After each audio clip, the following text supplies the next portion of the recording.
February 14, 9:36 p.m. The sound of screeching tires pierced the night air. Patrick's lips twisted into a curse. A moment later, his old truck smashed into the side of a tree. The thud was enough to knock the wind from his lungs as his head whipped into the windshield, causing stars to dance in front of his eyes. Momentarily dazed, but as his vision cleared, Pat turned to the woman in the passenger seat. "Holly, are you okay? Are you hurt?" Pat resisted the urge to tap his fingers against the steering wheel, waiting for her to respond. Her wide eyes met his. The tiny dog clutched tightly to her let out a low whine, though neither appeared injured, just shaken. Same as him, then. He squinted through the window into the dark night before his thoughts flashed to the person on the motorcycle. Whoever it was had been right on his tail and must have hit the same patch of black ice and lost control too. "I need to check on the motorcyclist," Pat said. "I'll be back in a minute." The woman stared at him. She looked petrified. She gave him a slight nod, but that did nothing to lighten his worries. The crash had frightened her, yet it seemed as though something else was bothering her. She didn't look too good, that much he could tell. Perhaps it was the worry about the mother she said she was trying to get to. That he could understand.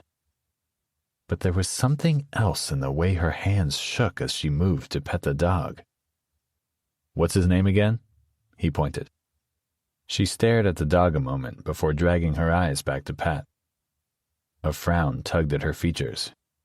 He could almost see her mind whirring. Not her dog, he decided.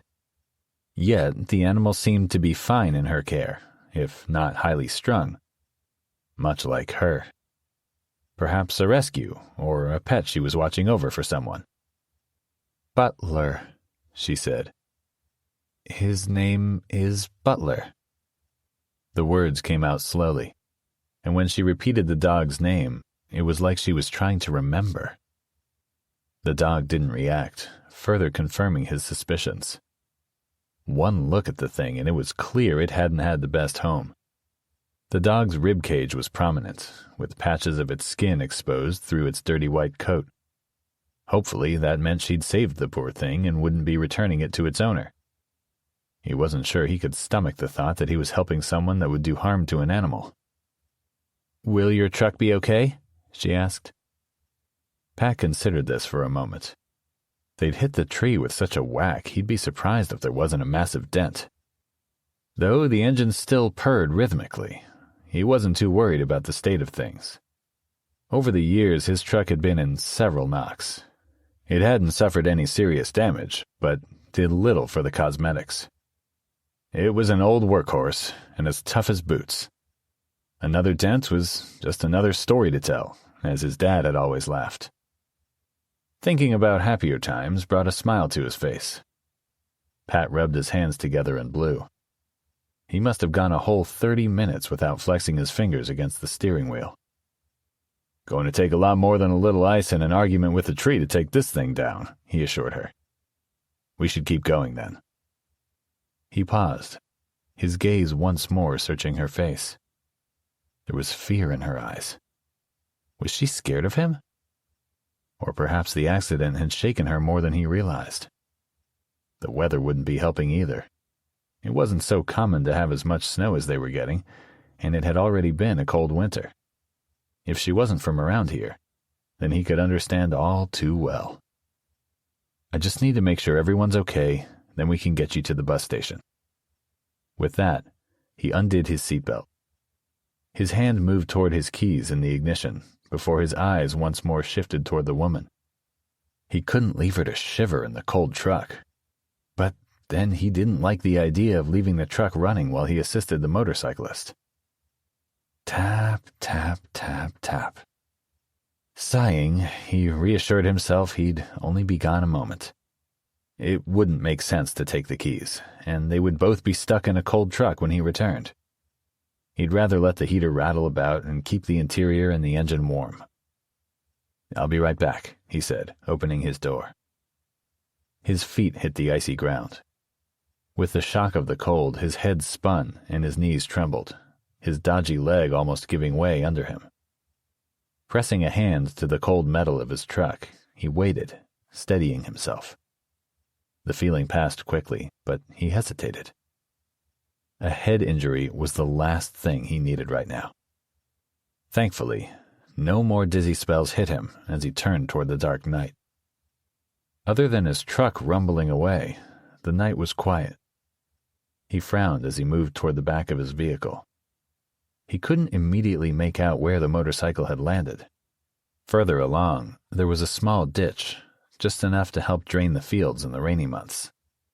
Though it would be enough to cause injury to someone thrown from a motorcycle. A shadow emerged from the dark. Pat's hand went to his waist. Old habits refusing to die. A man appeared, limping. In an instant, Pat jumped forward to help the man, catching him under the arm to take his weight. "Sit over here, and I can take a look." Pat guided him to his truck. The man nodded, a grimace on his face as he gingerly rested against the trunk. "Shouldn't have been speeding through the snow like that," Pat told him. "Sure way to get yourself injured. Trust me when I say, nothing is worth the endless physical therapy you would have faced over a more serious crash." The man grunted and went quiet as Pat ran his hands over the man's left leg. Nothing felt broken, which was good. Without EMS, the man would either have been riding his bike to the emergency room, or Pat would have been making another stop. "Seems like you've got a sprain. Thankfully, nothing more serious." A nod was the only thanks Patrick got before the engine let out a throaty noise. The only warning as his truck suddenly lurched forward. With squealing tires, the vehicle jacked forward again, leaving him and the stranger to stumble away, watching in horror as it sped off. Holly. Alone in the cab of the truck, Holly tried to calm her racing heart. She'd barely made it out of the hospital, only to land herself in a car crash. Her escape wasn't going well. The man, Patrick, seemed nice enough, but she didn't trust him, especially as he'd gotten out to help the motorcyclist. She knew it was the nurse out there. Hands clenched into fists, her eyes checked the rearview mirror. Patrick was talking to someone, a figure drenched in shadows. Her heart skipped a beat as she waited for the familiar face to reveal itself. She so desperately wanted it to be a stranger. Some poor soul caught out on their bike, eager to get home. But her head kept spinning with thoughts of the nurse. His icy fingers as they wrapped around her arms. His sneer, and the smell of sweat and cigarettes that would assault her nose. Out of the darkness of the night, the figure appeared. It was him. Nurse Julian, standing just outside the truck. By now, her heart was hammering in her chest. Fear was taking over as she struggled to catch her breath, and she was trapped in a truck with a dog and nowhere to run, surrounded by dark homes that she doubted would offer any hope of a haven. Her eyes flitted wildly about the truck. Disappointment was heavy in her chest. Thoughts of seeing her mom fast disappearing. Taking in the faded leather seats and battered dashboard, she searched for something, anything to help. She needed out, an escape. She would not be manhandled back to the hospital, not so soon after escaping. In her lap, Butler squirmed and whimpered as though he sensed her panic and had his own gnawing fear. It wasn't just her now that she had to worry about. This defenseless creature was her responsibility, and she would not let him get dragged back to that place and to whoever had made him so wary of humans.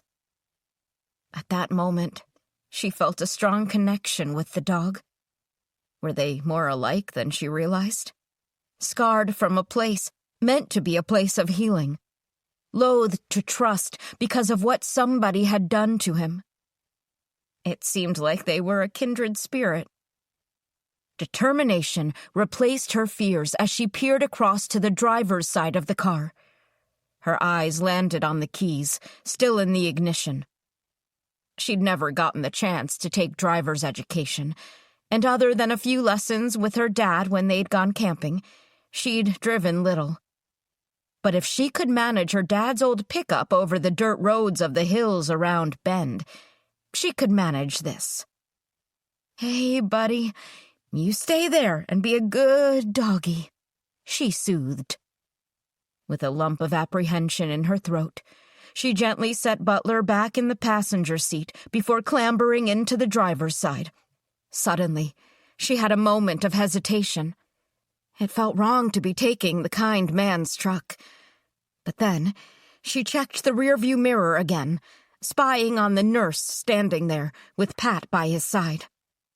Sheer adrenaline overrode everything else as she strapped herself in and grabbed the wheel.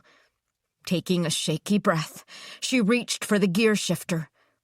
It was like her dad's, a welcome reminder that she could do this.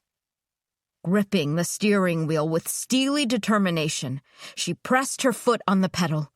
The engine revved. Its throaty rumble filled the frigid air as she released the handbrake. Without another thought, she slammed the accelerator. The truck took off like it had a life of its own and swerved down the road.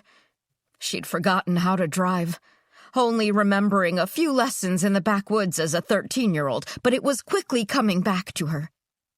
The road was icy, and she struggled to maintain control as the truck stuttered along. But at least she was moving. Afraid to shift out of first gear, but she stepped on the gas in a mindless panic. The truck roared in protest. Pat. "What the hell?" Pat yelled. The man shook his head. "She's no good, that one." Pat hadn't even been aware that the man could see into the cab of the truck, let alone make out who was sitting there. Something about his tone had Pat's hairs standing on end. There'd been a strange look in his eyes as he'd watched the truck lurching away. "You know her?" Pat asked. "Unfortunately," the man muttered. "She's an escaped patient from the hospital up the hill. We need to get her back to the high-security ward. She might hurt someone. Or herself." Pat considered this for a moment before he asked, "You work at the hospital?" "Yeah," the man replied. "I'm an RN there." In his years of working on the force, he'd met a variety of people in all states of distress and every other human emotion. Nothing about Holly had screamed violence. She'd been anxious and scared, but compassionate, too. And he'd seen how she was about the dog in her care. Unlike this stranger. There was something off about him, something in his demeanor and the way his body tensed when he saw the truck drive off. How his lips seemed to sneer, as though he'd already won. Pat wasn't sure if he believed the guy. "She needs to be back in her ward, where the world is safe from the likes of her," the man said. "Did she tell you where she was heading?" "No," Pat lied. He wouldn't tell this stranger anything till he satisfied himself he could trust him. Tap, tap, tap, tap. "We need to stop her," the man insisted. Pat paused before he said, "I'm going to need to see some identification, sir." The man's mouth fell open as he glared at Pat. "Who the hell do you think you are?" "Salem Police Department," Pat said. "Badge number 297718. The numbers tumbled from his mouth, and he had to fight the urge not to flinch at how effortlessly they came out. It had been almost 2 years since he'd last rattled them off. He knew the trouble that would wait for him should this man call into question his badge's authenticity. Though, at least the power was still out, so that bought him some time. Enough to see him through this situation. For a long moment, neither man moved. Then, with a low curse, the motorcyclist went to shove his hand into his coat pocket. Every muscle in Pat's body tightened at the movement. Then he reacted. Jolting forward, he grabbed the man's free arm and twisted it behind his back as he swept him off his feet. The man burbled a string of unintelligible curses while Pat reached for his other arm and dragged it behind him, pinning him to the ground. The man lay spread-eagled, face down, his cheek pressed into the icy road. "What the hell, man?" he stuttered. "Who are you?"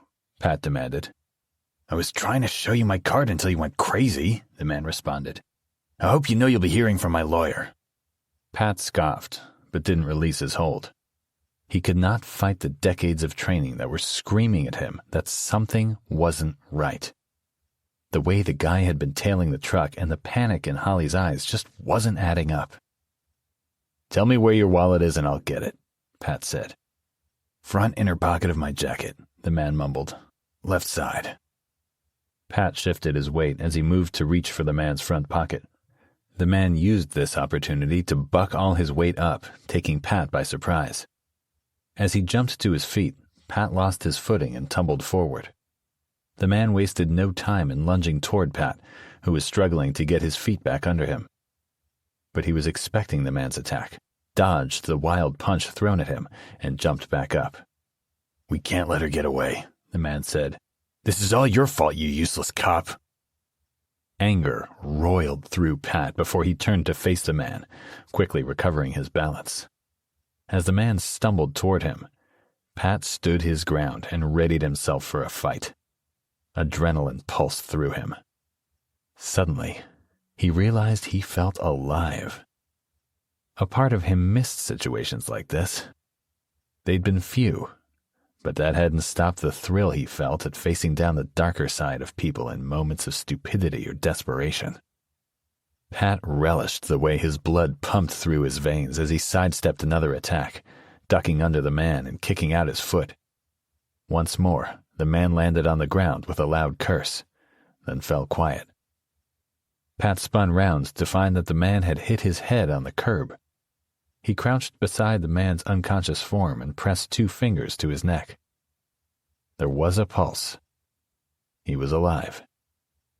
Pat let out a sigh of relief and got back up onto his feet, his eyes trained on the prone body.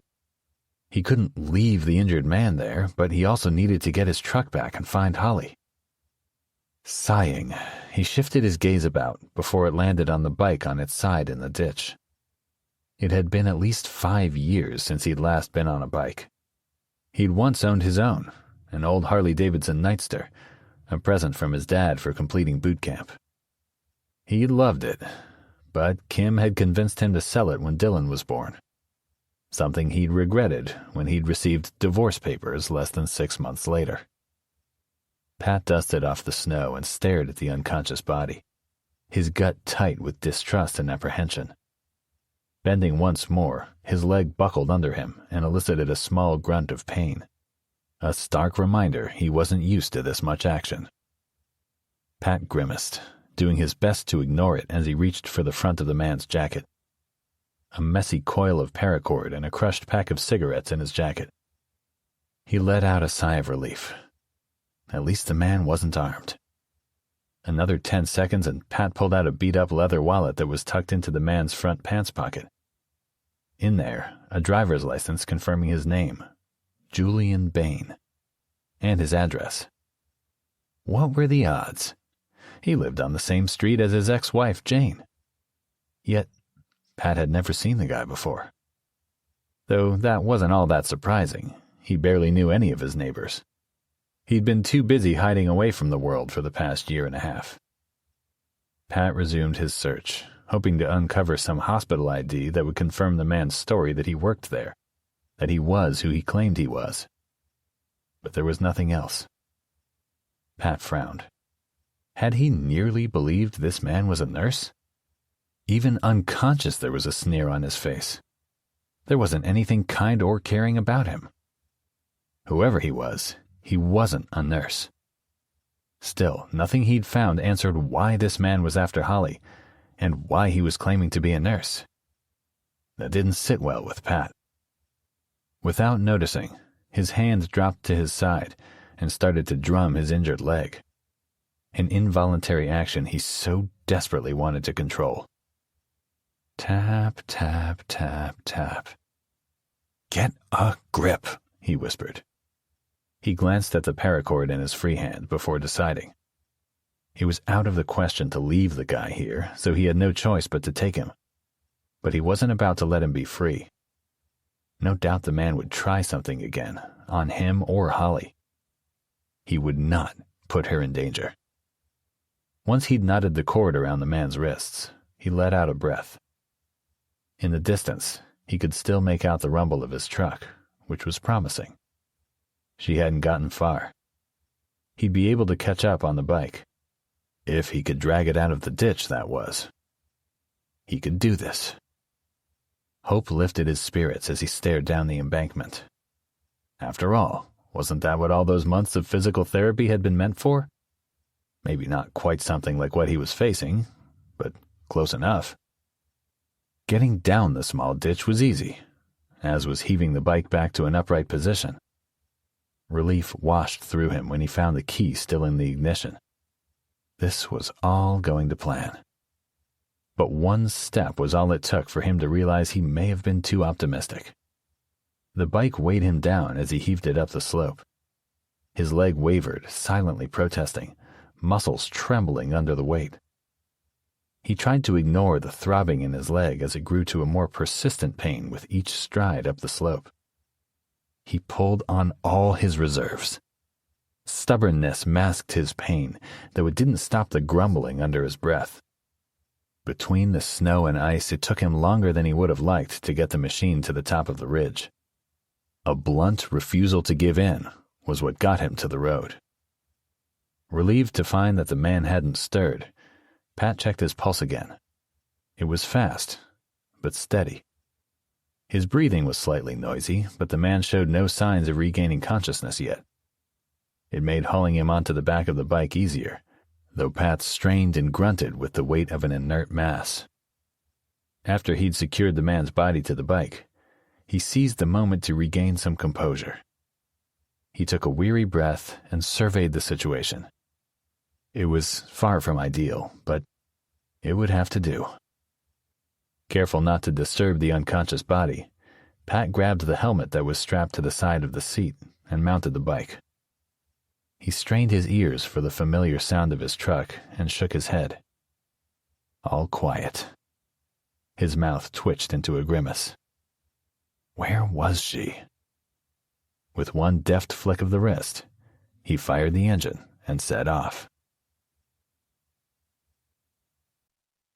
Holly. Panic rising, Holly pressed her foot on the pedal.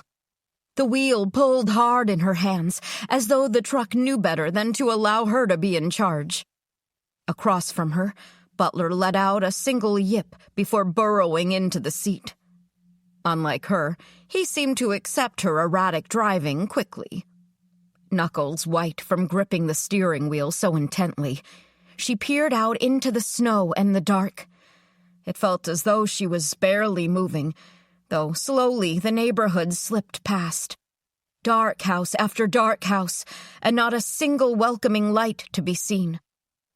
The snow was falling harder, covering the windshield in a thick layer that the old wipers were slow to push away. Nearly distracted by the buildup of snow where the wipers didn't reach, she had to shake herself and focus on the road ahead. She had no idea where she was going. Having spent her entire adult life in the hospital, she wasn't even familiar with the surrounding streets, let alone how to get back to her old house. Except she couldn't go there. Her mom had moved to a place called Meadowview, a town Holly had never visited. Even if she found her way there, she didn't know where her mom lived. Through the heavy fog of fear that engulfed her, a single thought pushed through. Her son, Isaac. The one thing in her life that she could be proud of. A dull ache formed in her chest. Another reminder of all the things she had missed, all the moments and things stolen from her. Even years later, she still couldn't come to understand how so much had been stolen from her in just a matter of minutes. Perhaps she never would.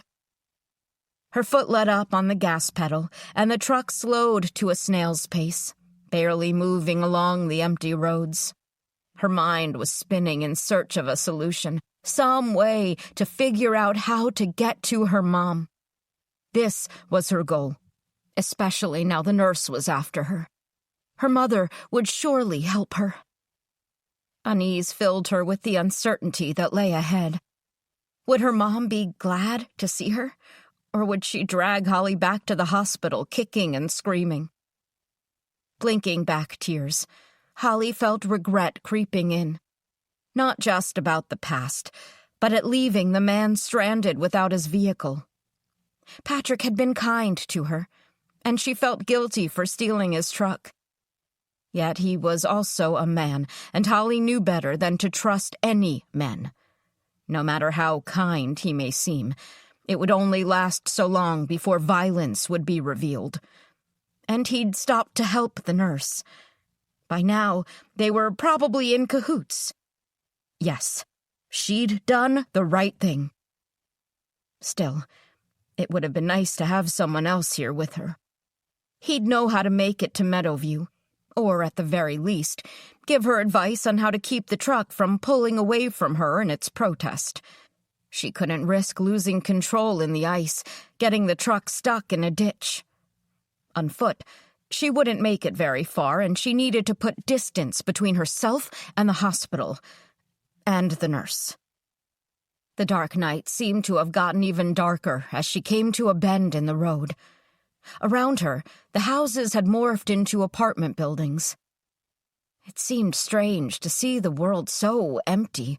No people out and about in the night as she crept along. Still, she could feel eyes peering out at her from the dark windows, even though she couldn't make out the faces. Maybe they were hallucinations. She shivered at the thought, focusing on the road. Ahead, she could just make out the small hut of a bus stop. Hope swelled inside her for a moment as she thought about leaving the truck here for Patrick and taking a bus. Then, she noticed the older sedan pulled into the bus lane at a sharp angle. Thinking of the snow, she figured that someone must have ditched their vehicle that had broken down for the convenience of the bus. Not that she could see one around. When her eyes returned to the road ahead of her, a scream escaped her. A man had jumped out of the sedan and had run out to block her path. It was lucky she wasn't going fast, as she surely would have hit him. Eyes wide, he waved his hands at her. Next to Holly, the dog let out a low growl. She agreed with him at that moment. There was no way she was about to stop for this man. Still, the truck was going painfully slow. He was yelling, but between the snow and the door, his words were muffled. Though she could see the anger flashing across his face as she steered around him. His flapping arms became more panicked, and she saw him motioning that she roll down her window. Shaking her head, she pushed her foot harder against the gas, trying to put more distance between them. Distracted with thoughts of fleeing, but not knowing where, caused her to falter. That was all the man needed to lunge at the truck and get a hand around the tailgate. She pushed her foot down again, and the vehicle jolted forward. The man let out an outraged cry, but he clung onto the truck as if his life depended on it. A scream tore out of her, and Butler let out a warning growl as the man dragged himself toward the back window. She knew better than to let her foot lift off the pedal. That's how he would get to her, and she couldn't allow that. Yet, she did just that. Her foot slipped, and everything slowed. "Get away!" Holly screamed. "Leave me alone!" Tears welled in her eyes as he banged his fist on the window. It shook in its rusty frame. It wouldn't take much to break it. His fists rained down hard, the thud of flesh hitting glass filling the cab. Holly searched wildly, looking frantically for anything she could use as a weapon. Anything that would get him away from her. Surely, a man like Patrick would have a weapon somewhere. A small pistol, maybe, or even a pocket knife tucked away. Just in case he ever found himself in need, he'd want it close by. Her eyes landed on the glove box. She reached over. Desperation pulled a cry from her lips at finding it locked. Again, her eyes flitted about the cab until they landed on a dulled silver in the center console. A key. She grabbed the metal object and, without hesitation, shoved it into the glove box. It clicked open. Sitting atop a pile of napkins, old maps, and an envelope stuffed full of papers was a small handgun. The truck hit the curb and came to an abrupt stop, its wheels spinning, though it wasn't enough to throw the man off the truck. She reached for the weapon, holding it in her hands for a second before turning to stare at the man. She'd never held a gun before, and was surprised by the weight of it. Suddenly, he stopped pounding and stared at her. Then, something flicked across his face. Amusement, she realized. He wasn't scared. Terror shot through her as she held the gun, pointing it at him. The man threw his head back in laughter before returning to pounding on the window. She could just make out the smallest crack that had formed. Fear washed over her. She couldn't let him get in. She would rather die than let another man touch her. Swallowing the lump in her throat, she tried to ignore the worries that had taken flight in her head. She wasn't going down so easily this time. Gritting her teeth, she pulled the trigger. Bang! Thrown by the force, she flinched. The window shattered. She could still see the man staring at her. She'd missed, she realized in horror. Pulling the trigger again, nothing happened. She tried again, then again. But still, nothing. That had been her only bullet, her only shot. And she'd missed. The man reached a hand through the window, brushed the glass aside, and heaved himself into the truck. She froze, uselessly watching his form slip through the space.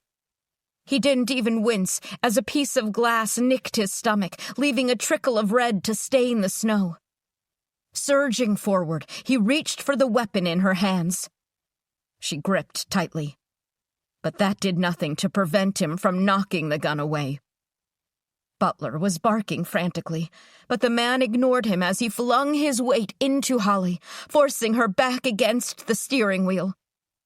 "No use fighting this, baby," the man hissed into her ear. The acrid smell of alcohol wafted over her. She gagged, almost vomiting.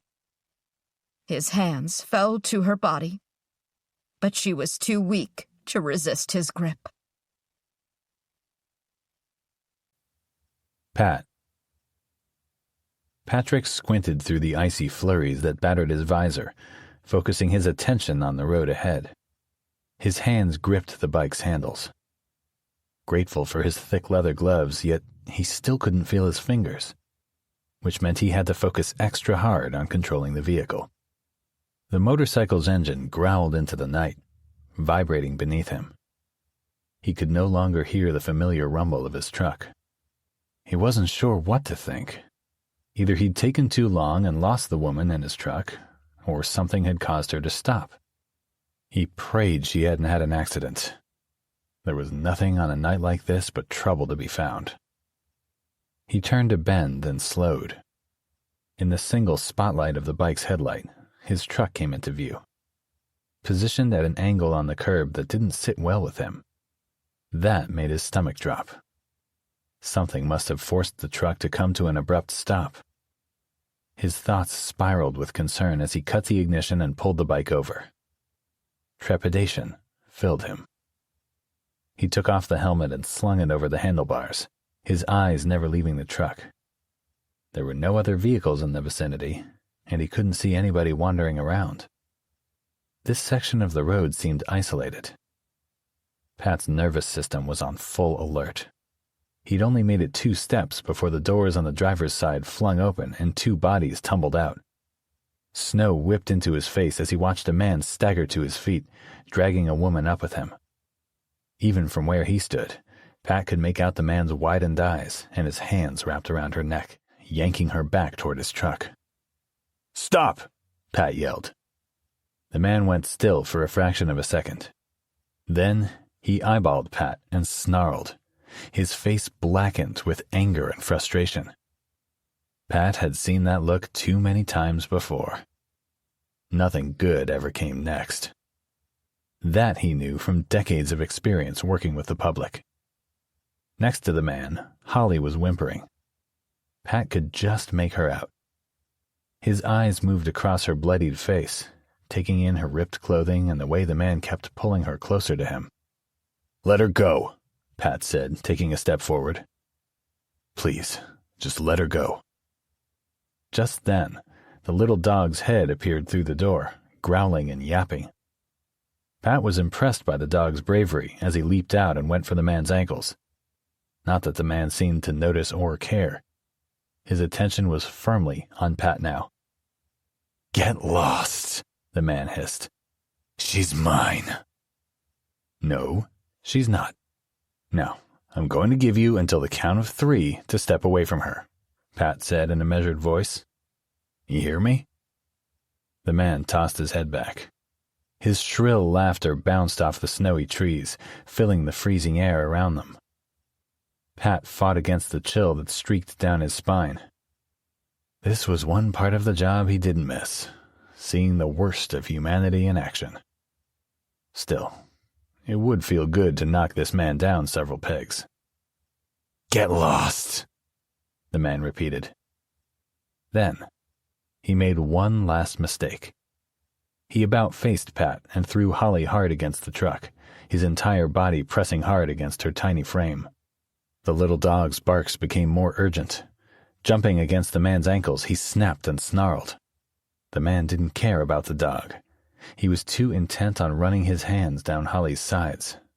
As he reached under her coat, she shrieked into his ears. Pat had moved before he'd even decided what to do. In a breath, he closed the distance to the man and dragged him off Holly, flinging him to the ground. The man was quick to jump back to his feet. "You're going to regret that, old man," he spat out. Pat couldn't resist shaking his head. He'd heard this too many times before, yet it was always a piece of scum like this guy that ended up regretting messing with him. Even with his bum leg, he could take this man easily. Whether it was just alcohol or a mix of that and something else, the man was swaying on his legs. Behind him, Holly let out an anguished cry. It took everything in him not to look at her. His attention needed to stay on her attacker. There would be time to check on her later. Time to stop the bleeding that was staining her face and see about getting her a change of clothing. But first, he needed to subdue this scumbag before he could cause any more harm.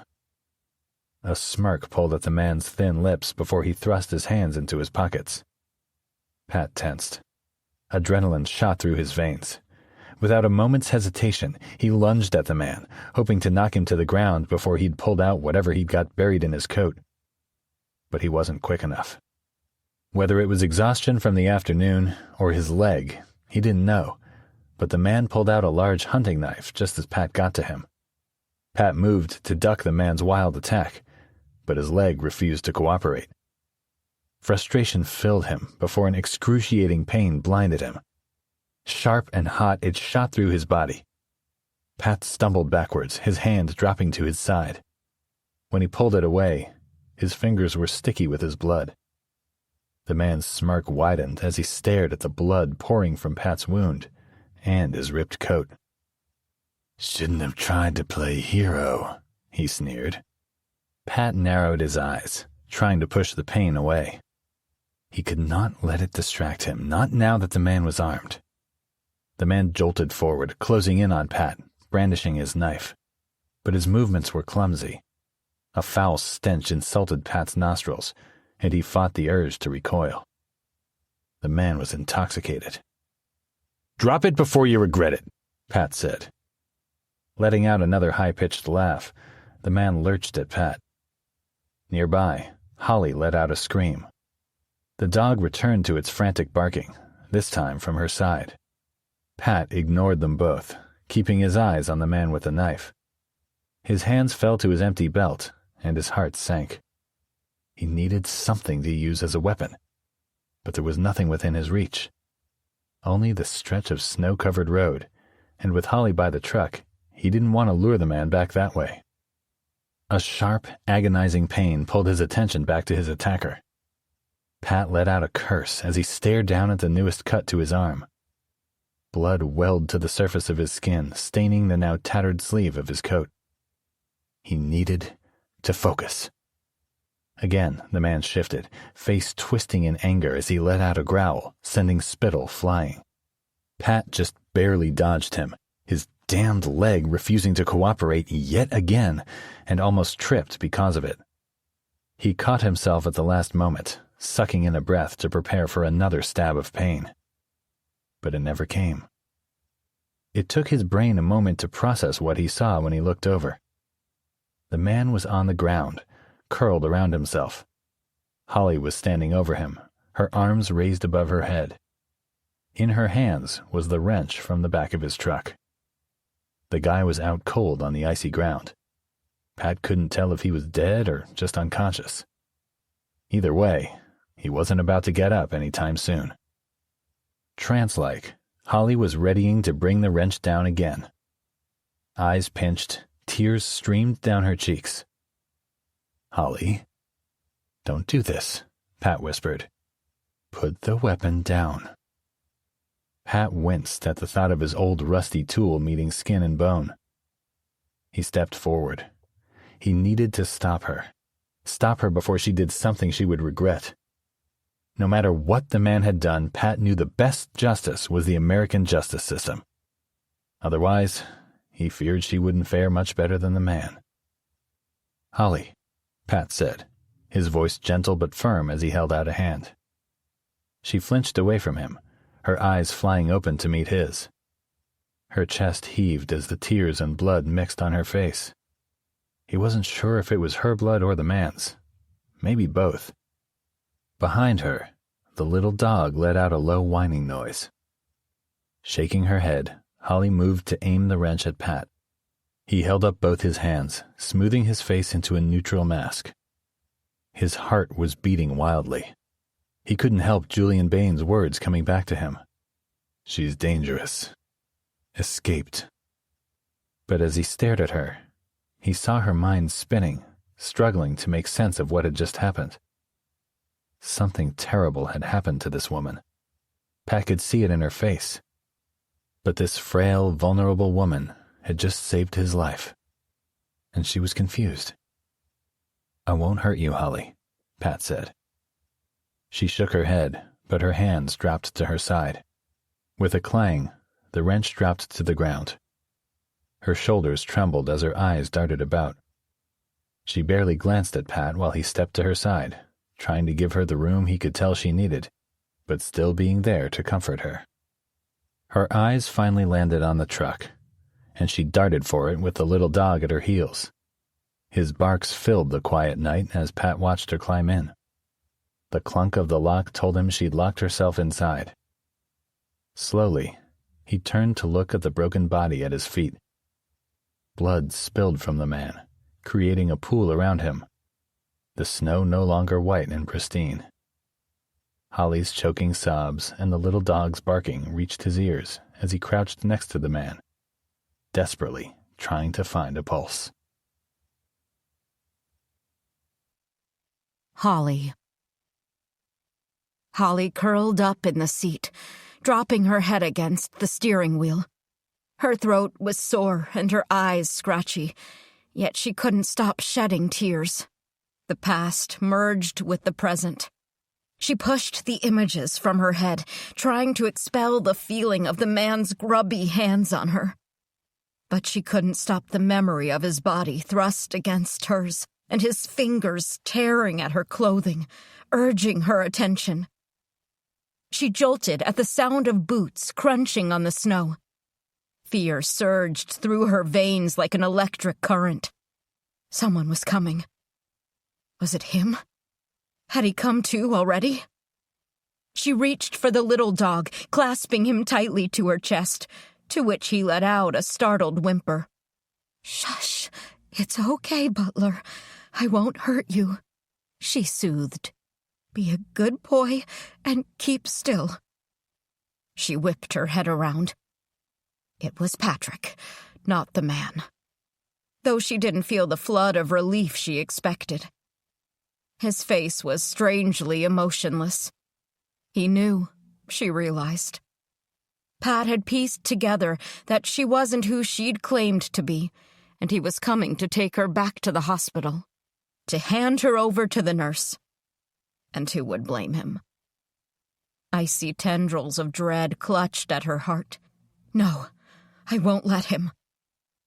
She waited for him to fling the door open and force her out of the vehicle. But he stopped several feet from the car, his eyes on her. Wiping her cheeks, she tried to get herself under control. "Please don't come any closer," she said. "I'll go now, and you can have your truck back." "I won't hurt you," Pat said, his voice muffled by the glass. "I just need to get the first aid kit from the truck. When you're ready to open the door, that is." Holly pressed the palms of her hands into her eyes, savoring the momentary blackness that overwhelmed her senses.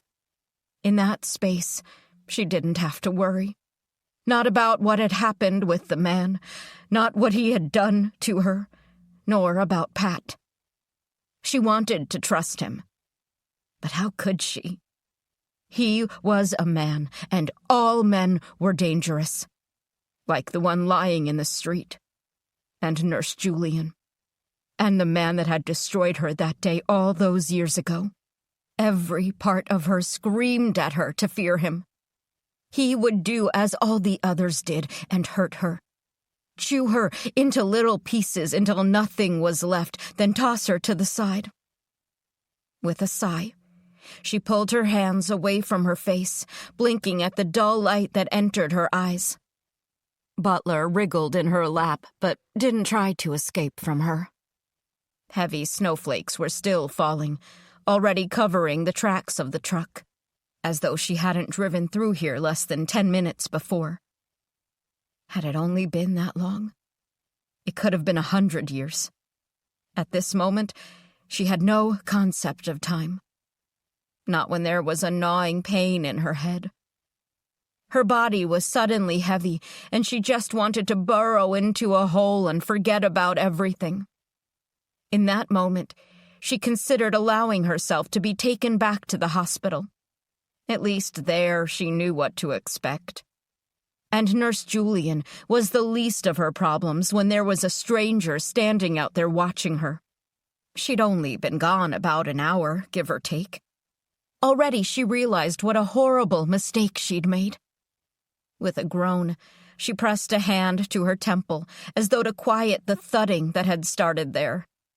Everything hurt, and she just wanted to give up. Get back to her bed and sleep for 1,000,000 years.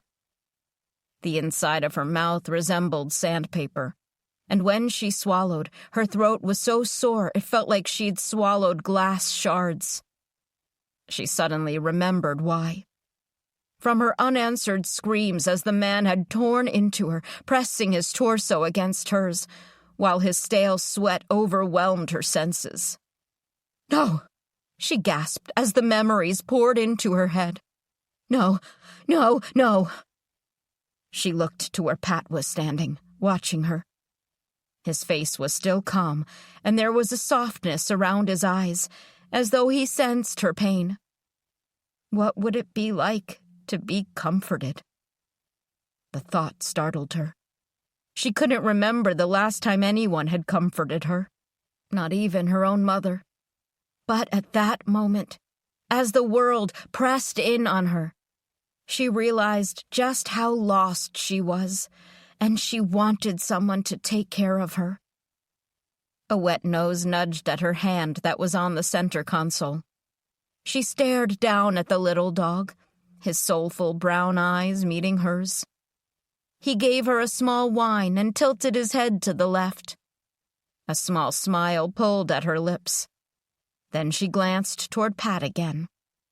He was pressing his hand against his side, his calm breaking for a fraction of a second as pain crossed his face.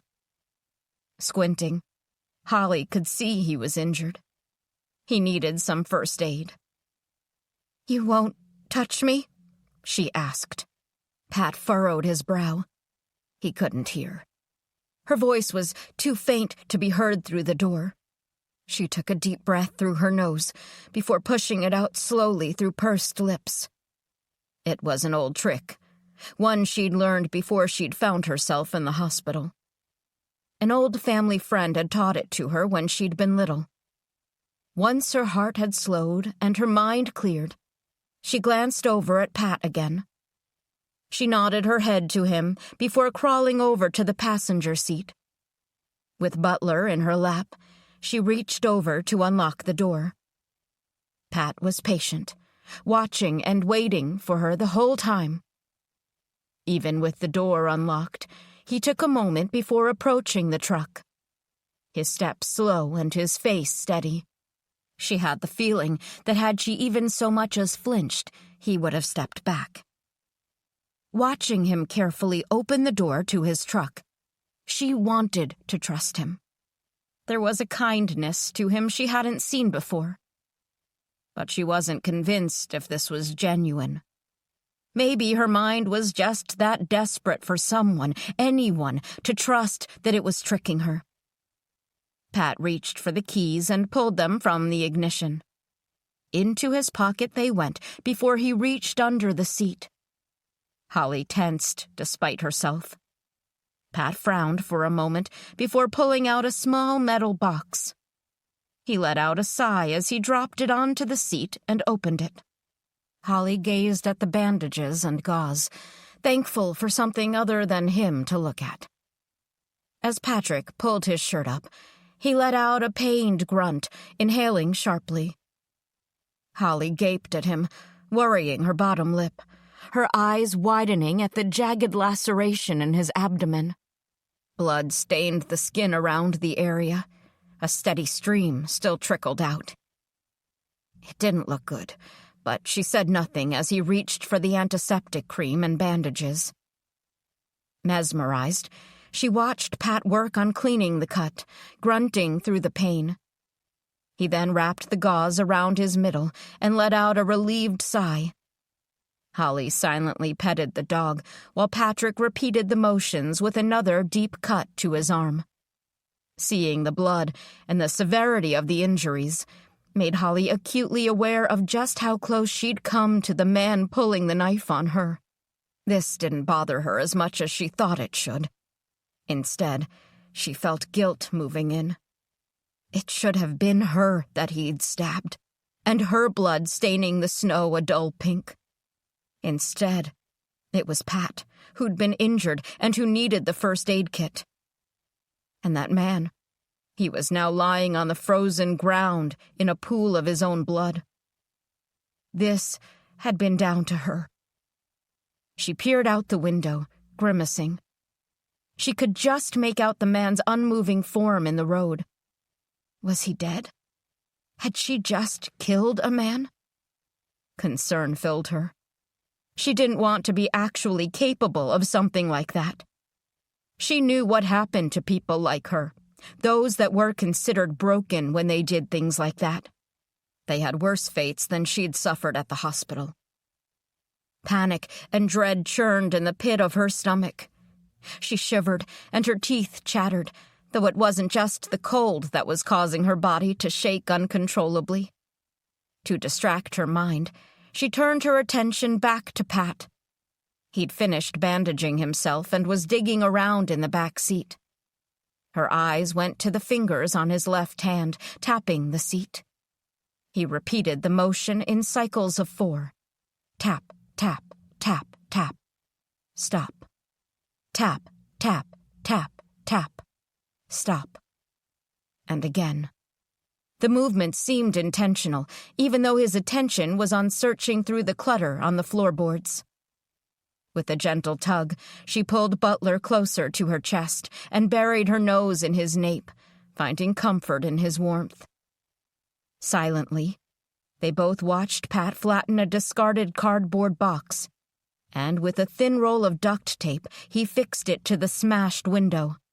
Her shivering lessened as the snow stopped whipping into the cab of the truck. Pat handed her a half-full bottle of mineral water and an overripe banana. Twisting the cap with one hand, she cupped the other and tipped the bottle.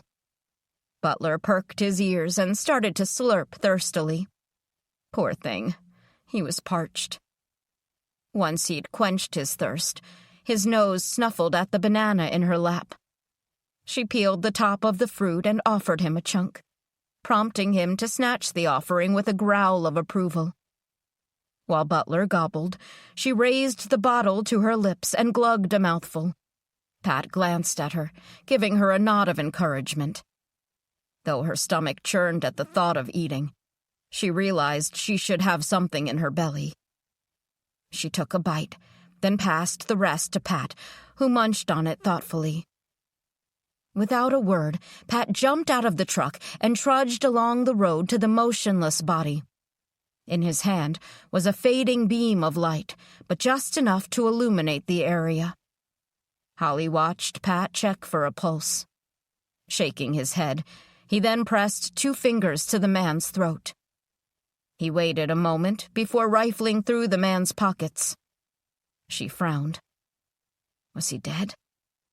She wasn't sure if she wanted to know. Even as Pat stood with a wallet in his hands examining the contents, wariness filled her. When Pat returned to the truck, he tossed the man's wallet into the console. Before she could stop herself, the question tumbled out. Is he dead? She winced at the way her voice cracked. The way the words had rushed too quickly from her mouth made her uncomfortable, even as Pat didn't quite look at her. It was self-defense, Pat said. You saved my life. Pat flashed her a comforting smile, which slid off his face before he looked at her with serious eyes. He hadn't said the words she didn't want to hear. For that small mercy, she was thankful. But one look at his face told her the truth. But I'll need to report this, he continued. I'm sure the station will be flooded with similar reports, but it'll still need to be noted. Her stomach knotted with a jumble of clashing emotions. She tried to push the words from her head, but they refused to budge. She'd killed a man that had forced himself on her. She thought he was going to kill her, and he could have killed Patrick. Horror and relief mixed within her as her body trembled. Holly? It took all her might to look at Pat and to keep her face neutral. Could he tell that she was slipping away? That what little grip on reality she'd fought for decades to keep, she'd lost in less than an hour of freedom? The longer she was away from the hospital, the more she realized she belonged there. She wasn't equipped for the real world. You saved my life, Pat repeated.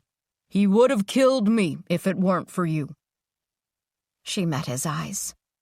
He didn't flinch under her stare. Was it just self-defense to save another human being?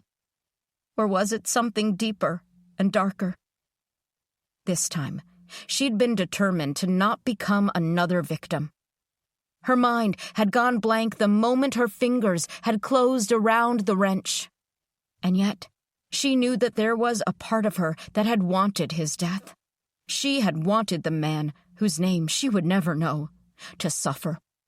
He had needed to suffer as she had, to feel the pain of another being in control and feel the fear that had filled her the moment his fingers had slipped under her shirt.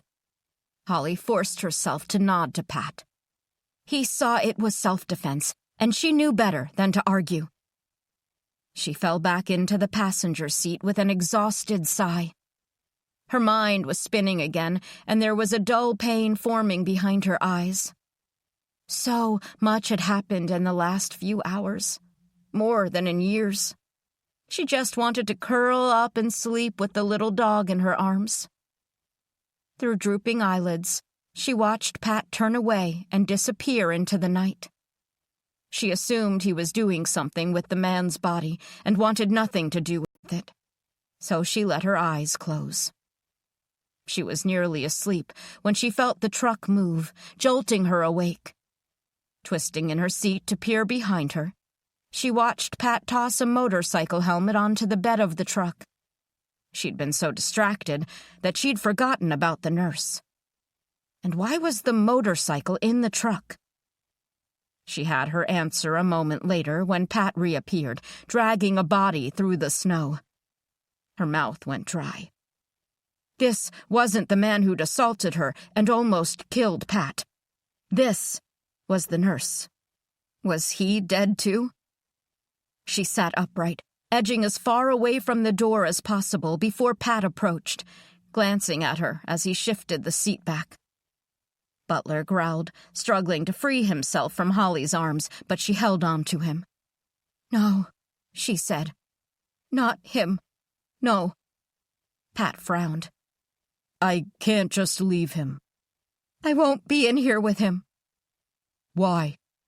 "He's no better than that man out there, and I won't let him lay his hands on me.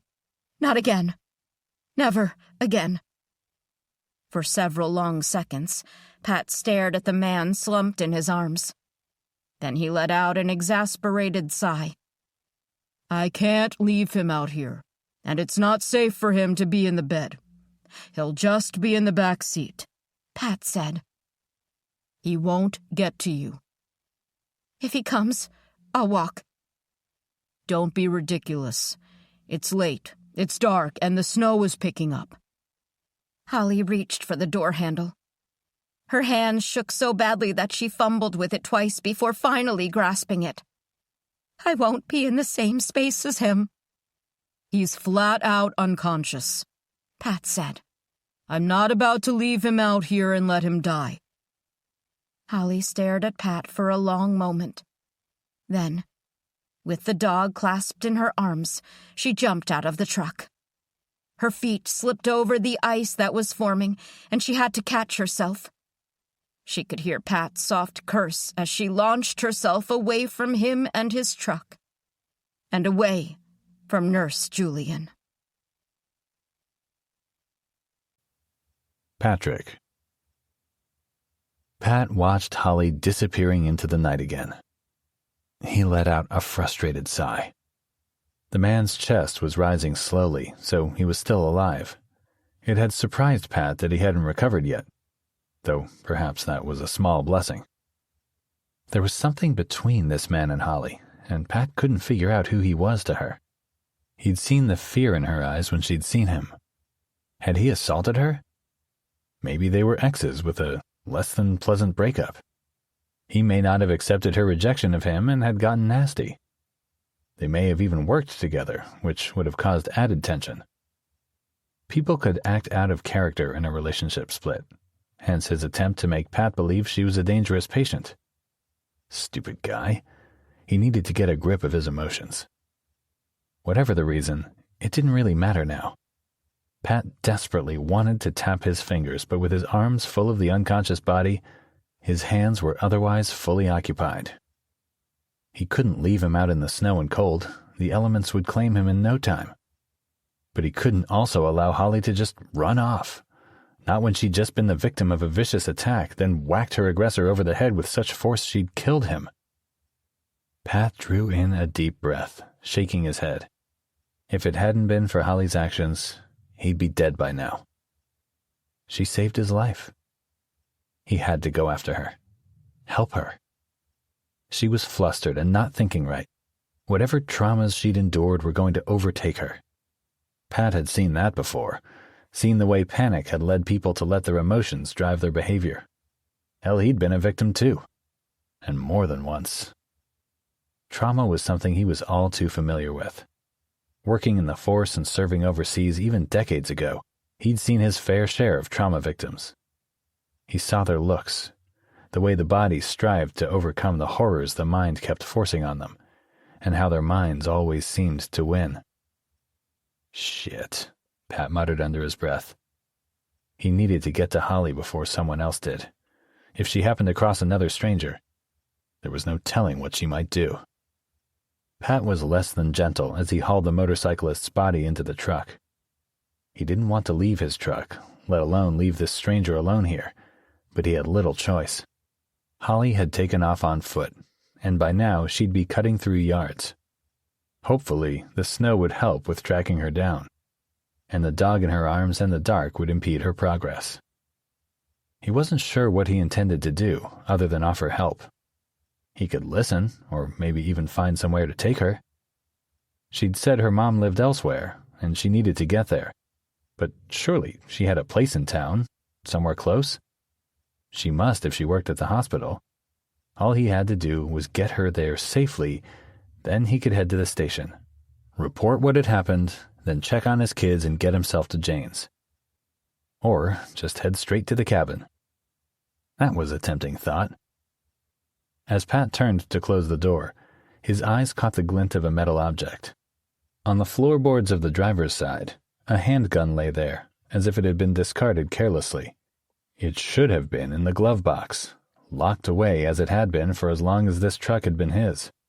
Longer, as the gun, an ancient Smith & Wesson, had belonged to his father before he gave it to Pat. It was a family heirloom.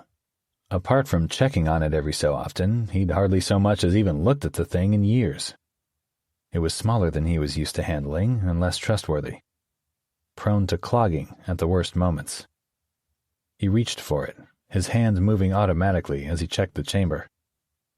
Empty. That wasn't right.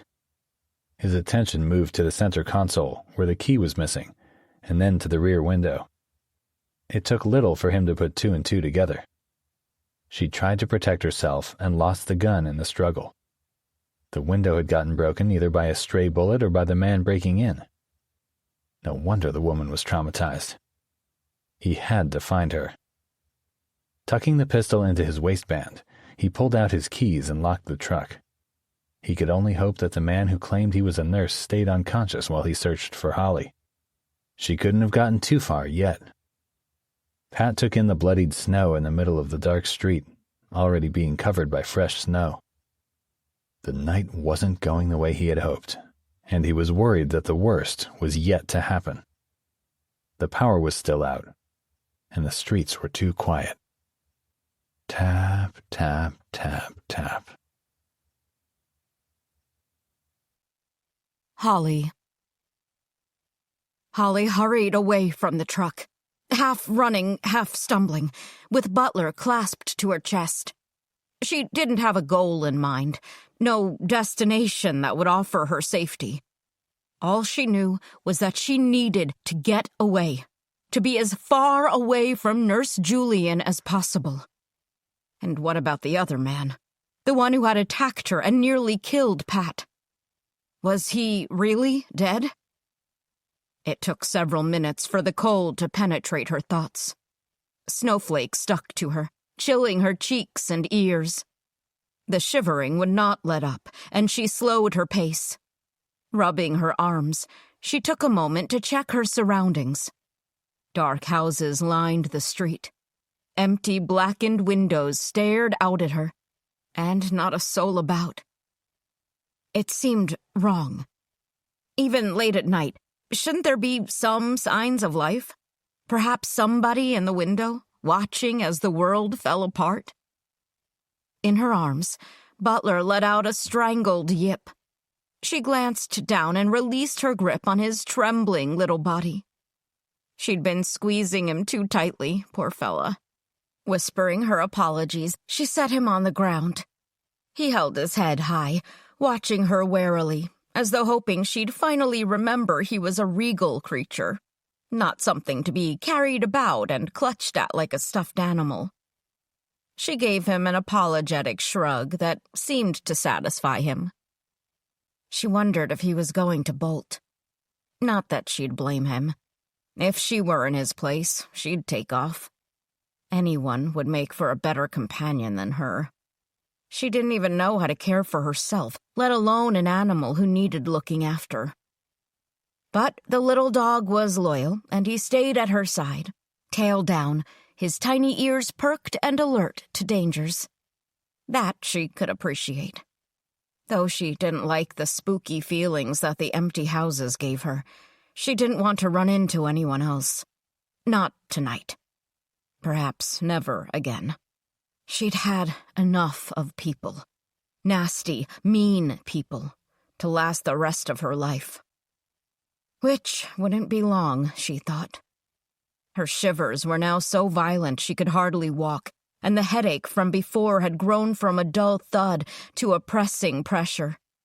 Now that she'd put some distance between herself and the truck, it was as though her body was done ignoring the pain. Not just that. Her whole body felt as stiff as a board, her joints aching, and her feet were sore. She took another step and stopped. A wave of nausea washed over her. Wincing, she pressed a hand to her middle. Her vision swam for several seconds. She swayed on her feet, just barely catching herself before crashing to the ground. Staggering to her feet, she scanned her surroundings. Though with her head still spinning, she couldn't take much in. She needed to find somewhere to rest. And then she'd be okay. Maybe she should eat a bar. Her hands went to her pockets. She froze. The backpack with her food and water was back in the truck, along with her medical file. She'd left everything behind in her rush to get away. She wanted to scream. Stupid woman, she whispered to herself. Stupid and useless. A wet nose pressing at her hands suddenly distracted her. She glanced at Butler. He was staring at her with his brown eyes, unimpressed. She could see it in his expression. For the first time, she noticed the patterns on his face, half brown, the other half white, like someone had come along and painted his markings. He was a cute-looking animal, despite his scraggly coat, and probably just as cold and tired as she was. "I'm sorry, buddy, I can't," she whispered to him. He let out a whine, as though he understood what she was saying. He depended on her, but she couldn't be responsible for him. She'd freed him from the hospital, but that was all she was good for. Taking on the responsibility of looking after him was too much of a burden, not when she couldn't even look after herself. He'd be better off with someone else, somebody who could provide him with food and shelter. He nudged her again. She let out a sigh as she tried to bat at him, but she was too weak, and he was too insistent. She had no choice. After a moment, she forced herself back to her feet. Chills raced up and down her arms. She hugged herself, wary she might tumble over again. With each heavy step, she could feel herself swaying from side to side, but she forced one foot in front of the other to keep moving. Butler trotted close behind her, and she realized he was not going to leave her. He was so light, his paws hardly penetrated the fresh snow. After several minutes of waiting, his poor body was already shivering all over. She pulled her scarf off and wrapped it round his middle, but the poor creature still looked frozen. She didn't want to be responsible for him dying from hypothermia, so she picked him up again, clasping him to her. He'd still be cold, but at least it was something to keep the chill off. She continued to walk down the street. Her steps were slow and unsteady, making the going painfully long. She was certain that hours had passed, and she was still on the same road, staring at the same houses. Every bit of her seemed to have turned to ice, and she could barely feel the tips of her fingers. Cold had become second nature to her, but if she stayed out much longer, she was sure she'd get frostbite. Finally, her eyes landed on a large oak at the end of the road. Its twisted branches rose into the darkness. It looked like the perfect place to stop. With her eyes locked on the tree, she forced herself on. 1 step, 2 steps, 3. On and on until finally the tree was right in front of her. She almost cried tears of joy as she pressed her hand to the trunk. And the snow hadn't claimed the space next to the trunk just yet. It was then that she realized she didn't feel cold anymore. Her fingers were pale in the night, but they had stopped throbbing. A faint smile pulled at her lips as she realized this, even though something about it seemed wrong. With a relieved sigh, she dropped to the ground. It almost felt warm under her fingers as she shoved her fingers into the dirt. She let out a contented sigh, letting her eyes flutter shut. The moment passed too quickly, and she rolled back to her knees before sitting against the tree. Faintly, she was aware of a dog barking. Was it Butler? She couldn't be sure, and she didn't have the energy to open her eyes. No, she'd just rest for a moment, then see to the little dog. If it was her dog making all that noise, she should shush him, just so that he didn't draw any unwanted attention. But her head swam too much, and she didn't have the energy needed to open her eyes, much less say anything. He'd be okay, she said, as alarm bells rang. Something wasn't right. Though she figured she almost always felt that way. Nothing had ever been right for her. "What are you doing, sweetie?" Holly blinked up against the bright sun and smiled at her dad. He frowned at her, unimpressed with the little igloo she'd spent the afternoon building. She'd begged and begged her sister to join her, but Heather had just rolled her eyes and refused. "I made an igloo," Holly said. "Isn't it cool?" "Where are your gloves, little bug?" Holly looked down at her hands. They were bright red, and she suddenly realized she couldn't feel them. "You're going to get frostbite," her dad said with a shake of his head. "But my igloo! I want to sleep out here, away from the house, all by myself." Her dad smiled at her. "You can't sleep out in the snow, bug. The cold will get to you faster than anything. Come on, let's get you warmed up with some hot cocoa." Holly forced her eyes open as the memory played in her mind. Don't fall asleep, she told herself. That was when the cold, or worse, would come for her. She needed to stay awake to make sure she didn't freeze to death, and to get away should anyone else want her. That thought didn't have its usual chilling effect on her. Perhaps she was already too frozen. Her body wasn't even shaking anymore, she noted, as her eyes drifted closed again. Next to her, Butler let out another sharp bark. He seemed determined to ensure that she didn't fall asleep, even as she fought a losing battle against sleep. She couldn't muster the energy to push him away as he moved closer to her. "Don't fall asleep," she repeated to herself, just as she tumbled into the depths of unconsciousness. Nurse Julian Baines. Julian Baines peeled open his eyes and let out a low moan. It was pitch black, his head pounded, and he was freezing cold. Where am I? Had he died and gone to hell? This certainly didn't feel like heaven. He shifted his body and groaned, realizing that his wrists and ankles were bound, and someone had shoved something into his mouth. Gently he eased himself up, though his head still spun with the movement. His eyes tried to register his whereabouts. Why was he in the back of some vehicle in the middle of nowhere?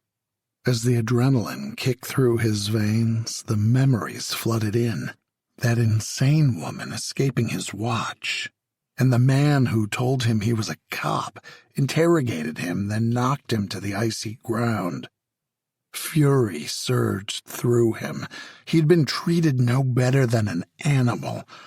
That man would pay. Hell, so would the woman.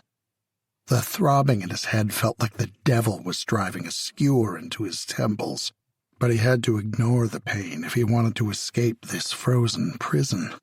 And he needed to get away before that cop guy came back. For once, he was thankful for his slender build, which meant maneuvering was much easier than if he had been a big guy. He had to work on freeing his wrists from the tight knot of cord that bound them. He shifted and grunted as he twisted his wrists back and forth in a repetitive motion.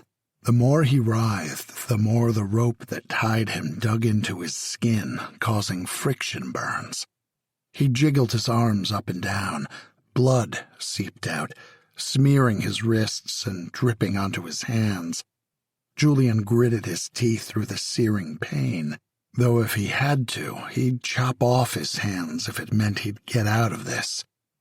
As the wounds continued to bleed, the lubrication helped him slip out one hand. The cord that had tightened both wrists suddenly loosened. Numb and bloodied fingers didn't stop him from moving to free his feet. Rubbing his wrists, his eyes flitted about the vehicle, looking for something to use as a weapon or a way out. He was curious about the makeshift window made from cardboard behind him. That could be the out he needed. Though he couldn't hear any noise outside the truck, he half hoped that the man was close by. He had a fist that was ready to reconnect with him. That would teach him to interfere, to ask useless questions, and then kidnap him. He had things to do, important things, like tracking down the escaped patient and bringing her back to where she belonged. He made quick work of ripping the cardboard from the window and crawling into the bed of the truck. He heaved a sigh of relief when he saw his bike on its side. It was time to get moving and away from here. Find Holly, get her back to the hospital, and ensure she never set foot outside its walls again. Hopefully, he could get her back before his boss discovered her disappearance. That wouldn't look pretty if she found out. He was gentle with his bike as he dragged it from the truck. His classic Harley was his pride and joy, and it would have devastated him if it had suffered even so much as a scratch. The old machine had never failed him, and he was confident she would be his savior and get him away from here quick. His helmet was missing, and he let out a growl of frustration. At home, he had another too. But for now, he had no choice. He'd just have to risk the ride without it. Suddenly, his heart sank. The key. Where was it? Panic clawed at him before he remembered he had a spare. This cop guy wasn't as clever as he thought he was. His hand felt around the rear license plate. Duct-taped to the back of it was his spare key. Thank goodness he had an always-be-prepared mentality. You never knew when some thug would attack and kidnap you out of the blue. He mounted his bike and checked around. Should he head back to the hospital or keep searching? He didn't know which direction she took. He needed to find the woman, but it made sense to wait until the morning when it was light. Then he'd track her down. It wasn't like she could get very far, and by the morning she'd be in such a miserable state. She'd be so relieved to see him and desperate to get back to the hospital. That would teach her to take off by herself. Anyhow, his mom would be worried. He should have gotten home several hours ago. She would be expecting him, waiting for him to fix her supper and tell her about his day. For a 35-year-old man still to be living with his mother seemed ridiculous. But she needed him. He also needed her, though he didn't admit it. The motorcycle roared to life, filling him with satisfaction. Hopefully that fool of a woman could hear him coming. Let her be filled with fear one last time. He'd deal with her as he should have a long time ago, and if it weren't for Dr. Burke, he would have. For some reason, she liked this woman, seeming to believe she had potential. Potential for what? Julian wasn't sure. He never really followed when the doctor got talking. It didn't take him long to leave behind the residential street. He slowed as he approached the first intersection. There were no lights, which struck him as weird. Even with usual power outages, shouldn't the streetlights still be operating? But everything around him was so still, and not a soul milling about. He hated it. Not a sound to drown out the thoughts that crowded his head. Nothing to distract him from the realization that he had failed himself, and he'd let his boss down. She'd be disappointed in him that Holly had given him the slip. Dr. Burke trusted him, and he had earned that trust. His chest puffed with pride at the thought. None of the other nurses worked as closely with her as he did, and he knew more about her work than anyone else at the hospital. Not that he understood all the scientific terminology and complex mathematical formulas, yet he still took an interest in her work. A fresh wave of anger flared through him, overwhelming his senses. It wasn't his fault that the woman had a wild streak. Holly had always been trouble, not as dull as the others, and somehow she had clung to her sanity. Despite the years in the hospital, she'd always been coherent, most of the time. Now it had led her to make a break for it, which made him look incompetent. Avoiding the intersection, Julian eased back on the throttle and turned around, taking the first residential street he came to. His vision was clouded with his emotions, and he needed a moment. As he brought his bike to a standstill, he dismounted with measured slowness and stepped away. Then, like a dam breaking, he let his emotions surge forward. His fists balled as he let out a deep, feral growl, giving voice to his inner turmoil. "Sir?" Blinking through the haze of anger, Julian made out a middle-aged man glaring at him, annoyance etched on his face. Everything about the man's presence stoked Julian's fury even more. But that this man had the gall to interrupt him sent him over the edge. "Leave," Julian hissed. The man frowned at him. "I think you should be the one to leave. I live here, and I don't want psychos on my front lawn." Psycho. That one word was enough to push Julian over the edge. He was better than those crazies, the people he looked after. They were far beneath him, and he would not stand for some stranger to lump him in with them.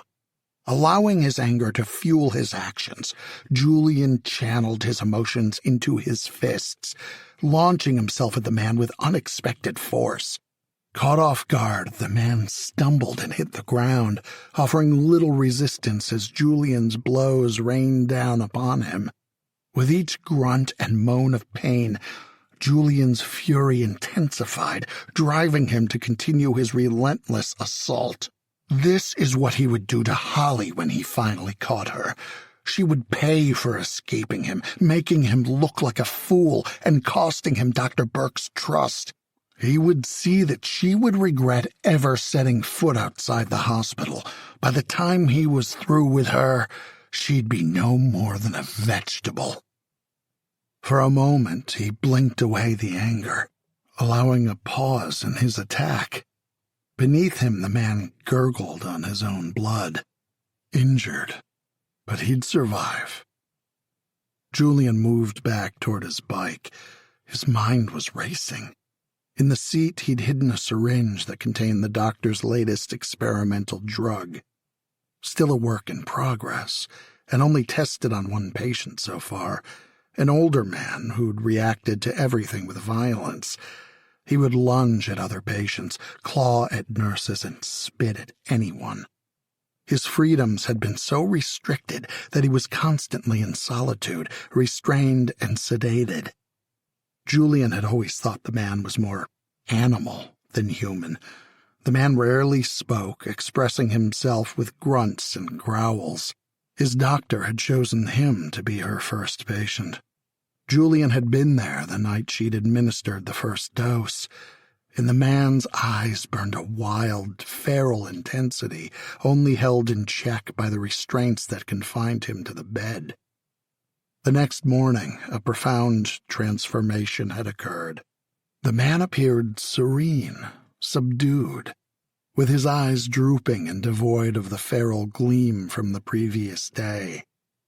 When Julian went to report the results, he was left in a state of amazement. Dr. Burke had merely smiled, uttering to him that there was still a long way to go. As the days passed, he saw her drug had done much more than calm him. He was no longer his former self. In fact, he was barely anything anymore. The fight had left him. 3 days was all it took for him to become little more than a vegetable, laying there, unable to even lift his head. That hadn't upset the doctor as Julian had expected, as she'd taken the news with a pragmatic acceptance and went back to work, more determined than ever. 1 vial of the first round remained. He would use it on his errant patient. That would teach her a lesson. It would drain her of whatever spirit she had left and keep her from even thinking of escaping, much less fighting him again. Excitement coursed through him as he remounted his bike. The man whimpered from the ground, but Julian didn't pay him any heed. He was of no importance, not now that Julian had a task. Patrick. Pat followed the trail left by Holly. The phone's dwindling light cast shadows as he pushed forward. With each step, his leg protested, and he could feel blood still seeping from his wound. The warmth of the liquid immediately chilled as it trickled down his side. He did his best to ignore it, though that grew harder as the sharp pain intensified. The temperature had dropped dramatically. It was far too cold for anyone to be running about ill-prepared. The snow was relentless in its constant fall. There was already more snow on the ground than he was used to seeing in Salem, and he was surprised it hadn't already shifted back to rain. Rain would be a relief at this point. The morning would bring another busy day for everyone on the force. Accidents and people in distress would be demanding their attention. Pat's face twisted into a grimace. So many times he'd forget that he was no longer a cop. He wanted to look on the positive side, find relief in that he no longer had to report to the station. Yet, all he felt was a hollowness deep within him. He wanted to be doing something, anything useful at a time like this. Surely the force could use support. Maybe they wouldn't think about turning away a volunteer if he showed up and presented himself for duty. His thoughts distracted him as he continued to follow Holly's footprints. She couldn't have gotten too far. He heard the little dog before he saw him. A pathetic whimpering that cut through the silence. Brushing flakes from his eyelashes, Pat peered into the dark. He could just make out 2 shapes ahead of him. He glanced at his phone. Damn, only 5% left. He needed to be quick. "Holly?" he called out. "It's Patrick." This got no response. Not that he expected one. He couldn't shake the memory of her face just before she fled from the truck. She'd been so clearly terrified. Tap, tap, tap, tap. He didn't want to approach unless he was sure she knew it was him. She might bolt again if he spooked her, and that was the last thing he wanted. He felt pulled toward this woman. And she needed help. The least he could do was to offer a troubled stranger help, especially someone who'd likely saved his life. "I'm going to come closer," he said. "I just want to help." His fingers moved to make the involuntary action that he so hated, but he stopped himself. He waited another moment before he took a step closer. The dog's whimpers escalated to an incessant yapping, becoming louder and more persistent. After a second of hesitation and a single curse, Pat closed the distance. His first thought was that she was dead. Nestled in the snow, she appeared frail, her face a ghostly pale. Her coat couldn't be keeping her too warm with the snow that was now covering her. She was shivering, and her eyes were squeezed shut. He bent down, reaching out a tentative hand. The little dog snarled at him. Hesitating, he glanced at the dog.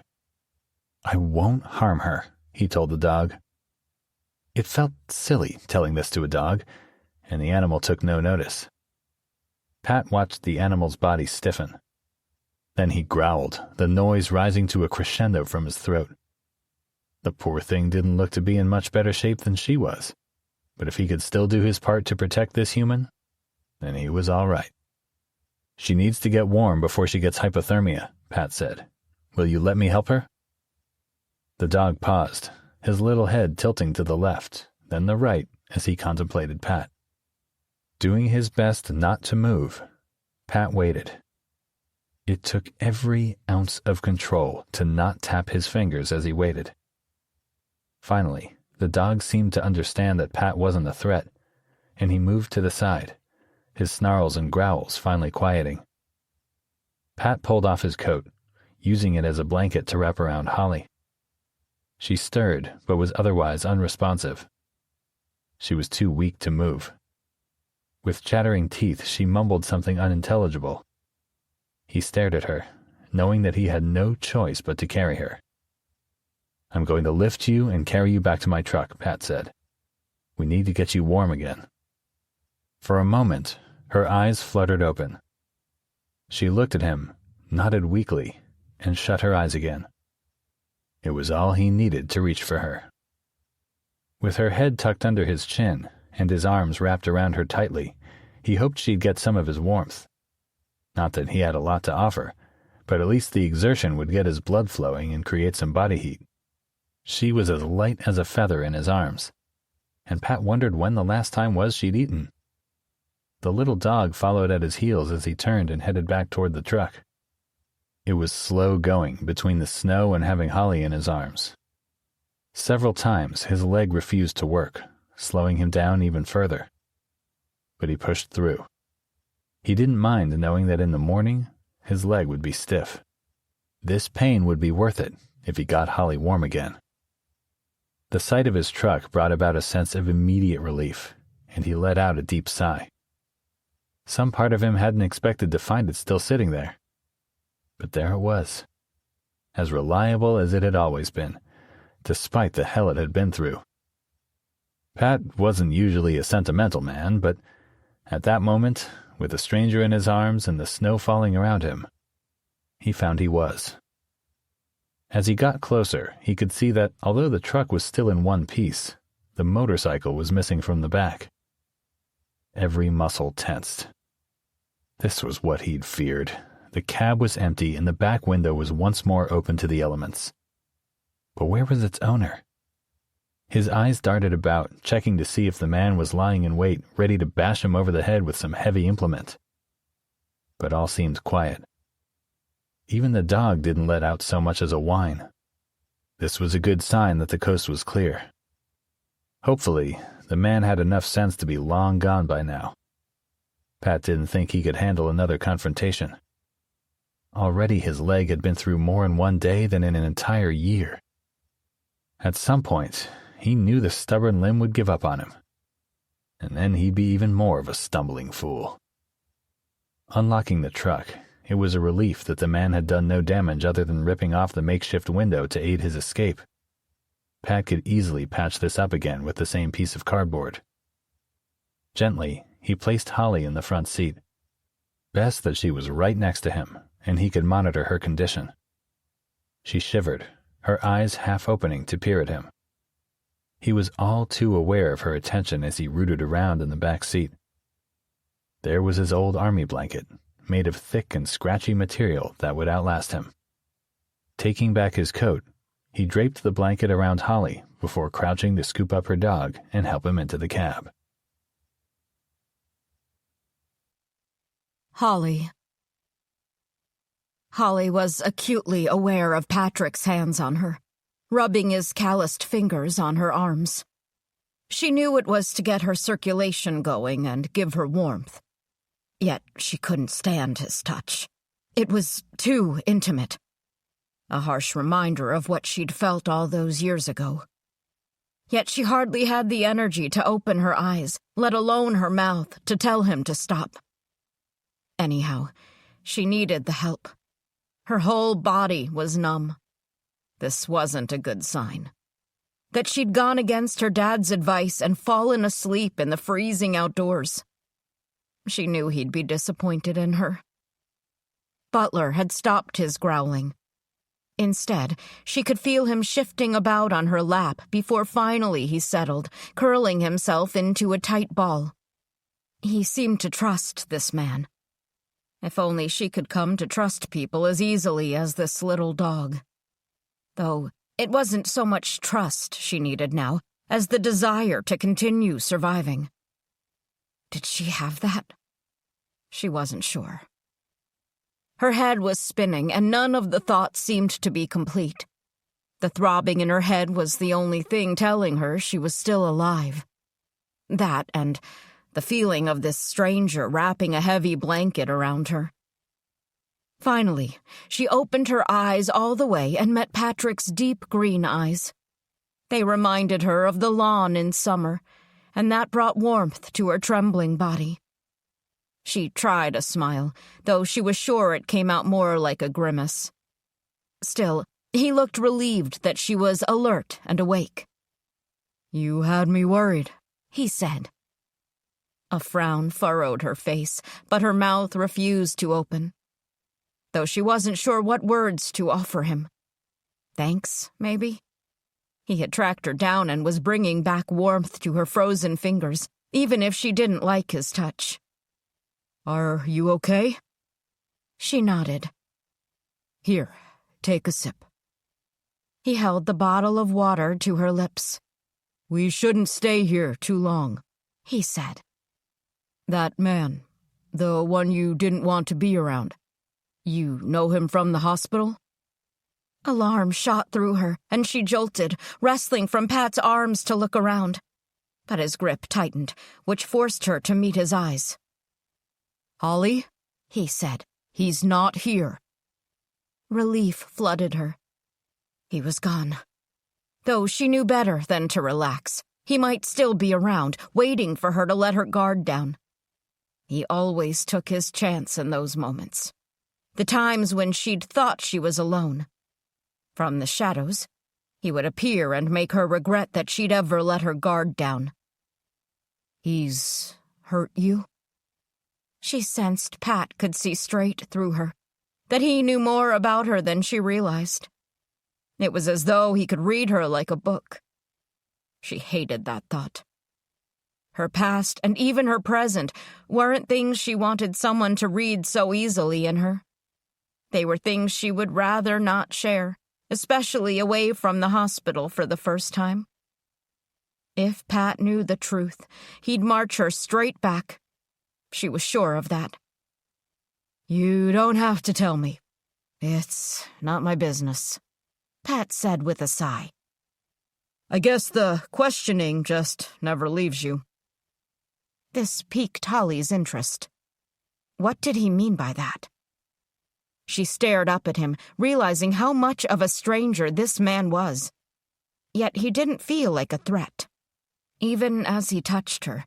His hands were rough, but his touch was gentle, and there was a warmth slowly spreading through her body. He was helping her, though she knew better than to trust him and his intentions. She would never fall for that again. "Retired a couple of years ago," he told her. "Yet, some days, it feels like I'm still meant to be clocking on. I'm not sure when that feeling will ever go away. Especially when things like this happen. The urge to grab my uniform and get to work is still there. My fingers still itch like hell for something productive to do." She bit her frozen lower lip and stared at him. "I've never seen anything like this before," No cars, no lights, no phones, nothing. It's the weirdest thing. Like something out of a book, she said, surprising herself by adding to the conversation. Pat's face lit up at her attempt to converse. It seems like that. Like some terrible movie I'd switch the channel on. But here we are, living it. It is strange. Her words came out stilted, but she wasn't dumbstruck. It was strange, though Holly wasn't sure how to compare it to normal life. She had nothing to go on. Another reminder of everything she'd lost, everything they'd stolen from her. It was a chilling reminder. Would she ever be able to move past what had happened? And the cars, how could they just cut out like this? Pat continued. Well, most of them. My old beater is as right as rain. How could that be? Holly shifted in her seat, careful not to disturb the dog as he snored gently in her lap. I've heard of things like this before. Smaller scale, but same reaction. Cars, cell towers, even planes. Nothing modern's working. Guess I'm lucky my truck's unaffected. The old girl's so old it doesn't have complex electrical components to fry. You mean it's more than a power cut? Yeah. A power outage wouldn't affect our phones, Wi-Fi, and signals. It's gotta be an EMP, but it's hard to tell just how widespread this is. Hard to tell here in the middle of a neighborhood. It might just be Salem that's been hit. That could make sense. How? Pat shrugged. Most EMPs take out a small area. It would stand to reason that a bigger one could knock out an entire city, even one like Salem. I'm sure that outside the city limits, everything is just as it should be. Holly scrunched her nose as she digested his words. She didn't know what an EMP was, but was afraid to ask. He'd said it so casually, as though it was something she should know. She didn't want to give him any reason to think she didn't know about the world, that she shouldn't be here, and that she belonged locked up in an institution. I guess I can hope it's local and only affected the area around the capital. That would make the most sense. Who would do this? Pat glanced at her. I don't know. We'll have to wait and see who comes forward to take the credit. I'm sure come the morning when everything is back to how it should be, it'll be all over the news. Probably some terrorist group wanting to mess with us, not realizing what a mistake that would be. Holly nodded along. Tomorrow morning, he'd said. That didn't give her much time to make more distance between her and the hospital. She wasn't sure how far she'd got so far, but it couldn't have been too far. They hadn't even hit a major road yet. I guess I can only hope everything is all right, Pat said with a sigh, pulling her attention back to him. I've got 2 kids. They live with their mom out in West Salem. I pray things are okay there. Hell, I hope their mom made it back from Portland. Silence filled the space between them as Holly racked her brain for something to say. She could tell there was space left for her comment, but it had been so long since she'd had a normal dialogue. Had she forgotten how to carry on a conversation? The thought made her head pound again, and she frowned into her lap. Pat pulled his arms away and turned his head to look out the window. Holly took the moment to observe him, watching him through her lashes. He seemed on the alert, watchful, on the lookout for anything untoward in the vicinity. Even so, she struggled to push thoughts of Nurse Julian returning out of her mind. Pat had knocked him out once, and she was certain he could do it again. But this didn't remove the feelings of insecurity. "How old are your kids?" she finally asked. Pat glanced at her, surprised at her question. He was quiet for a moment, and she worried that she'd read the situation wrong. Maybe he didn't want to talk about them. If they lived with their mom, presumably that meant he didn't live there.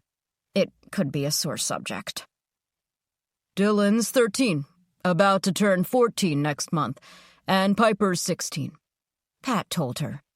Then he shook his head. I still can't believe how grown up they're getting. Already at the point where they want nothing to do with me. Not that they have really since the divorce. Kimberly made sure that they knew she blamed me for our marriage falling apart. I'm sorry. Pat shrugged, but she watched as his hands tapped at his thighs. Tap, tap, tap, tap. His fingers went. Though she was thankful for the distraction. Thankful to have something else to focus on that wasn't about her. Or Nurse Julian. I wasn't surprised, as awful as that sounds, Pat said. Right from the beginning, she made it clear she was settling with me. But with the kids, I thought we could make it work. In the end, she got fed up with my long hours and not enough money, and found someone else. Holly made a sound that she hoped came across as sympathetic. Again, she had little idea what to say. She watched as his shoulders slumped. He looked defeated in that moment, as though he was reliving his wife cheating on him. The kids, they might be teenagers and think they're old enough to look after themselves, but they can't. And if this is an EMP, I just hope they're not on their own. Their mom works in Portland. That commute can't be fun, even on a good day. But she leaves early on Fridays and would have gotten home well before everything kicked off, Pat said. Still, I'll swing by to check on them later. You never outgrow needing your mom and dad, Holly murmured. Pat's eyes met hers, and she sensed a subtle understanding passing between them. Could he read her that easily that he'd picked up she was missing her parents? Despite knowing she was too old to feel the way she did. She wanted her dad to make everything right and her mom to fuss about her. She'd hated it when she was younger, but after decades of not having it, she realized just how much she missed this. You should check on them, she said, petting the dog's ears absent-mindedly. Butler continued his gentle snoring, oblivious to the world around him. Pat nodded. I will, once we get you sorted. His attention on her made her fidget in the seat. She didn't want to focus on the fact that she still didn't know where she was going or how to find her mom. And if what he'd said was true, the buses wouldn't be running or any other form of transport. Without Pat's help, how would she even get out of Salem? What did you retire from? She asked, eager to have the conversation back on him. If he realized she was changing the subject, he didn't show it. Instead, he leaned toward her, as if he was about to tell her a secret. She did her best not to shrink away from him. He wasn't the enemy. I was a police officer, he told her. For the last 25 years, I patrolled these streets. Worked in a bunch of different departments. From homicide to drugs, even traffic. Loved every second. But mostly just getting the chance to help my community. That's what I miss. His eyes were mesmerized by his tapping fingers as she nodded along. Then she startled. It sunk in what he'd told her. Her heart stopped in her chest at the realization. He was a cop, just like the man who'd raped her all those years ago. Had she been wrong to trust Patrick? Was he just like him, the one that had destroyed her? Holly? Blinking, she realized that she'd pulled away and her body was shaking. The dog stirred and batted his eyes open. Pat shrank, puzzlement written on his face. He didn't understand. The man appeared genuinely to care, and he seemed like a decent enough human being. Yet she'd never erase her deep-seated distrust of cops. "You're white as a sheet," Pat said. "We should turn the ignition on and get more warmth to you. I can't believe I didn't think of that sooner. Let me go grab you a packet of nuts, too. He smiled. And I think I've got some crackers somewhere we can give to Butler." Disbelief colored Holly's expression. "You're a cop?" Patrick. Pat watched Holly recoil from him. She'd avoided his eyes as she spoke. The question seemed innocent, yet Pat sensed it was far from that. She clasped the dog to her chest. He let out a yelp, but otherwise didn't seem overly bothered that she'd disturbed him from his slumber. "I was, yes." Pat looked at her evenly. Her face twisted in a wince, as though his answer had delivered a painful sting. What had he done? He couldn't make sense of it. She'd started to trust him, but now she was reacting like this, just when he thought he'd gotten her to open up. She shook her head at him and tried for the door. Frigid air blasted into the truck. Her body was still frozen stiff. There was no way she'd last long outside in the bitter winter conditions. Did he move to stop her? Or should he let her go? He couldn't let her run off again. Everything in him screamed at him. She needed his help, even if she didn't realize it. Whatever she feared, he'd sort it out. He just needed to get her through the night. Come morning, the world would be righted, and the power would be back. He knew better than to expect everything to be back to normal, but things would be explained and all would be well in the world. But until that time, he needed to look out for this woman. She was all alone, trying to get to her sick mother. He didn't have it in him to let her go. Before he'd weighed his options, he reached over and grabbed her arm.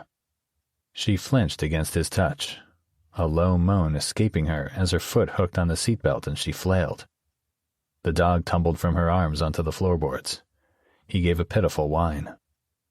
"Please, Holly, don't leave." The words did nothing to calm her. She fought against his grip, but he held firm, refusing to let her go. It was for her own good. She'd die if she went out again. Her body went limp, and he gently released her arm, his eyes full of concern. She slowly looked up at him. Her whole face appeared magnified as her eyes widened and were filled with terror. It tore him apart to see the anguish in her face. "I'm sorry," he said on instinct. She avoided his gaze, pulling her knees to her chest, hugging them as she rocked in her seat. The dog let out a yip from where he'd fallen. He looked more upset to have lost her warmth than to have found himself on the floorboards of the truck. "I didn't know you were a cop," Holly said. "Like him." "Him?" The question slipped out. His curiosity was eating away at him. He watched her face blank him, and her body tense. "What happened? Who is him?" he asked, his voice gentle. Slowly, she turned her head to meet his eyes. Suddenly, she looked so young and afraid. He felt his heart reach out to her. After all these years, he'd never learned how to harden himself, despite having seen so many people in similar situations. Still having that protective urge. "I've known a few rotten apples in my time," Pat said. "It's unfortunate, but I promise you, I will not harm you." Leaning down, she scooped the dog back into her arms. He responded with a yip of thanks and an affectionate lick to her cheek. "You're a sweet dog," she soothed to Butler. She looked glad for the distraction. He wanted her to trust him, and he would do what it took. As a silence stretched between them, he racked his brains. What could he say to comfort this woman and allay her fears? Easing into his seat, he peered out the window into the blackness. "I started on the force right out of the Army," he said. "My dad was the same. His dad, my grandpa too. It was in the genes, so I always knew what I wanted to do." Thankfully, I wanted it more than anything. During the 4 years I was overseas during the Gulf War, all I could think about was coming back home and starting the academy. The day it happened, I felt like I'd won the lottery. It was also the day my dad gave me the keys to this truck. Turning around to face her, he noticed the weariness in her eyes as she watched him. Tired, he would accept. Anything was better than fear and terror. A week after I graduated from the police academy, things went south. I'd married my high school sweetheart before boot camp, again, another family tradition. He gave a small smile at the memory. Right out of high school, we thought we could conquer anything, but I guess we didn't account for miles apart and then my working the night shifts. Holly's raised eyebrows were all the encouragement he needed to keep talking. Even if he'd rather not remember the wound, that was Camilla, wife number 1, leaving him. That first divorce had hurt more than he'd ever imagined. More than when Kimberly had handed him the papers. That he had been expecting. As for his third wife, Jane, he couldn't yet make out how he felt about her. But Camilla had always been there since they'd met in middle school. She'd been at his side for everything until suddenly, she was nothing more than a stranger across the table. Pat sat up straighter, feeling compelled to share his life's journey with Holly. He began by recounting the divorce from his first wife, then delved into the story of meeting his second wife, Kimberly, and how their love story unfolded. Finally, he opened up about Jane and how she'd impacted his life. As Pat reflected on his past, it was strange to look back on everything now, knowing that each of his relationships would end in divorce, though each time he'd thought he'd found the real thing. Yet 3 divorces later, and he finally realized that lasting love, the kind he'd grown up watching and wanting, would never be for him. He'd felt embarrassed telling her about this third failed marriage. If once is learning, and twice is stupidity, then the third time undoubtedly branded him a first-class idiot. Something his old partner had laughed about after his own 5th divorce. "I've sworn off women," Pat said with a snort. Pat still wanted to find love, though perhaps that wasn't something he would openly admit to. Not even to win over Holly's trust. And he wasn't sure if he even believed in it anymore. Not the kind he wanted. But the love he had for his 2 kids was different. That was real. Often painful, but it was what got him through the hard days. Knowing they were there had pushed him through his recovery and the days when his leg refused to cooperate. He had no choice but to get back on his feet. For his kids, if not for anyone else, including him. "You said you're retired," Holly said, her voice coming out quietly. Tap, tap, tap, tap. For the first time since he started talking, he paused. Not that he didn't want to share the story. His therapist had told him sharing might help him move on. That getting the story out, telling what had happened, meant it wasn't something to be ashamed of. Not that he was. He knew good cops, even the best, found themselves in bad situations. He was lucky to be alive, and he knew that, too.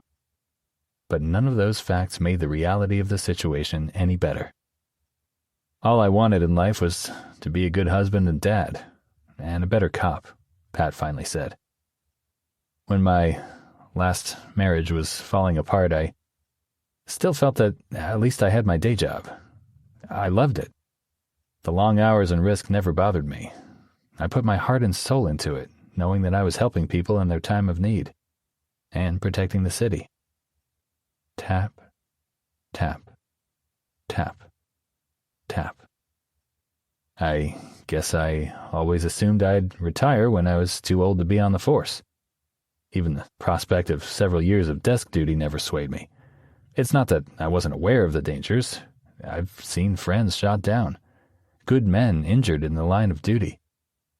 It just never occurred to me that I could be one of them." He closed his eyes as he flashed back to the day when his life would change forever. It was a routine traffic stop, early morning out off Lancaster. nothing I hadn't done 100 times before. But the guy had warrants and nothing to lose. Determined not to go back. I guess I'm lucky his aim was terrible. He hit my leg instead of anything too important, but it was enough to see me sidelined. And then my captain started throwing around the words medically retired. He still loathed that term. Even if it was the truth, it felt like a monumental failure. Like he'd let the bad guys win. Holly. Holly's gaze remained fixed on Patrick as he shared his story. Butler, in her arms, had his ears perked and twitching. The sound of human voices seemed to calm him. Outside, the gathering wind battered the truck, and the snow swirled and blustered. Yet Holly felt calm in the protective metal machine that was now her shelter. The light in Patrick's eyes faded as he told her of his 3 failed marriages. When he came to the incident that had seen him kicked out of the force, he looked totally deflated. Holly hadn't wanted to trust him, finding it difficult to believe that he could be a good person. But she couldn't deny that she might be wrong. He seemed to care about his job and the city he worked in, and she'd seen the spark in his eyes when he'd told her about his kids, whom he clearly loved. Hearing him talk about his children, with pride overflowing, had pulled at her heartstrings. She'd never even got to know her son, and that damn near broke her heart. Despite feeling proud of his accomplishments, it pained her to realize that she'd played no part in his success. She couldn't escape the truth that she had committed the worst act a parent could do to their child, and the self-hatred consumed her all over again. There was nothing she wouldn't do to take back her moment of weakness all those years ago. She'd been nothing but a kid herself, but when she berated herself to stop beating herself up about it, she still felt guilty and wished she could undo the past. She so desperately wanted to be the parent her son deserved, and she wanted to be there for him and to share the same pride that Pat felt about his kids. Sitting here in the truck isn't the best idea, Pat said, changing the subject. I'm not sure any buses will run until tomorrow at the earliest. Is there anywhere in Salem I can take you? Restless fingers thrummed the steering wheel as he waited for her to respond. With knitted brows, she considered his question. If she had money, she might have him take her to a hotel. But she had none. All she had was a backpack full of cookies and bottles of water, and a dog that wasn't hers. She didn't know anyone in Salem. All she knew was Meadowview was where her mom was and where she needed to get. Slowly shaking her head, Pat's face dropped before he ran a hand over it. I don't have a place in town anymore. Jane got the house in the divorce, though I guess I still have the rest of the month until it's officially hers. That's where I was headed before our paths crossed. Holly didn't know what to say.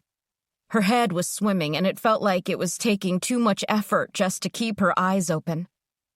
Every limb was heavy. All she wanted was sleep. Maybe it wouldn't be terrible to have him take her back to the hospital. She could slip back in as unnoticed as when she left. Except Nurse Julia knew she'd left, and he would report her. She shuddered to imagine what would happen to her, and the punishment she'd face. No doubt it would be a knock on the head with a chemical stick. They'd pump her up with medication, and whatever else they decided was in her best interests. No. She'd made her mind up to leave, and she wouldn't allow herself to go back. Not now. Never. I don't know anyone in town, she finally admitted. Pat pondered for a moment, head tilted, staring out the windshield. Already, their footprints would be buried in fresh snow. It wouldn't be long before the entire world looked like a snow globe. The whimsy of it made her smile. Even with the power out, even with Pat thinking the worst had happened, there was some beauty. "We have little choice, then. Jane's for the night. Tomorrow we can sort out finding you a bus ticket." She hesitated, chewing on her lower lip. Pat had just told her about Jane, another of his ex-wives. Surely the woman wouldn't appreciate him showing up at their house with a stranger in tow. But the more she thought about it, the more she realized she had little choice. Where would she go otherwise? Camping outside in the elements was out of the question. She didn't want to escape just for hypothermia to claim her. "Okay," she said. "Thanks." With that decided, Pat flashed her a tight smile and set to fixing the window once again. Then he slipped the gun from the waist of his pants. She glimpsed it as he leaned over, nearly brushing her, to place it back in the glove box. She'd almost forgotten about it after the incident with the man. "I'm sorry I took the truck," she said, "and messed with your gun." "You were scared. I can't say that I blame you. Shame this didn't help you more." She pretended not to notice the way he slipped the glove box key into his pocket instead of returning it to the center console. He didn't want her to get her hands on it again. Not that she blamed him, but it just reminded her that she was once again at the mercy of some stranger. Even if he didn't feel quite like a stranger anymore. He'd shared his life with her. Still, she didn't want to let down her defenses around him. Not when this could have all been some ploy to get her to trust him. For all she knew, he could have been lying. He might not even have kids. Though the pride in his eyes had been too real. She watched him shift the truck into drive. She didn't think he was lying. Even so, she needed to remind herself to be wary of him. Pat pulled away from the curb, the truck softly rumbling through the night. She leaned back in her seat, feeling the weight of the last hour taking its toll.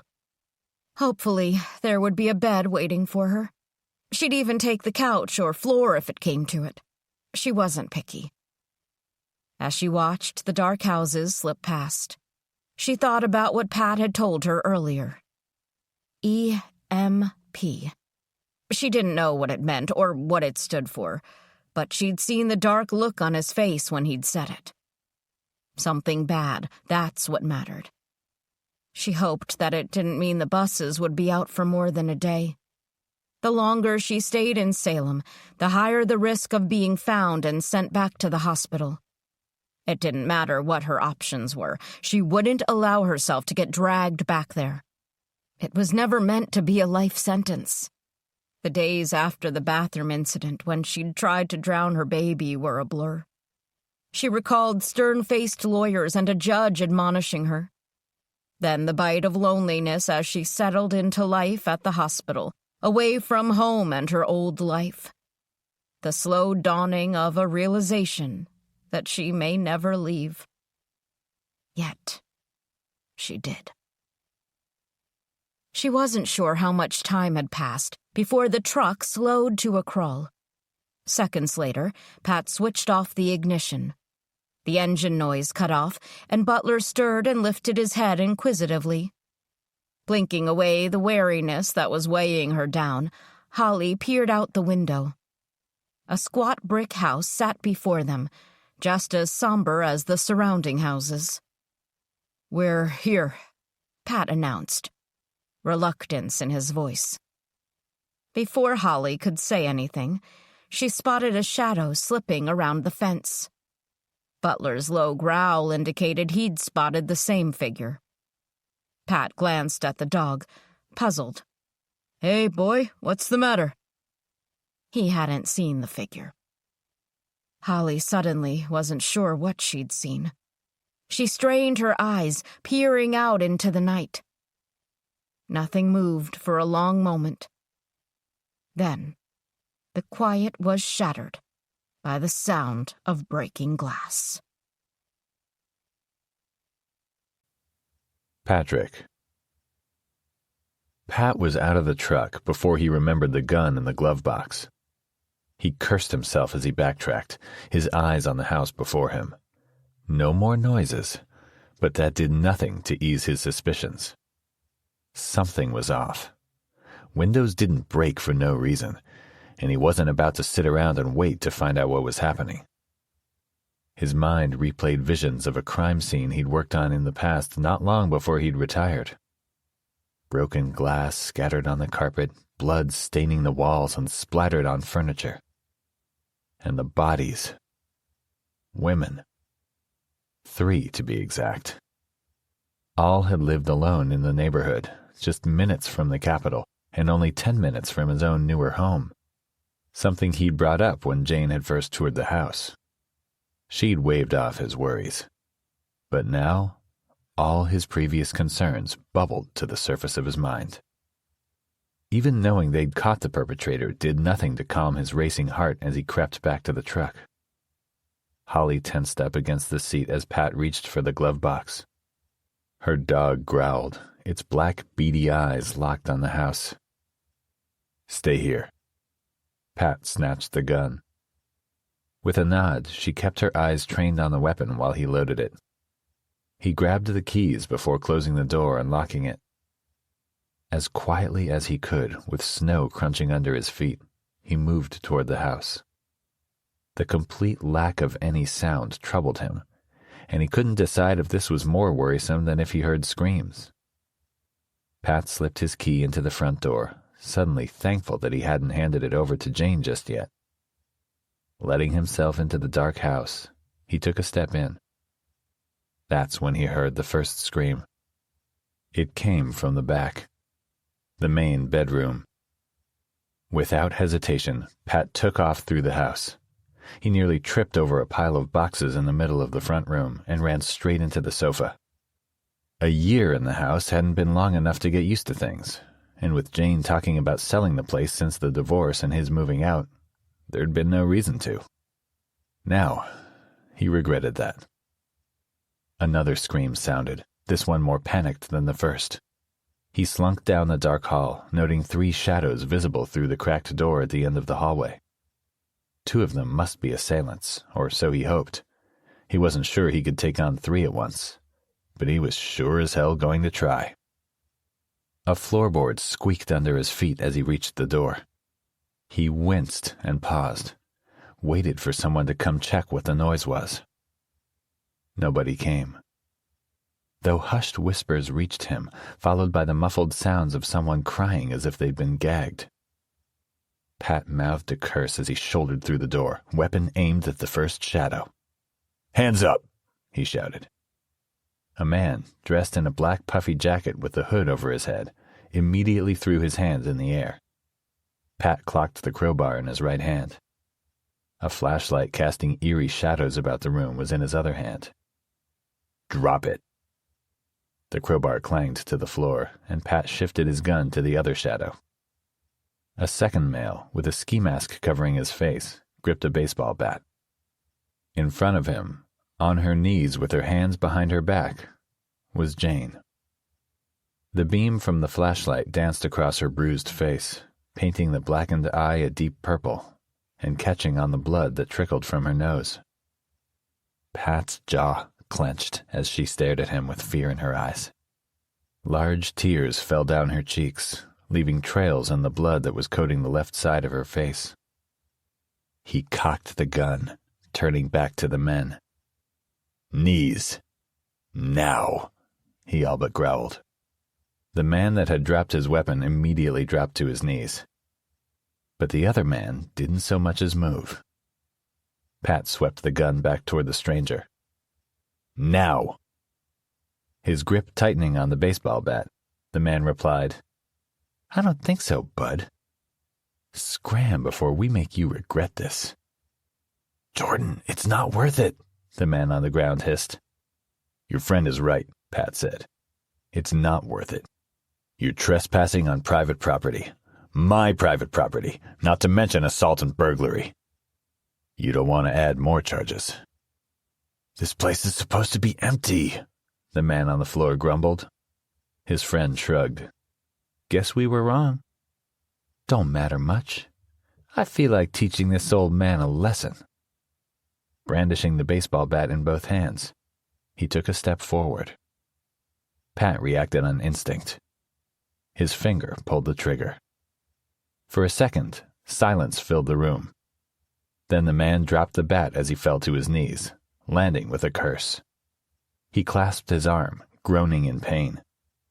Pat could just make out the thin line of blood that was running onto the carpet. "You fucker, you shot me!" the man yelled. "Enough out of you before I shoot your other arm." The man finally had the sense to shut his mouth. Pat glanced at Jane, who was scrabbling to her feet. He was about to check she was unharmed, but in the seconds his eyes were off his attackers, the first man jumped back up and crashed into Pat. But his smaller frame was no match for Pat's bulk. The man tumbled to the floor, dropping his flashlight as it slid across the floor. The second man staggered to his feet, grunting as he continued to clasp his arm to his chest. "You bastard!" The man charged toward Pat, but his friend grabbed him before he could reach Pat and pulled him away. "It's not worth it," his friend said. "Leave him. Let's get the hell out of here before he shoots again." "Listen to your friend," Pat said.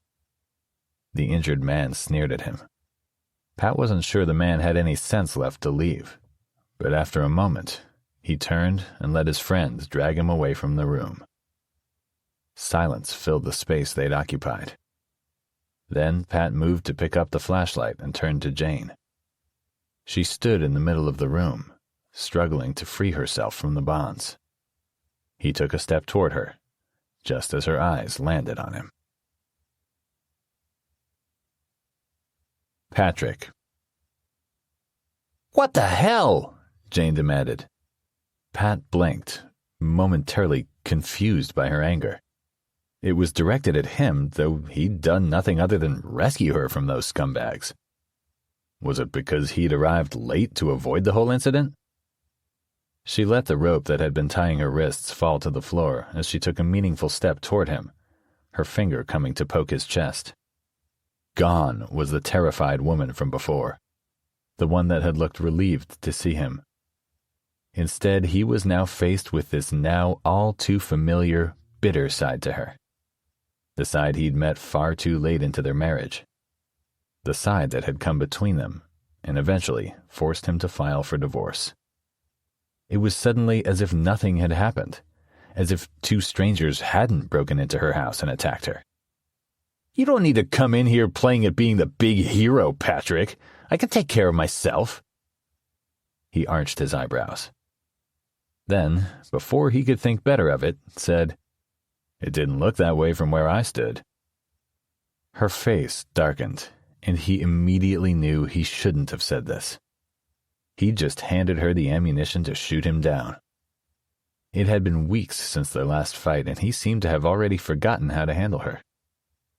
In that moment, all he could do was stare at her incredulously, wondering what had made her the way she was. That she couldn't even thank him for saving her life. At the very least for chasing off the men before they could do any more harm. They could have killed her. "You don't get to play hero to me," she said with bitterness in her voice. "You lost that right the day you filed for divorce." Tap, tap, tap, tap. "I wasn't," Pat said with a sigh. "It was just a happy accident that I came when I did. It's only taken me all afternoon to get here." "What the hell are you even doing here?" "You demanded I get the rest of my stuff out of here, remember?" Her eyes narrowed, and she stepped toward him. It didn't matter that he had once been a soldier and a cop. The look in her eyes was enough to force him to step back. A pint-sized 4 feet 10 inches tall, but she could scare the living daylights out of him. His jaw clenched as he stared down at her, trying in vain to find some shred of the woman he'd met and fallen in love with. That version of Jane disappeared the day they exchanged vows. He fought the urge to drum his fingers against his useless leg, but failed. "Patrick?" Jane's eyes snapped to the door behind him. He let out a low curse as he spotted Holly standing in the door. Her arms were wrapped around her bony ribs, hugging herself. Butler was at her side. "I heard a gunshot and saw 2 men come running out," Holly explained. "When you didn't come out, I got worried." "You bastard," Jane spat. Pat turned to meet Jane's eyes, rage burning fiercely in them. He suddenly realized what a mistake it had been to come here. Not only that, but to have brought Holly along. A few weeks was all it took for him to forget everything about her, including her irrational jealousy.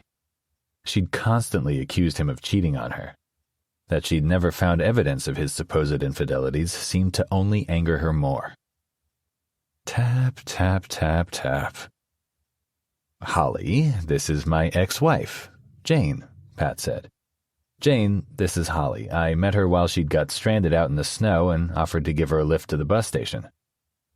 "Always playing at being the hero and always falling short," Jane snorted, shaking her head. "Does it look like I'm that gullible? You're such a terrible liar, Patrick."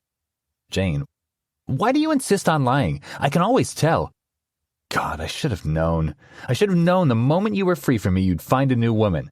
And you thought bringing her here was a good idea? Why, so I could watch you be the man you failed to be to me with another?" "Jane, that's enough," Pat said.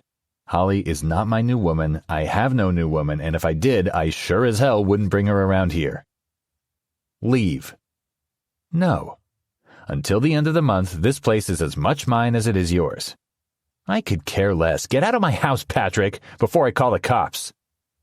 "Holly's a stranger that I'm trying to help. The power is out, and it's a mess out there. We'll be gone in the morning." "You'll be gone right now," Jane hissed. Before he could reply, Holly let out a low moan. Concerned, he turned to find her sinking to the floor, her hands pressed to her skull. Butler whimpered, nudging at her.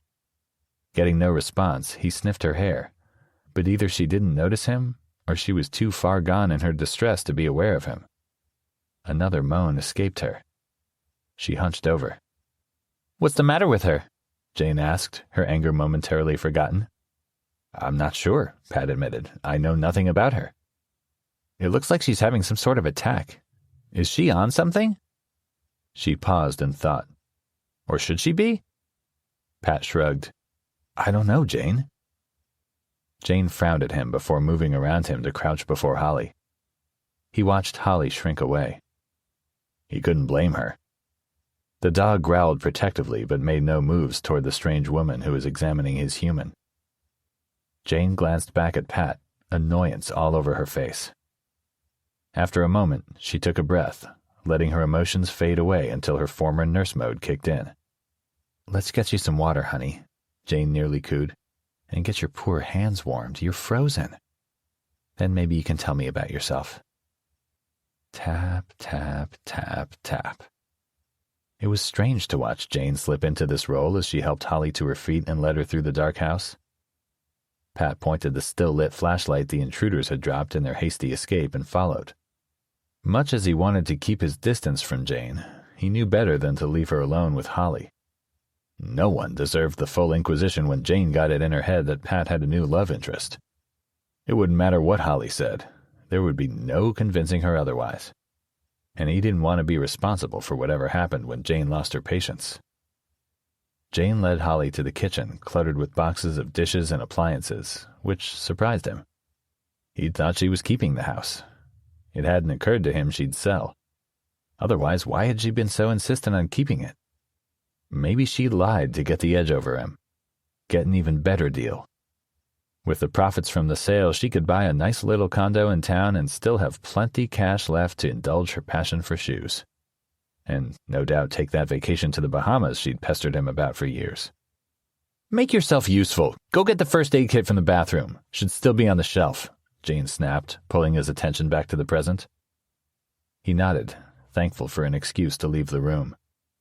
Her soft murmuring to Holly was a good sign. Still, he hurried to the bathroom to grab the kit. The one that Jane had put together when they first moved in. She'd always insisted that it was her job as a nurse-turned-physical therapist to look after that kind of thing. He hadn't thought it worth a fight to point out he had more medical knowledge than she gave him credit for. On his return, he found Jane gently pressing the back of her hand to Holly's forehead. Holly was gulping water from a glass while Butler was by her side, nose in a bowl, crunching on some crackers, his tiny tail wagging 10 to the dozen. Simultaneously, both women looked at Pat, only Jane rolling her eyes. "Did you get lost? Put it over here already, would you?" Tap, tap, tap, tap. Jane rummaged around in the first aid box, talking in a low voice to Holly as she did. Pat stood back, making sure that he was out of the way. The last thing he needed was for Jane to snap at him again or usher him away. And he also didn't want her to take her anger out on Holly, an innocent who didn't deserve such treatment. He couldn't believe that he'd forgotten what a nightmare she could be. Even though she seemed gentle with Holly, he wasn't sure that he believed it. After several minutes, Jane turned to him. "You can stay the night," she announced, "but Holly's sleeping in the guest room. Alone. I don't need you two doing God only knows what under the roof that was once our shared home. Understood?" He resisted the urge to insist, yet again, that there was nothing between Holly and him. Instead, he nodded 3 times. Again, Jane rolled her eyes before helping Holly to her feet. He let the women walk past him, with Butler trailing after them. "Be useful for once and take the dog out," Jane said. "He can stay with her. I don't want him running loose and ruining the carpets. I've just had them cleaned." "I can take the dog," Holly said, her voice coming out quiet and wavering on the last word. "You stay here and rest. I'll be quick," Pat said. Before either woman could argue, he scooped up Butler. He expected the dog to growl or even nip at him, but other than the quiet yip of surprise at being picked up, the dog was quiet. For that, Pat was thankful. He was also thankful for how quickly Butler went about his business in the yard. At least he appeared to be house-trained. The last thing any of them needed was him having an accident in the house. That might be enough to turn Jane homicidal. Butler impatiently waited for him to open the door to let him back in. Pat watched the little dog scurrying off in search of Holly. He smiled to himself. The two seemed to be bonded. Then he returned to the kitchen to clean up. It would hopefully keep Jane from her constant sniping, though he wasn't sure why he even cared. "Your friend is shaken," Jane said as she returned to the kitchen, "but otherwise seems okay. She didn't open up about much, though." "She's a mystery. I'm not even sure if Holly is her actual name. Like I said, we only met a few hours ago." "I don't care, Pat. I just want you both gone in the morning." Tap, tap, tap, tap. He suppressed a yawn. "Are you okay?" "It'll take more than 2 cowards to frighten me." Pat was quiet for a moment, unsure what to say. He glanced at Jane in time to catch her frowning at her hands. They were trembling. She quickly tried to hide it by folding her arms. But it was a strange relief to see that what had happened had affected her. "Unrelated to this incident, I'm going to stay with my sister," Jane said. "With the power out, I'm sure she could use the help with the kids. Davy, too. Lord knows he must be having a fit over everything." "That's a good idea." She snorted. "I wasn't asking for your approval, Patrick." Tap, tap, tap, tap. He went quiet, the familiar wariness weighing down on him. "I don't want you here," Jane told him. "Go grab you and your friend a bite to eat, then get some sleep. Tomorrow, leave as quickly as you can. Got it?" "Yes," he said, loud and clear. "The rest of your boxes are in the garage. Be sure to take them before you go. I'd rather you be out of my life already." Without another word, Jane turned and left him standing there in the kitchen. Holly. Holly woke with a jolt. For a moment, she didn't remember where she was, the room unfamiliar. The mattress was on the floor, boxes surrounded her, and a curtain hung off the rail. A thin ray of light filtered through the window. She sat up, rubbing the sleep from her eyes as she took in the room.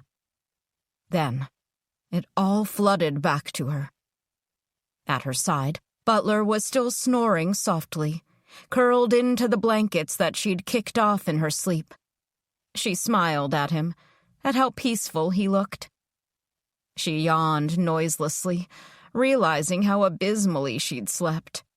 Not that she was used to good sleep. That had been rare at the hospital.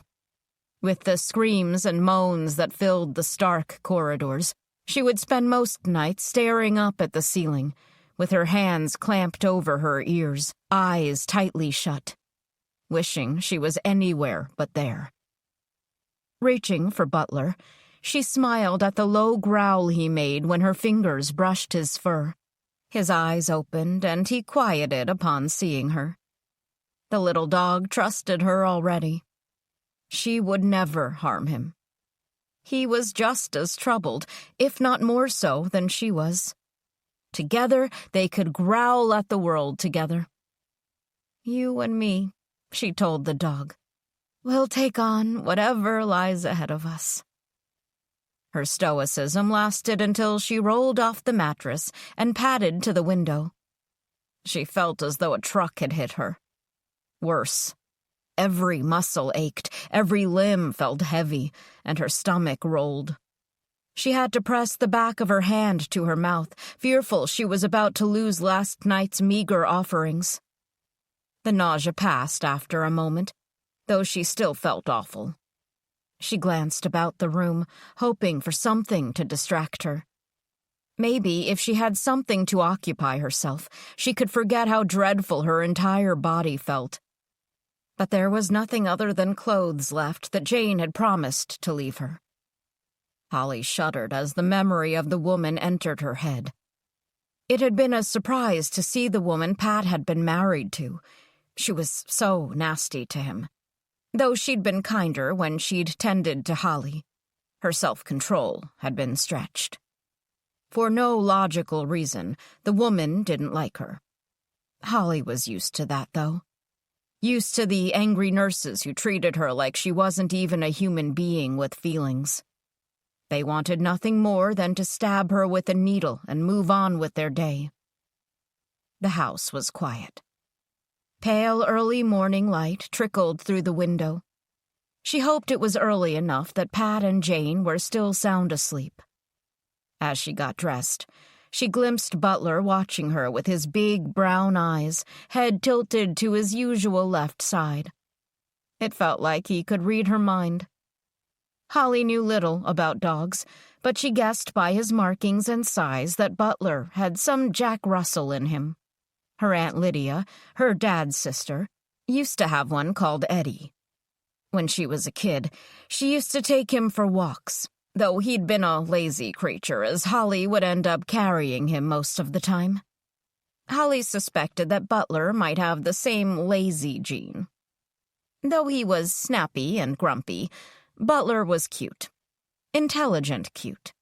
He knew which humans he could trust and how to get their trust in him. Holly wondered what sort of life he'd had and why he'd been at the hospital. A mystery she didn't think would get solved. Anyhow, Butler was a fixture now, and he was coming with her. She felt she owed it to Pat to explain herself, but he wouldn't understand her need to get away. Pat was kind, even though his ex-wife wasn't. She just didn't want him to feel like he was responsible for her. He wasn't. No one was. She would get herself and Butler out of Salem and to her mom.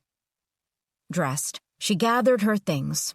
Her movements labored as she pulled on the coat she'd stolen the night before. Moving only seemed to make her feel worse, but she ignored it as she gathered Butler and grasped him to her chest. He gave a soft growl, enough to let her know he was less than thrilled with her plan. All she could offer him was her meager stash of rice cakes. It wasn't much, but she'd find a store or somebody to help. There were bound to be other dog owners in the neighborhood who would spare some food for Butler. She gave him a gentle pat on the head. "We'll be okay," she whispered to him. "You and me." She wasn't sure she believed it, but her head was too heavy and her thoughts too sluggish for her to care. Butler didn't seem to notice her low mood as he inhaled the last of the rice cakes, then darted for the door. With Butler back in her arms, Holly focused on slipping from the room as quietly as possible. The house was still, which was a good sign. Guilt aided her with each step she took toward the back door, though it wasn't enough to stop her. Little by little, she edged the door open, waiting for the squeak, but it opened quietly. Still, she flinched, expecting Pat to appear, but no one was coming. She closed the door behind her. The relief she expected to feel was missing as she gazed out at the snowy yard. A soft snow was still falling, adding to the drifts that had formed overnight. She'd never seen the world so white before. It was beautiful. "Hey, Butler, look at the morning," she whispered in the dog's ear. Unimpressed, he buried his head under her coat. This dog did not want to be set down on the snow. Holly gave herself a moment to savor the new day, to take it all in before she walked out to the yard. Keeping close to the house, she trudged around to the front and pulled the gate open. Peering into the empty street, she realized she had no idea how to get to the main road. She'd barely been paying attention when Pat had been driving. Exhaustion had been pulling at her too hard, refusing to let her focus. She nibbled her lower lip, considering for a moment before deciding that left was the right direction. It had to be. It looked like the road looped, and she could only hope it wouldn't lead her further into the neighborhood. She set off in that direction, flinching at the icy wind that whipped into her face and stung her nose. As she made it to the end of the roadway, she was so absorbed in her own thoughts and shivering from the cold that she didn't notice the figure approaching. A hand wrapped around her shoulder. She jumped, spinning around to come face to face with a man in leathers and a motorcycle helmet. He smirked at her. "I knew you couldn't get far," he said. "You aren't as bright as you think you are." His fingers bit into her shoulders, and she winced in pain. Butler snarled and yapped, working himself into a frenzy. The man laughed, the sound echoing off the surrounding houses. "Let go of me!" Her voice shook, along with the rest of her. "You're going to regret this little adventure of yours." He pulled her closer to him. "I'm looking forward to making you pay for what you did." She recognized the voice. It was Nurse Julian. He shouldn't be here, touching her. He should be somewhere, anywhere else. She couldn't make sense of why he was standing there, of how he got here. He loomed over her now, forcing her to her knees. Terror pulsed through her. She didn't know what to do. Butler's barks were becoming louder and more urgent, but Nurse Julian ignored him. She was glad of that. She didn't want the dog to get hurt, and she knew the nurse wouldn't hesitate to harm him. "Let her go!" Holly looked in the direction from where the woman's voice came from. Jane was standing there with a shotgun pointed at the nurse. Behind her, Pat stood in the doorway, his pistol drawn as he took in the scene. "Mind your own business," Nurse Julian hissed. "I'm doing you a favor, taking this deranged woman off your hands. She's violent and could end up hurting you." "The only deranged one is you. I will not repeat myself. Let her go." The sound of the shotgun cocking filled the air. Nurse Julian let out a curse as he shoved Holly away from him. She tumbled to the ground, barely catching herself in the snow. Butler was immediately at her side, pushing his snout against her face. "Leave, now," Jane ordered. "You'll regret this," Nurse Julian said, backing off, his hands in the air. Next thing, he was mounting his bike and disappeared down the road. Jane reached for Holly, helping her to her feet. Together, they turned and walked back toward the house. Pat watched them for a moment before glancing to where Nurse Julian had been. "That was the man from yesterday," Pat commented. Your stalker. All Holly could do was nod. Let's get you something to drink, and you can tell us about him, Jane said, leading Holly past Pat and into the house. Holly said nothing as Jane guided her to the kitchen once again and collapsed into the chair. Thankful for an excuse to be off her trembling legs, her entire body shook as she stared at her hands. How had he found her? Why was he following her? I'm sure we haven't seen the last of him, Pat said as he joined them. I don't appreciate being dragged into this, Jane said, opening the dark fridge before reaching for a carton of orange juice. Pouring 3 glasses, she moved one toward Pat, then Holly. I'm leaving as soon as I get dressed, Jane said. I suggest the 2 of you leave sooner, before that man finds the balls to come back. That's fine, Pat said. We need to go to the station anyway. Why? Jane asked. Holly glanced up at Pat. The station? As in the police station? No, she wouldn't be going there. It didn't matter that she was being stalked. She could handle that.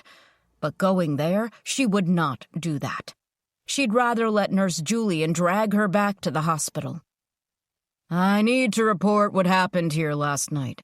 And just now, Pat said with a sigh. Not to mention turn myself in for shooting a man. Yesterday was quite eventful. Why do you always have to be the hero? Jane muttered under her breath. They need to know. It's my duty to tell them. Besides, I'd rather let them know a man like that is out on the loose. No. The word came out louder than she'd intended. But it was there, hanging in the air. Pat turned to stare at her. He frowned as a moment passed. We don't have much choice, Holly, he said. Between the man that attacked you, both of us, and the nurse that attacked me, the police need to know who's running about out there. I don't need to go, though, do I? She was filled with hope for a second as he considered this. Jane glanced up from her glass. Immediately, her eyes narrowed as she watched Holly and Pat. Holly realized that if Pat left, she'd be left on her own with Jane. That wasn't something she wanted. After the police, I can drop you off at the bus station. Or before, she countered. It's the opposite way. I'd rather make the report than get you to where you need to go. She shook her head but couldn't force out any more words. Her mind spun with visions of being caught, of getting arrested or being escorted back to the hospital. Surely her absence had been noted by now, meaning they'd probably already alerted the police. She wasn't sure how that worked, and she didn't want to find out. It seemed unnecessary to go to the station, but she realized she might not have much choice. Searching her mind for any argument that would get her out of going, she realized she had nothing. There was no reason for her to not want to go to the police. Normal people weren't afraid of them. People that had nothing to hide had no reason to not go to the police. The harder she argued, she feared the more Pat would question why she didn't want to go. I'll stay in the truck, she finally said. Of course, Pat said after a moment. Then he sighed before adding, I know not everyone likes police stations, and I'm sorry for pushing. If I weren't worried others would be harmed, with that Julian man on the loose, I wouldn't push. Holly nodded. She wanted to believe it was as simple as that, but she was still afraid that she'd be recognized. Or worse, the man that had taken away her happiness had been a cop. What if the station was filled with more men like him? Would they be able to tell by looking at her what had happened before? Her shaking worsened at the idea. This was the last place she wanted to go. Patrick. Pat drove the familiar route to the station. He leaned forward, hands gripping the steering wheel, glancing at Holly from time to time. Her gaze was locked out the window. Any attempts to start conversation were met with a stony silence. Tap, tap, tap, tap. "I need to stop for gas first," Pat commented. "Then the station. I don't expect it to be long. Mainly formalities. Most of it will have to be dealt with later. Should have you at the bus terminus in an hour or so." After a few seconds' pause, he added, "Hopefully the buses will be back up and running now." She gave nothing away that she'd heard him. Pat let out a sigh as he took a right. He'd been careful to dodge the stalled-out cars and watchful for the few people that were out.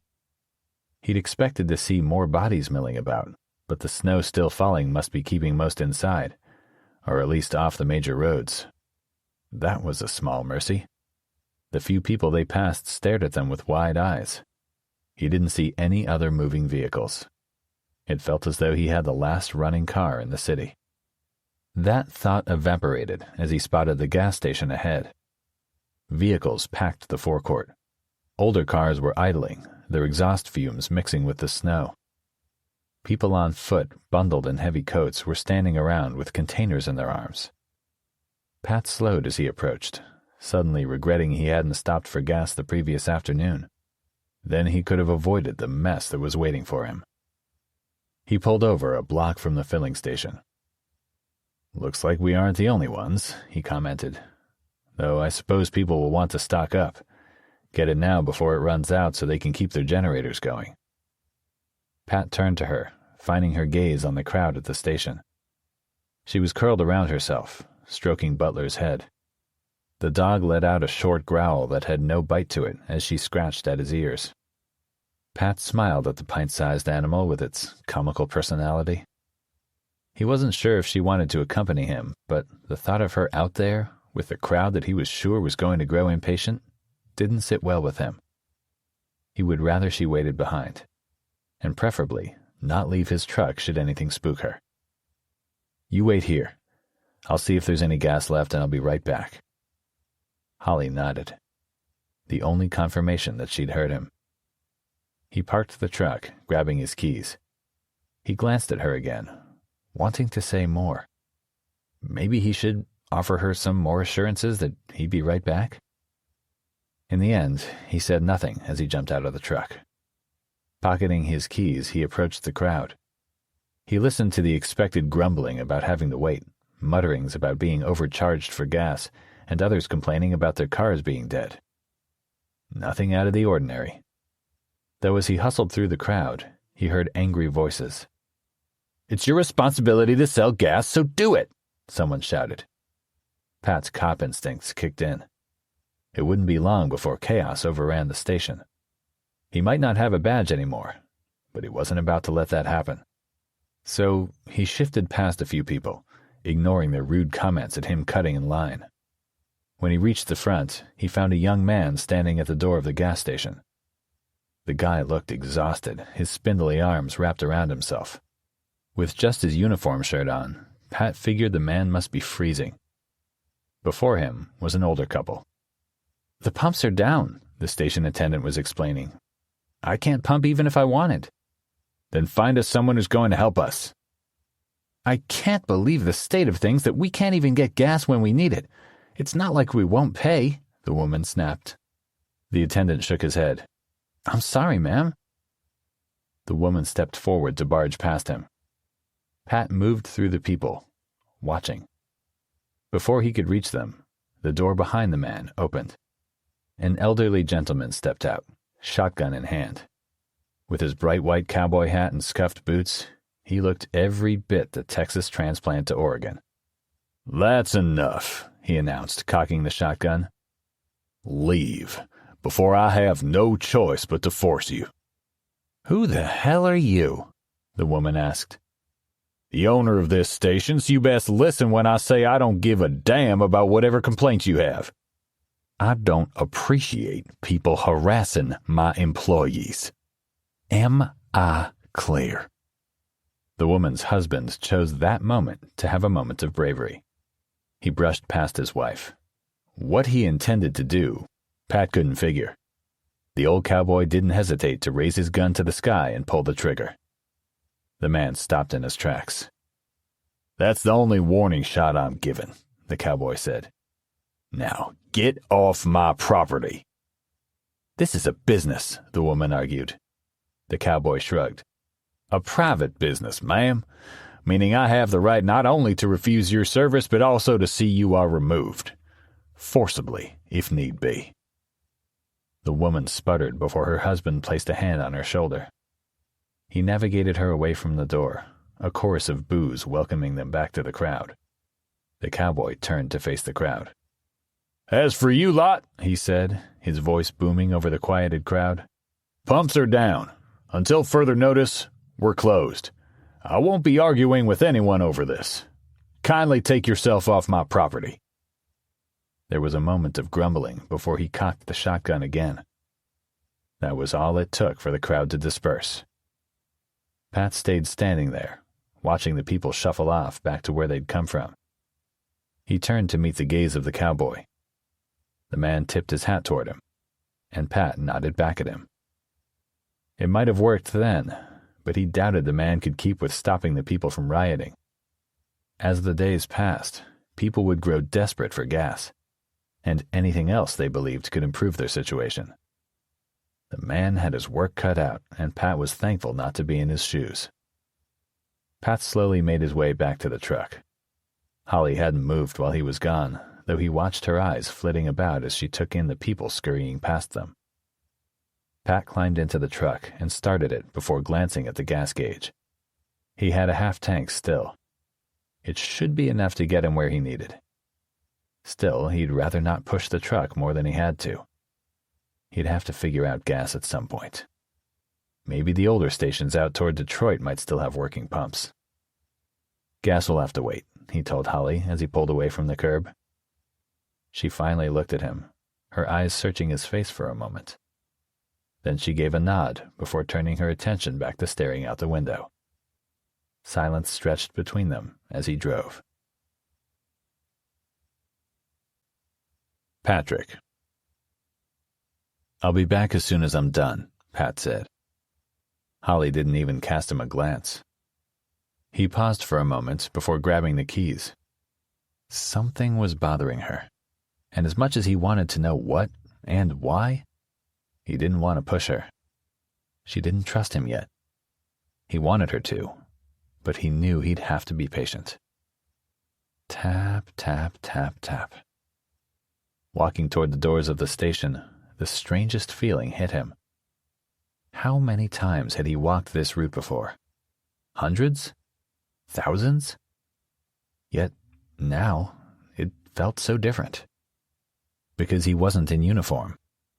There was no badge on his chest and no gun at his hip. He was a civilian, and it was at that moment that it hit him. Since they'd discharged him from the hospital, he'd avoided the station like the plague. By then, he knew that his time was done, and the inevitability of medical retirement. No matter how hard he'd tried to get better, his leg remained defiant. His captain had talked to him while he'd been lying there in the hospital bed. He'd done everything to keep his face from crumpling. Instead, to just nod along to what the man was saying. It had all made sense. Still, it had hurt worse than the shooting. Worse than anything, if he were honest. It was as if they had stripped his entire identity from him. He'd no choice but to sign the papers and accept his destiny, allow the younger officers to shake his hand, and leave. No longer an officer, no longer a soldier, and now, not even a husband. He hadn't known what to do with himself. That same feeling of dread tinged with familiarity hit him as he walked through the doors. Pat could hear the hum of the generator, though it was still poorly lit inside with only a few lights on. Probably to save energy. Who knew when the power would be back? A tired-looking clerk glanced up at him. It took a moment for her to recognize him. "Patrick," she said, a weary smile pulling at her lips. "What are you doing here?" "Agnes, it's good to see you," he said.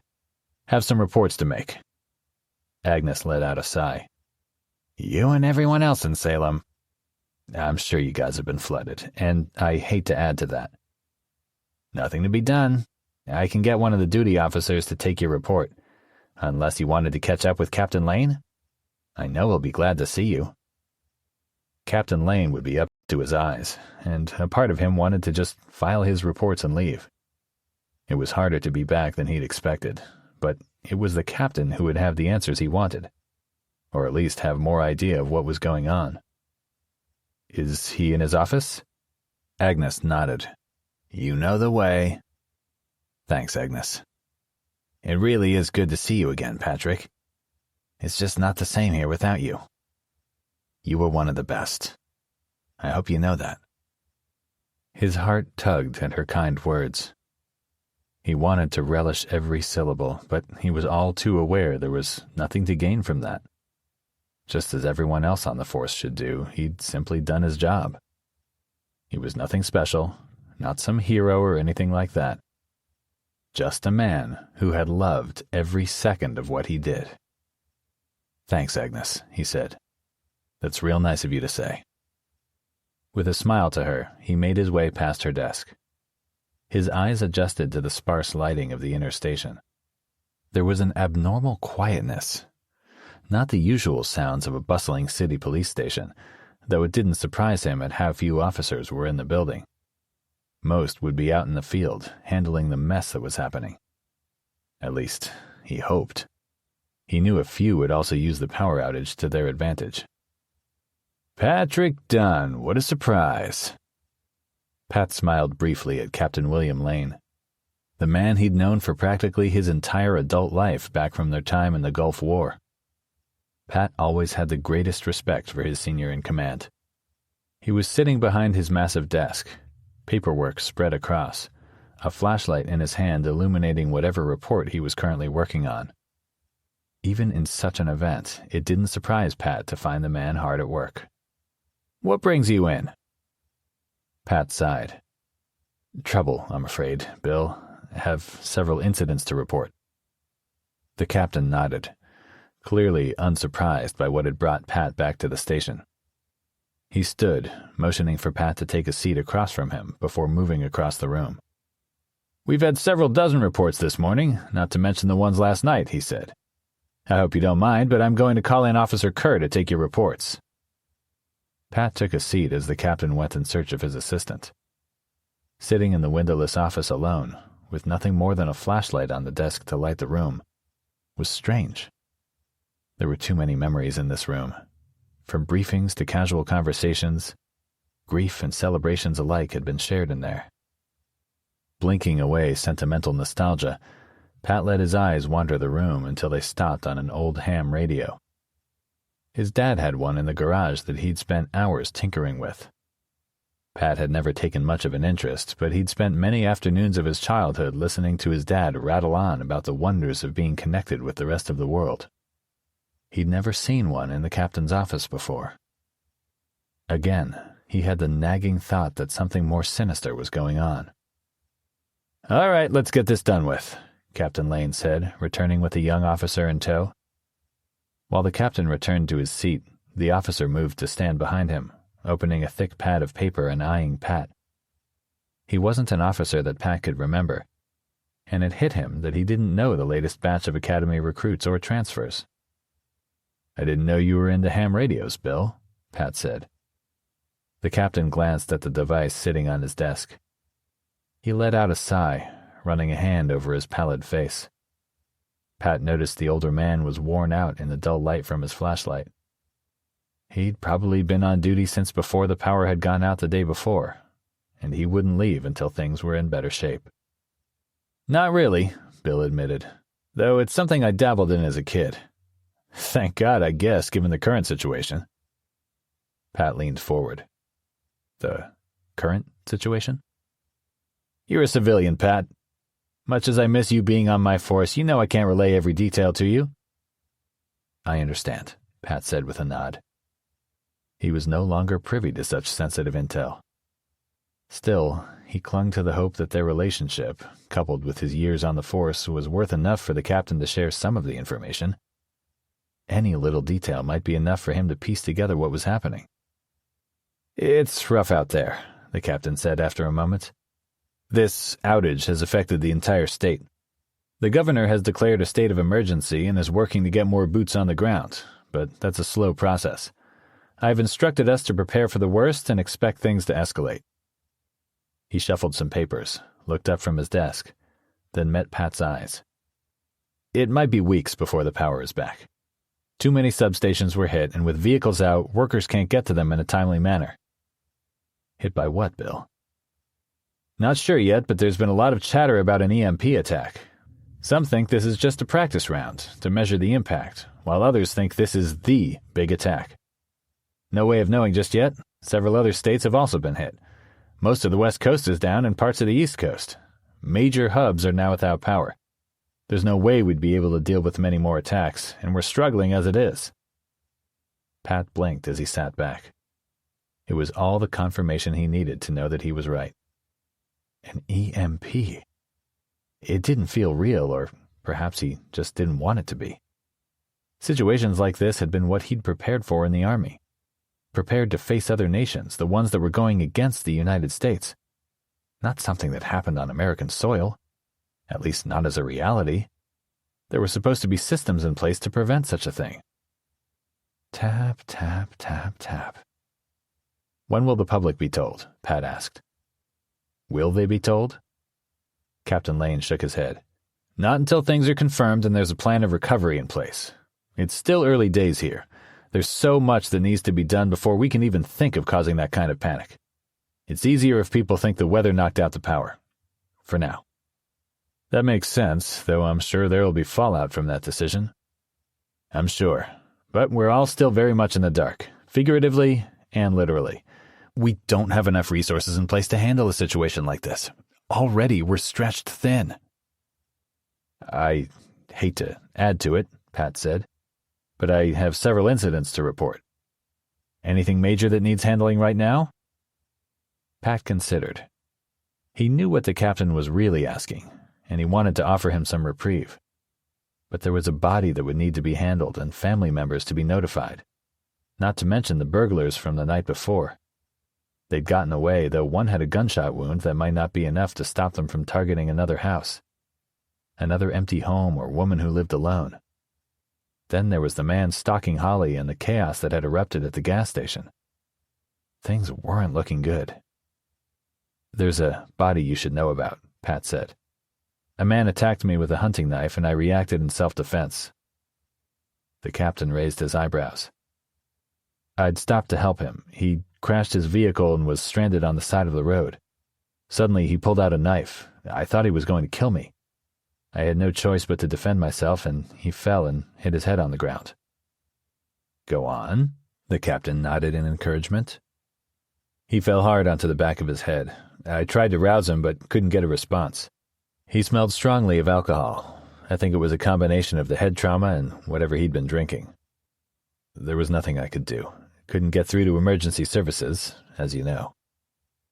Pat paused for breath and glanced at the captain, who remained sitting, impassive.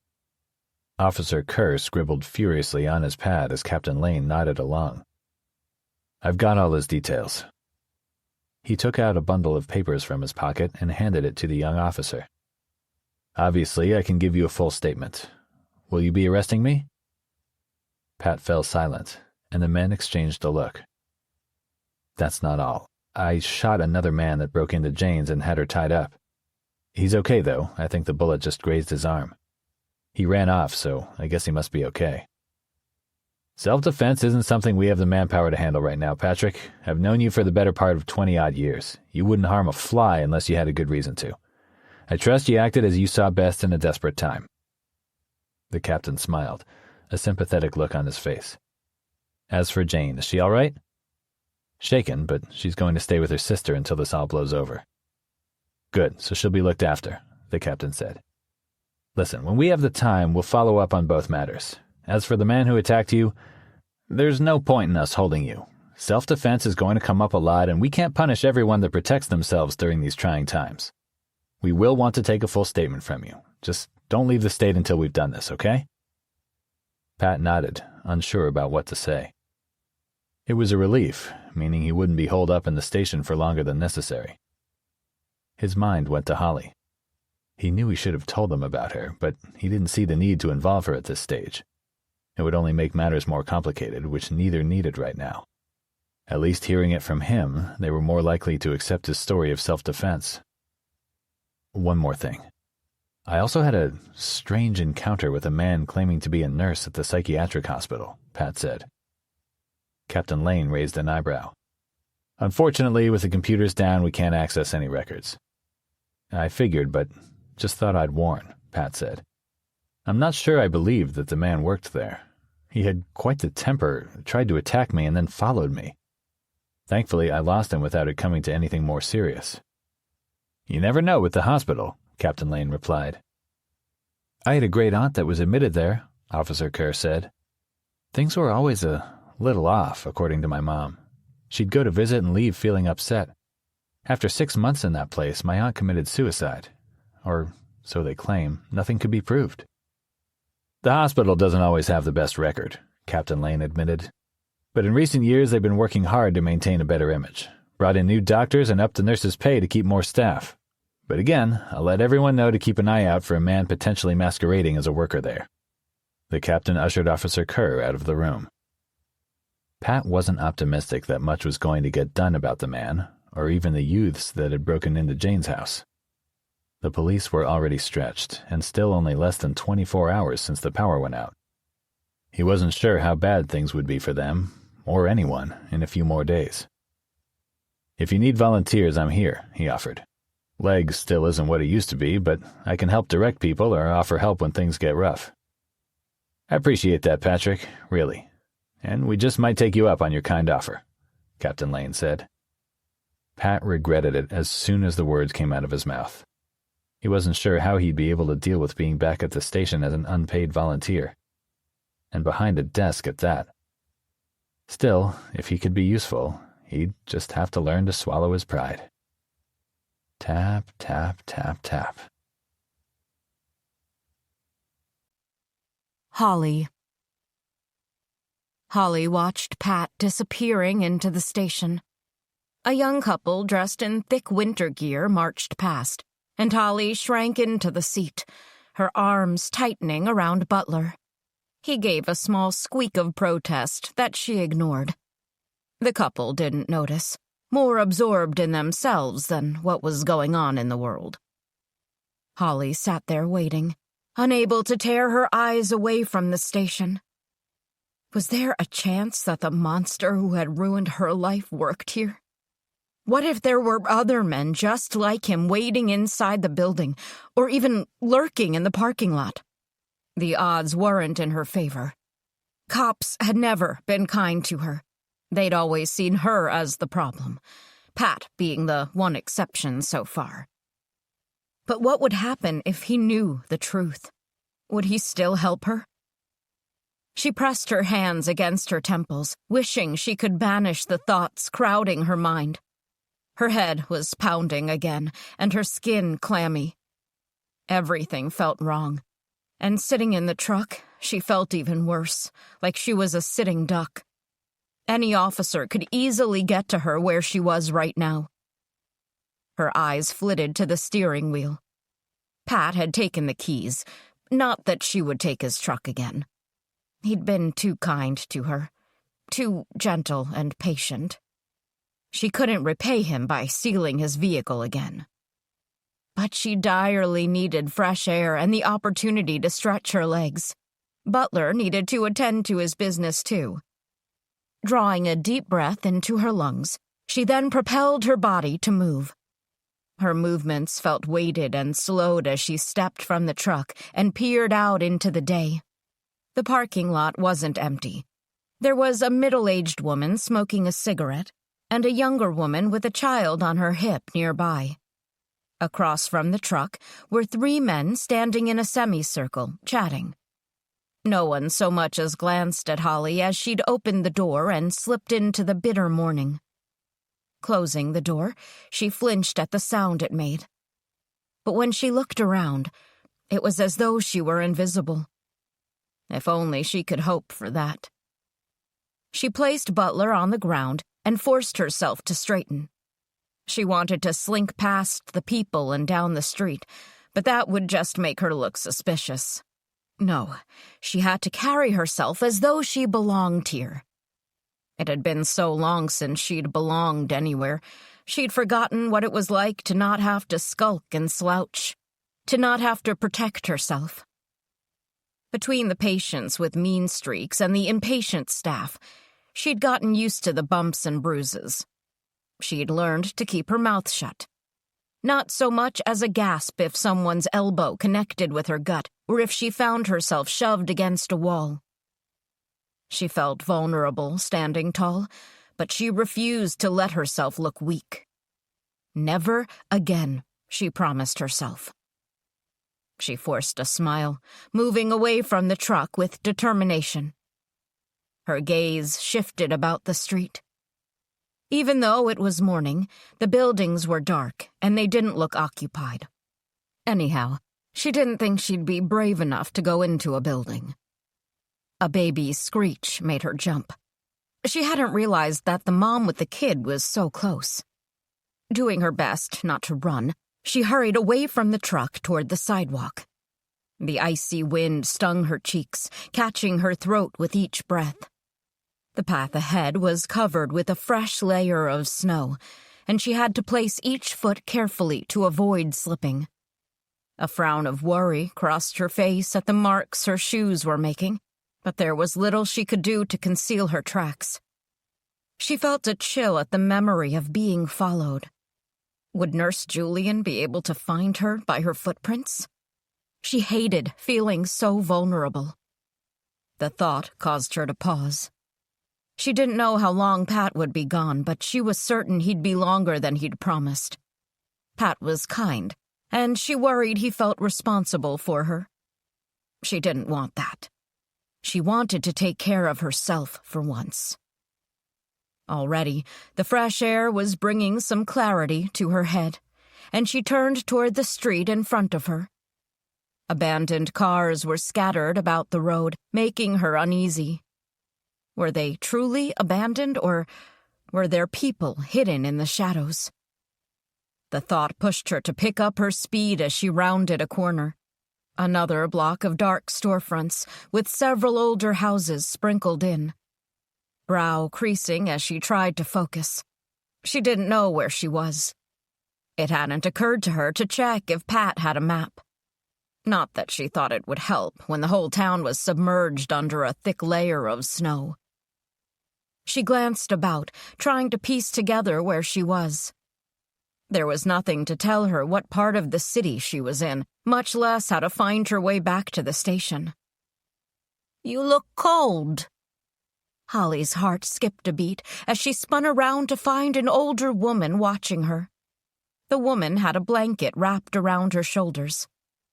Her head was covered in a hand-knitted cap that matched the gloves on her hands. She had a smile on her face, her eyes soft and kind as she watched Holly. "Your car get stuck?" Holly blinked. "What?" "All yesterday, the road was filled with people and their dead cars. Most seemed to have wandered off during the night," the woman explained, nodding toward the street. Holly turned, taking in the dead cars. It hit her that she had an excuse for being out, so she turned back to the woman and nodded. "You look half frozen," the woman said. "Come in. You can get warm for a bit before you continue on." The woman moved toward a storefront, pulling open the door. Holly started at the bell that jingled above the door as the woman stepped inside, glancing at her. Hesitating for a moment, she decided that at least stepping into the shop would get her out of the cold. "The name's Sylvia," the woman said.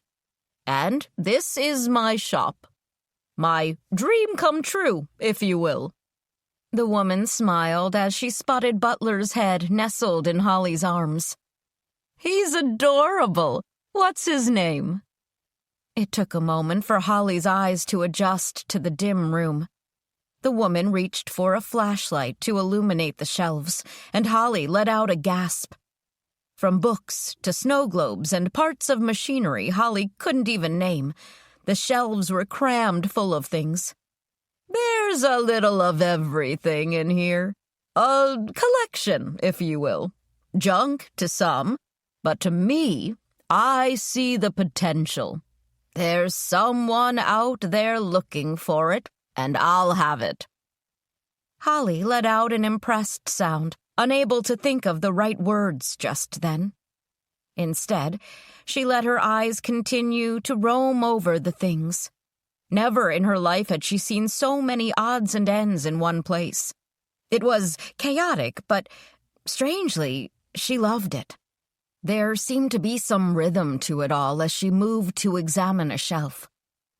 "I have an ancient gas heater in the back," Sylvia said. "Come get warm." "Thank you." Sylvia waved off Holly's appreciation. "You'll need that in there," she said, handing Holly a flashlight. Holly stared at it for a moment before flipping it on. Then she followed the woman further into the shop. The going was slow, as the number of fascinating things she saw pulled her attention in every direction. She found she wanted to hear the story behind everything and how it came to be sitting on Sylvia's shelves. But the words kept catching on her tongue, refusing to leave her mouth. "Make yourself at home." "Thanks." Holly sat down on a bench that Sylvia had moved in front of the little heater and unzipped her coat. Butler let out a relieved yip. "I'm Holly, and this is Butler." The heater rattled, but Holly could feel the warmth.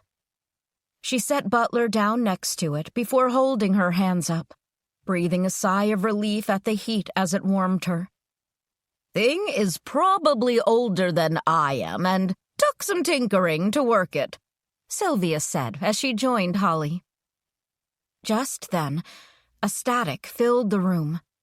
Holly tensed, her eyes flying around the room, but she couldn't make out where it was coming from. Sylvia looked unsurprised at the interruption. She let out a sigh and hefted herself up. "I'm always tinkering." She moved around the small room. "Thank heavens my latest thing has been old radios. Got this poor beat-up thing just last week and have been working on it since. Just got it up yesterday. Heaven knows the timing was perfect." More static filled the room, making Holly wonder if the radio had been fixed after all. Sylvia fiddled with the buttons. The static grew louder. Then a man's voice filled the room, causing the hairs on the back of Holly's neck to stand to attention. "Reports from southern Oregon. As for the Portland metro area, looks like power is still out and workers cannot reach damaged substations. Nothing new to report in the Salem area." Holly listened as the reporter listed the cities that were without power, the major roads that were flooded with dead cars and stranded people. His voice broke in and out a few times until Sylvia turned a dial just right. Holly found herself frozen in her seat, her full attention on the report until he cycled through. "Who would have guessed that old radios like this would still be important in today's world?" Sylvia commented. Holly nodded, though she wasn't sure she understood. There was so much she didn't know, she realized. Decades locked away had stolen her understanding of the modern world. "Let's see if we can get any other stations," Sylvia muttered, more to herself than to Holly. More static filled the room, causing Holly's skin to itch. Her palms were sweaty again, but she refused to move her hands away from the heater.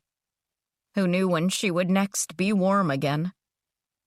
Finally, another voice filled the room.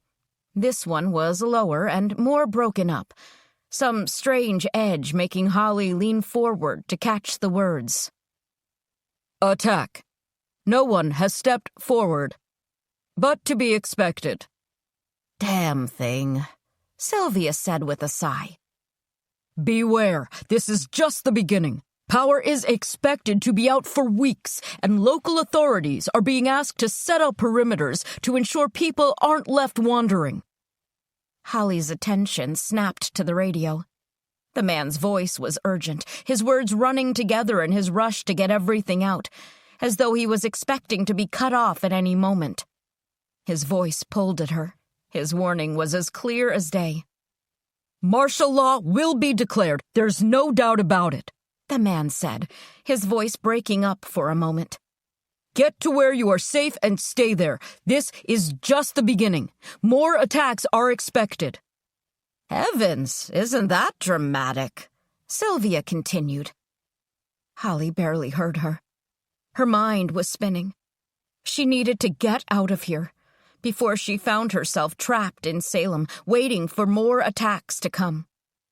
She lurched to her feet, startling Butler. His barks filled the room, making it feel suddenly smaller. I need to leave, Holly gasped. Now. Patrick.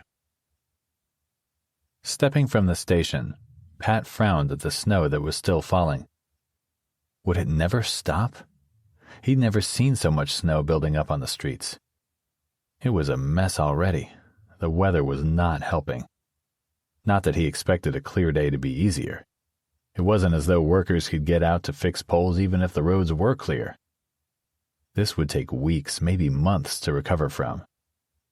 It would be a long process. He flung open the door of the truck. Holly was gone. He cursed under his breath. He wished he could be surprised, but he wasn't. Letting out a sigh, he turned to survey the parking lot.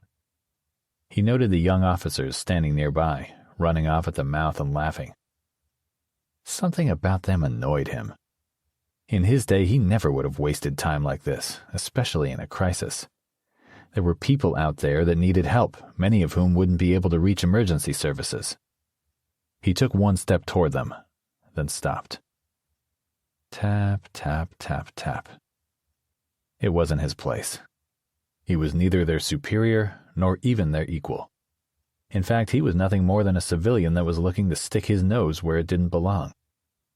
He hated the truth as it stared back at him, grinning, reminding him of everything he'd lost. He let out a sigh. He was wasting time. Turning back to his truck, he took a moment to think. She might have taken the dog out to do his business, or gone to find a store for supplies.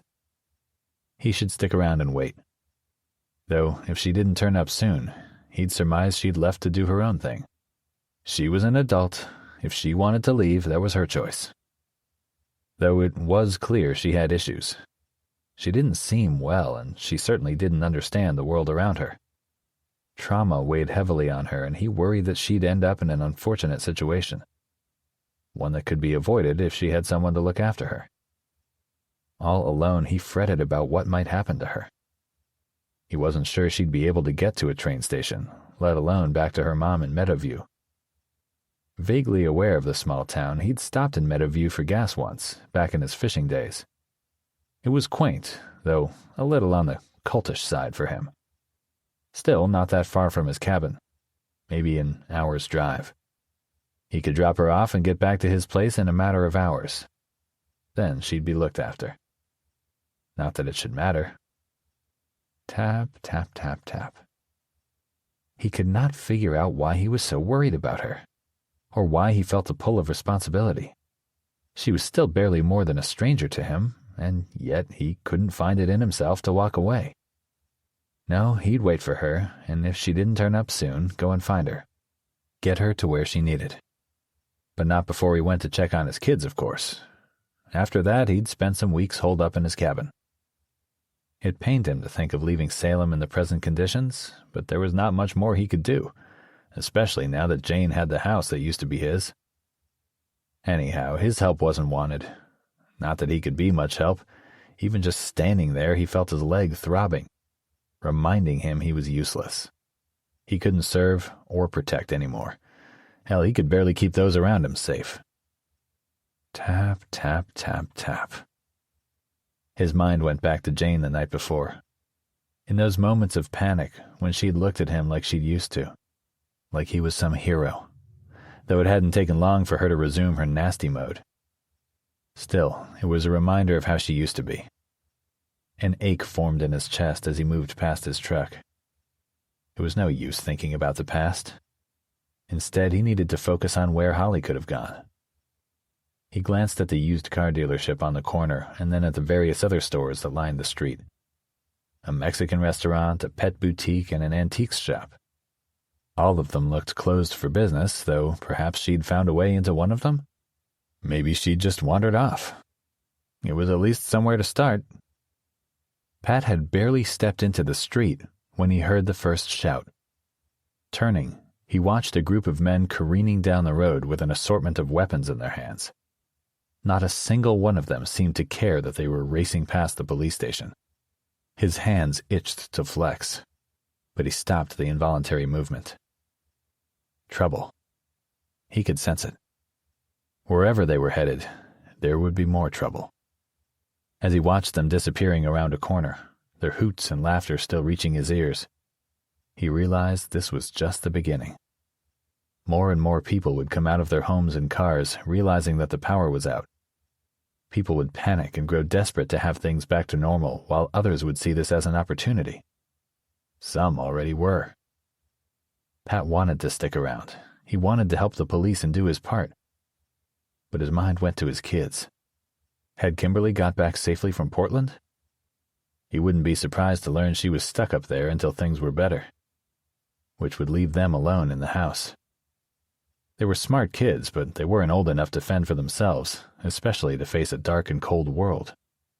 They needed at least one of their parents at their side. Especially not Dylan.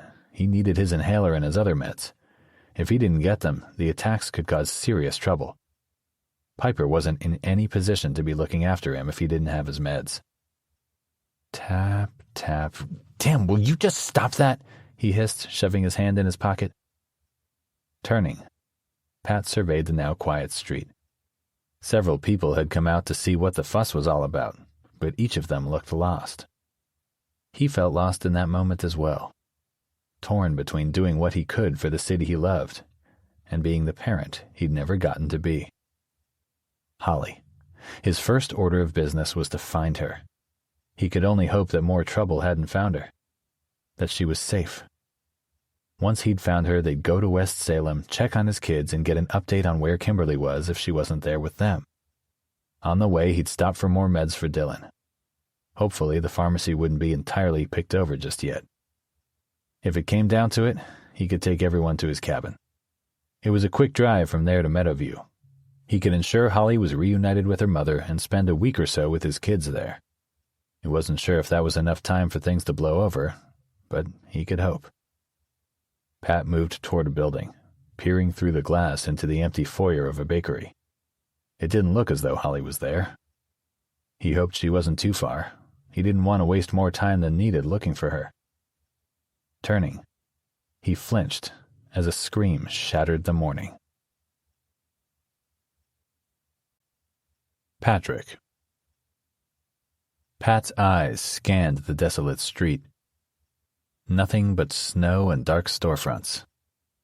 Still, he waited, listening, trying to work out where the shrill cry came from.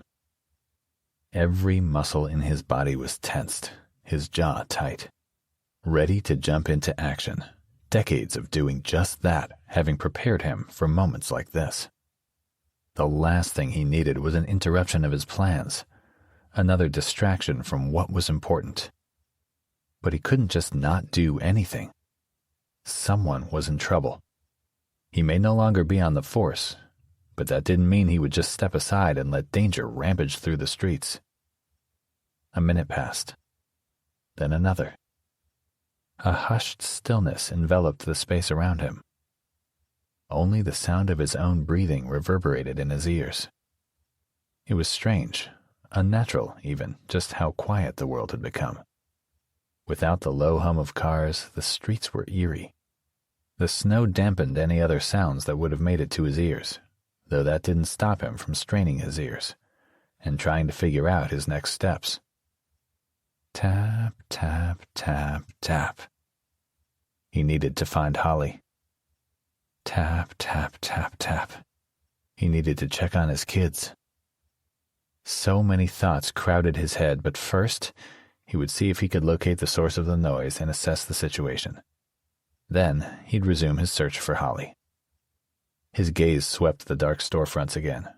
She had to be hiding in one of them, spooked by something while he'd been in the station. When it came to involving the police, she'd shown considerable reluctance. Hell, when she'd learned he was a retired officer, she'd looked about ready to faint.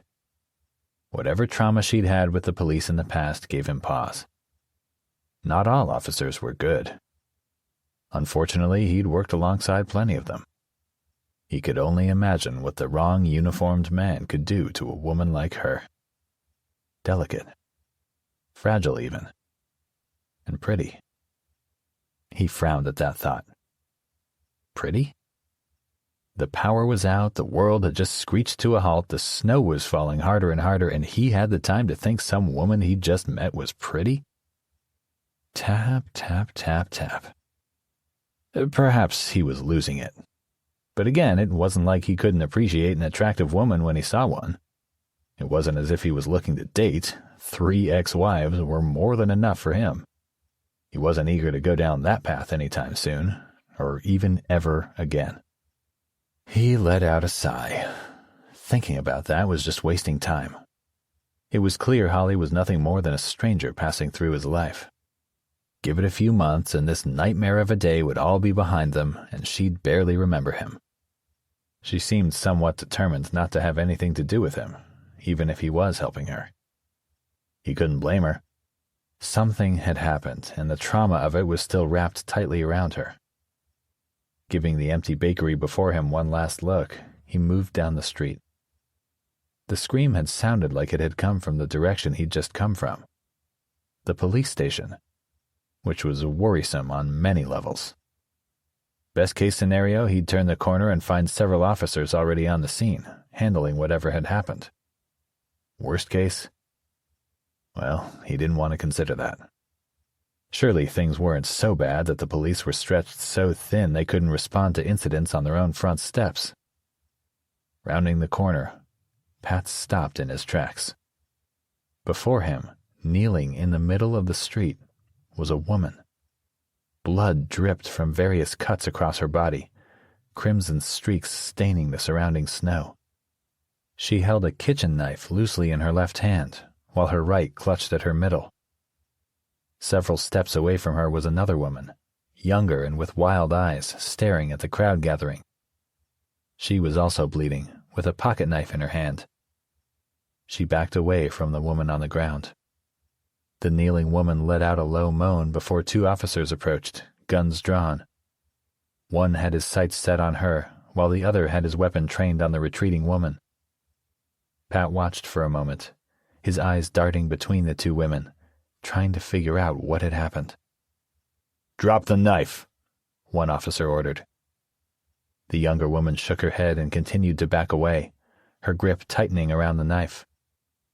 Even from the end of the block, Pat could see her bloodshot eyes. "She stabbed me," she wailed, her voice rough as it carried on the wind to his ears. The officer didn't waver in his aim, able to see through her lie as surely as Pat could. Whatever had happened, he doubted she was the victim. She paused in her retreat, her rounded eyes glued to the gun aimed at her chest. "Ma'am, drop the knife. I'm not going to ask again," the officer said. Letting out a feral cry, the woman lunged at the officers. One gunshot rang out, and the woman dropped. The snow around her quickly turned a bright red as her blood stained it. Silence filled the street as everyone stared at the scene. Pat took a breath, realizing he'd braced at the sound of the gunshot. It wasn't the first time he'd heard a gun fired since the incident, but it wasn't getting any easier to hear. His body still ready to fight the non-existent danger before him. He had no choice but to stand there uselessly as the officers bustled about the scene to secure it. They had everything handled even before more staff came flooding out of the station. Still, Pat couldn't bring himself to walk away. He stood there staring, fingers itching. Retirement hadn't been his choice, and he'd been struggling with that for months. Yet in that moment, it felt like he'd just handed over his badge and gun, that no time had passed since he was a part of the force. To be sidelined stung more than he'd ever imagined as he watched the scene before him unfold, hating not being able to do anything useful and productive. "Sir?" Blinking, he realized he'd been so far lost in his own thoughts that he hadn't seen the young officer that approached him. The man standing there hadn't been around when the other officers had been dealing with the women. Probably still too fresh out of the academy to be out on patrol, but with enough of a head on his shoulders to show up on a day such as this. "Were you here when everything went down?" he asked. Pat nodded. "Yeah, I saw most of what happened. If you need my statement, I can give it." Pulling a notepad from his jacket, the young officer nodded. His eyes were on Pat, waiting. Pat paused for a moment, taking a breath. While he was happy to give his statement, he hated the reminder that he was now on the other side of the badge. Tap, tap, tap, tap. He also realized that he needed to find Holly, sooner rather than later. Whatever had happened between the women, he was sure she would have heard. The gunshot would have spooked her into hiding, and he didn't have all day to search every storefront. Things were getting bad already, sooner than he'd expected.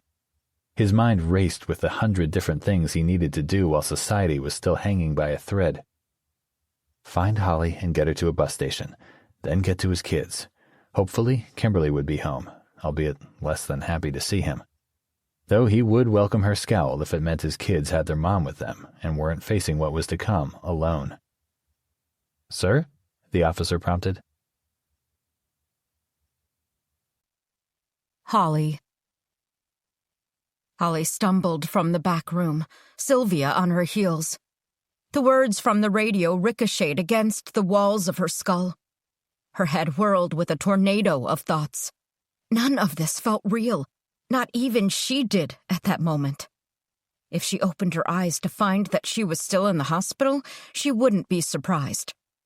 "You poor thing. I didn't mean to startle you with all of that," Sylvia said.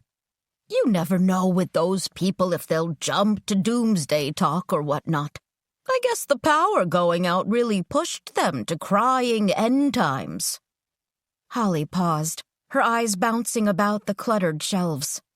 Here, in the main part of the shop, it was quiet, and away from the radio's noise, she felt her shoulders relaxing. Butler wriggled in her arms, a reminder she was clutching him too tightly. She whispered an apology to him before placing him on the ground. Straightening, she turned to face Sylvia. "They meant nothing by it," the woman told her, a sympathetic look on her face. Holly shrugged. "It just all got too much." "Of course." Sylvia watched her, her kind eyes crinkling as Holly tried to figure out how to salvage this. She'd overreacted, and this had sent her spiraling. Just the talk of the end of the world was enough to send her into a state of panic. It grated on her how easy that was, and how delicate she'd become. "Let me make you a cup of tea," Sylvia said. "I'll turn off the radio, of course. Let's get you warmed before you continue your way." "I appreciate that, but I don't have my purse on me." Holly hated the pity on the other woman's face. It was the last thing she wanted from anyone. Yet another reminder that everyone could see through her, that no one thought she was strong or independent. Another unwelcome reminder she'd made a mistake in leaving the hospital. "I wouldn't take your money even if you tried," Sylvia told her. "It gets lonely in here. Most people have lost interest in the treasures of the past. Thank goodness my livelihood doesn't depend on this store, or I would have been out on the streets years ago." Something about the way Sylvia's eyes flicked to her made her wonder if she looked homeless. Her hands instinctively went to her face, and she realized she must look rough. Sylvia was taking pity on her because she thought she'd nowhere to go. She wasn't wrong, and it hurt knowing she didn't have a life waiting for her to pick up again. Nothing was the same.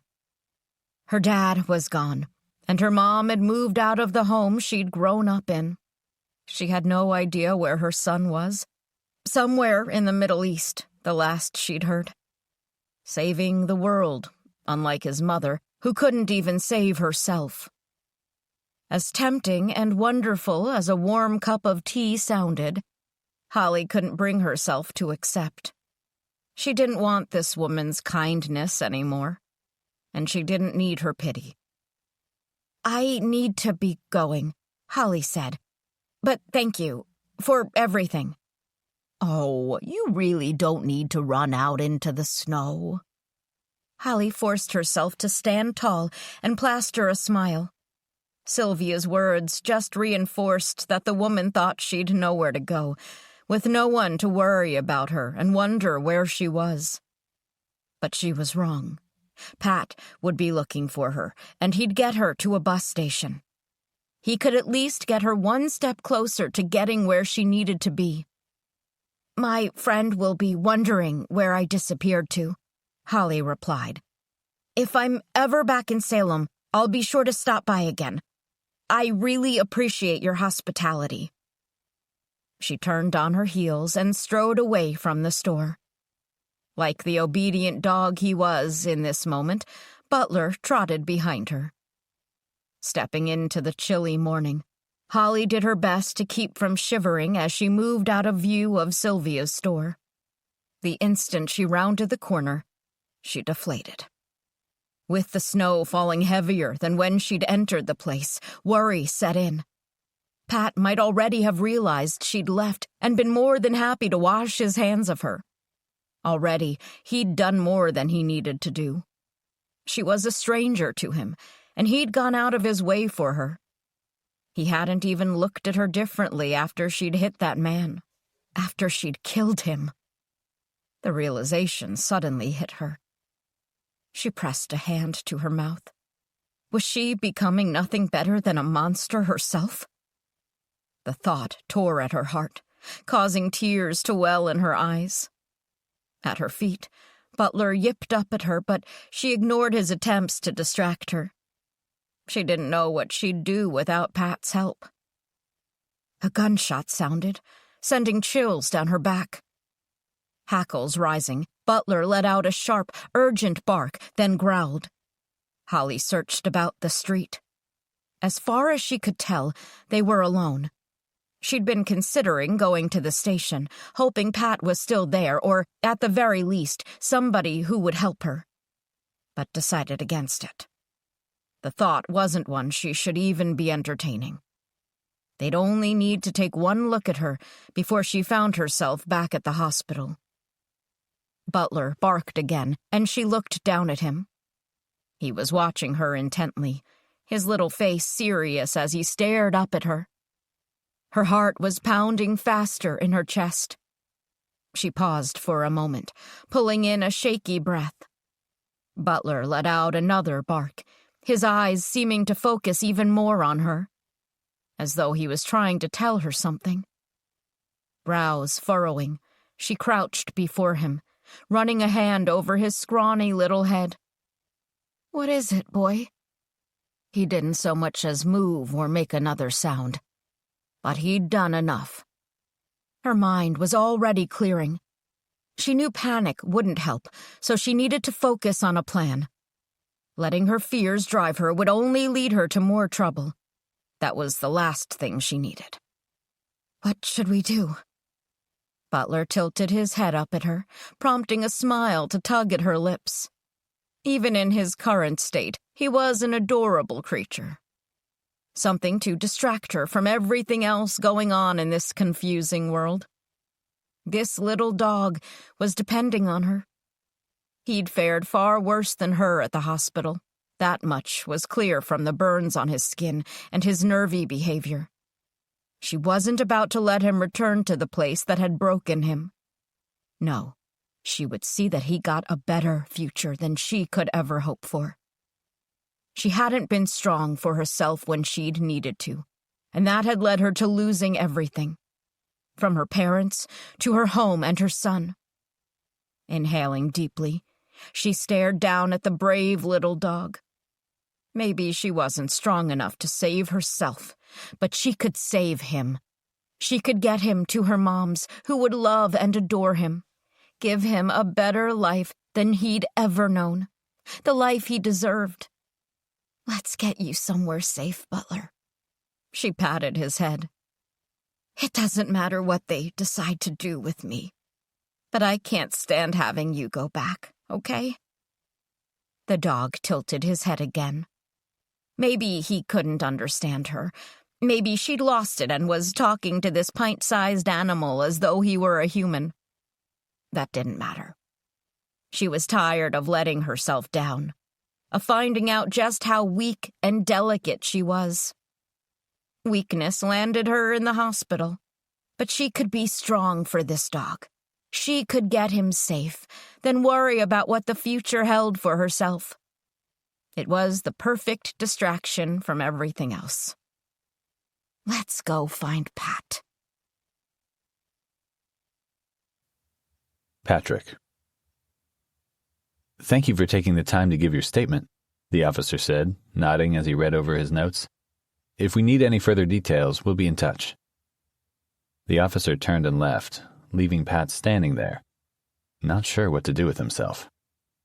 He continued to watch the officers moving about the scene. Tap, tap, tap, tap.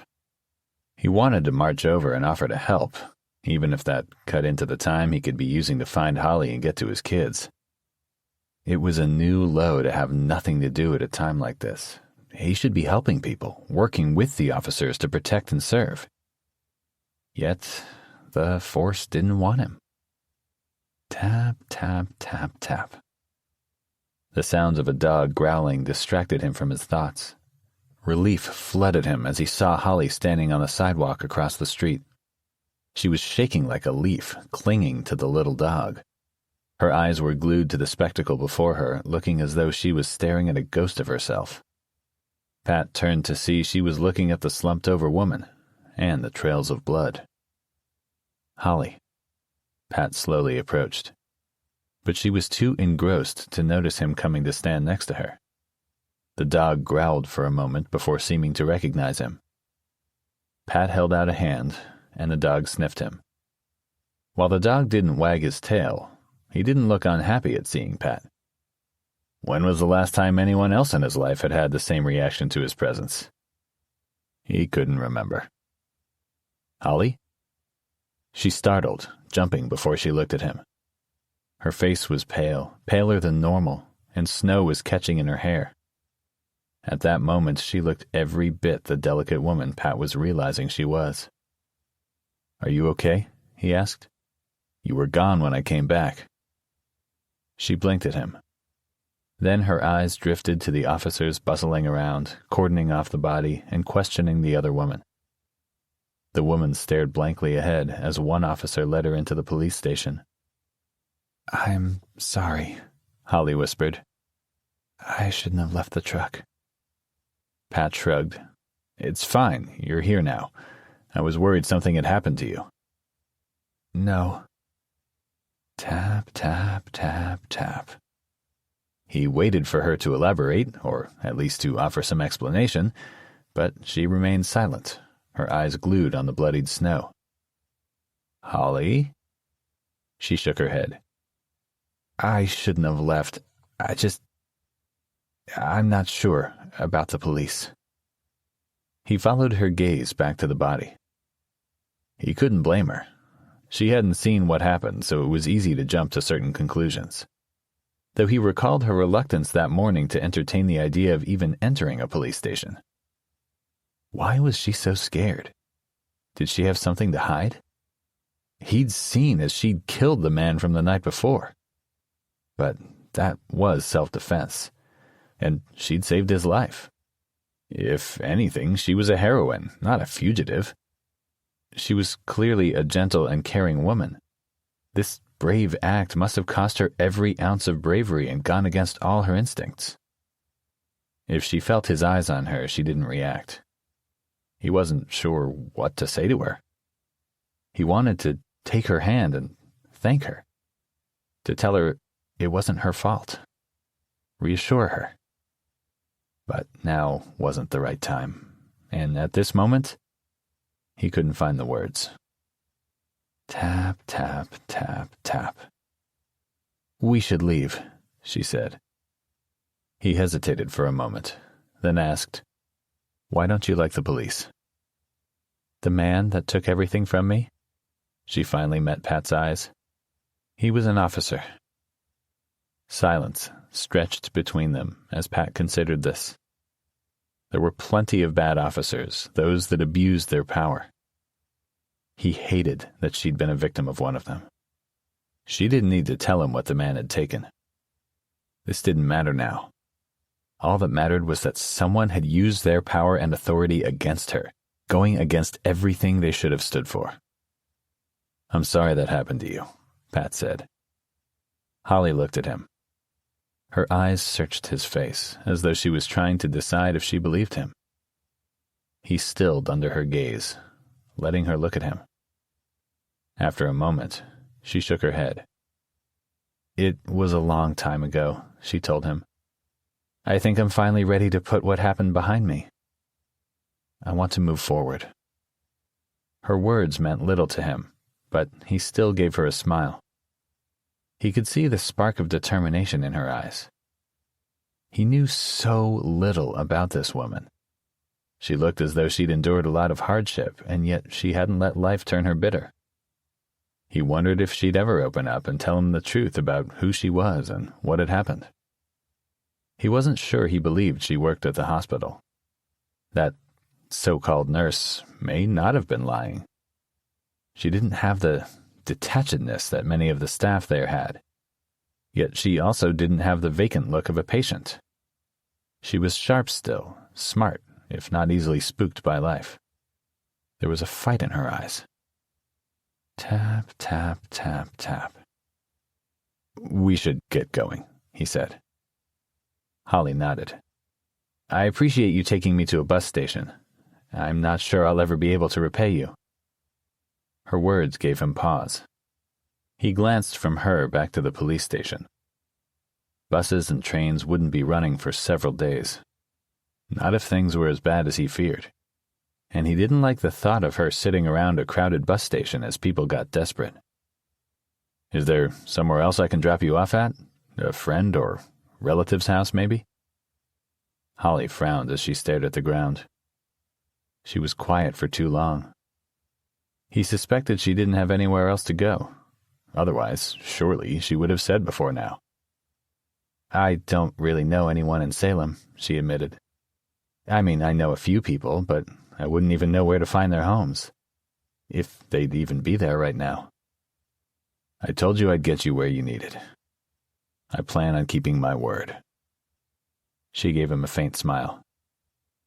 "I appreciate that, but that was before the power didn't come back. You don't have to worry about me. I'll figure it out." Tap, tap, tap, tap. Her shoulders slumped, as though she was saying the words, but didn't believe them. She glanced away from him, shrugging as she continued to cling to Butler. The little dog made little complaint, other than to stare at Pat. Those gigantic eyes seemed to bore into him, begging him to help them. "Where are you going again?" She paused, frowning slightly before telling him, "Meadowview." He drove by it every time he made his way out to Bend in eastern Oregon. He'd had to stop there for gas once. A single turnoff from the highway was the only sign that a town was even there. "I'll take you," he said, "to Meadowview." "You don't have to do that. I appreciate it, but that's out of your way, and I don't want to burden you more than I have. you've already done more than I'll ever be able to repay you for." He shook his head. "I'm not looking for repayment, and it gives me something to do with myself instead of sitting around feeling useless." Tap, tap, tap, tap. He hadn't meant for the confession to slip out. It had just come out all on its own. Holly barely blinked, though, and he realized that perhaps the words he'd been hiding weren't some big secret after all. At least, not to a stranger that was more concerned with getting herself home. "I need to check on my kids first," he told her. "They're at their mom's in West Salem. The opposite direction, but we can stock up there and then head to Meadowview. I should have you there by tomorrow." Relief flooded Holly's face, immediately making him thankful that he'd offered to drive her there. The town wasn't that far from his cabin. He could drop her off and head there, spend several weeks hiding away up in the hills. It would be perfect. Though that depended on whether Kimberly had made it back from Portland. If not, he would take the kids with them. He wasn't about to leave his kids in the city while everything went to hell. But he would worry about that if the time came. "Okay," Holly said with a nod. "If there's anything I can do to help or repay you, please let me know." Tap, tap, tap, tap. "Like I said, I'm not worried about that." Holly. She followed Pat to his truck, doing everything to avert her gaze from the blood. Still, when she closed her eyes, the image lingered, though it morphed into the blood from the night before and the man she had killed. The life she had ended. Chills raced down her back at that realization that she'd killed a man. She hated what she'd done, though she'd little other choice. He would have killed Pat if she hadn't stopped him. And then he would have gone for her. "I want to check my ex-wife made it home from Portland." Pat slid into the driver's seat. "My kids are home alone if she's not back. I don't like the thought of that." Holly nodded, though she felt a strange pit in her stomach. The last child she'd been around had been her own, and he'd been just a baby then. A helpless baby that had no choice in the events that had happened. Her own mother had saved him. And her. Though she hated every second of being away, she knew it was the price she had to pay for almost killing her own child. Something she'd never even dream of doing now. But every time she'd seen his face scrunched up in a cry, she'd been pulled back to the afternoon of his conception.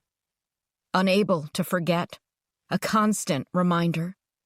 Reminding her of everything she had lost, everything that had been stolen from her. She had hated him, her own child. But that was no longer the case. It hadn't been in years. She was sad to have missed out on so much of his life, but proud of the man he'd become. He was saving the world and living his life to its fullest. Nothing at all like his father. He was doing the things she'd always dreamed of doing, and that gave her some small slice of peace. It was for the best that he'd no idea where she was or what had happened that had brought him into existence. "Do you get to spend much time with your kids?" she asked, as Pat pulled away from the station. She could feel the immediate relief of knowing they were leaving the police behind. It took everything in her to not glance back, to get one last look at the woman. She'd already seen too much blood in the last 2 days. "I don't see them as much as I'd like," Pat said with a sigh, drawing her attention back to him. "Kimberly and I split when they were younger. She made sure she was always the fun parent, and she got the better part of custody, leaving me just a few weekends and a week in the summer. Now they're older and less interested in their dad." Holly frowned. She could hear the sorrow in his voice. He struck her as being a kind dad, the one that would be there for his kids. And to think that he'd not been given that chance made her sad. Again, her mind moved to the man that had given her Isaac. He was despicable. She hated to imagine what he would be like as a father. She was thankful that he never got to know about Isaac, that he couldn't influence him or, worse, make any claim to her son and his accomplishments. "I'll be relieved to know their mother is there," Pat commented. "Do you think she will be there?" Pat was quiet before saying, "I'm not sure. She works outside Portland. If she left early, maybe she managed to make it most of the way here before everything stopped. But there's the chance that she's stuck out on the highway or even at her office. There's no way she'd make it on foot all the way down here from Portland." "Not even for her kids?" He fell quiet. Holly clutched Butler to her. What kind of mother would she have been? If she'd been given the chance to accept motherhood, would she have made her way to her kids in the snow with no cars running? She wanted to think, yes, come hell or high water. "I'm sure the kids are okay," Holly said, her voice quiet. "They're smart kids, but my son, Dylan, has a condition, severe asthma that can trigger seizures. It's not common, and thankfully he's only experienced a few. But I worry that his sister, Piper, won't be able to look after him if that were to happen. She's only a few years older." The thought of Pat's little boy suffering made Holly tighten her grip on Butler.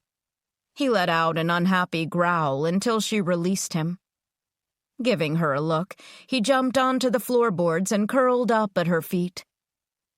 "Does he need medication?" "He should have some." Pat hesitated, though, and she sensed it.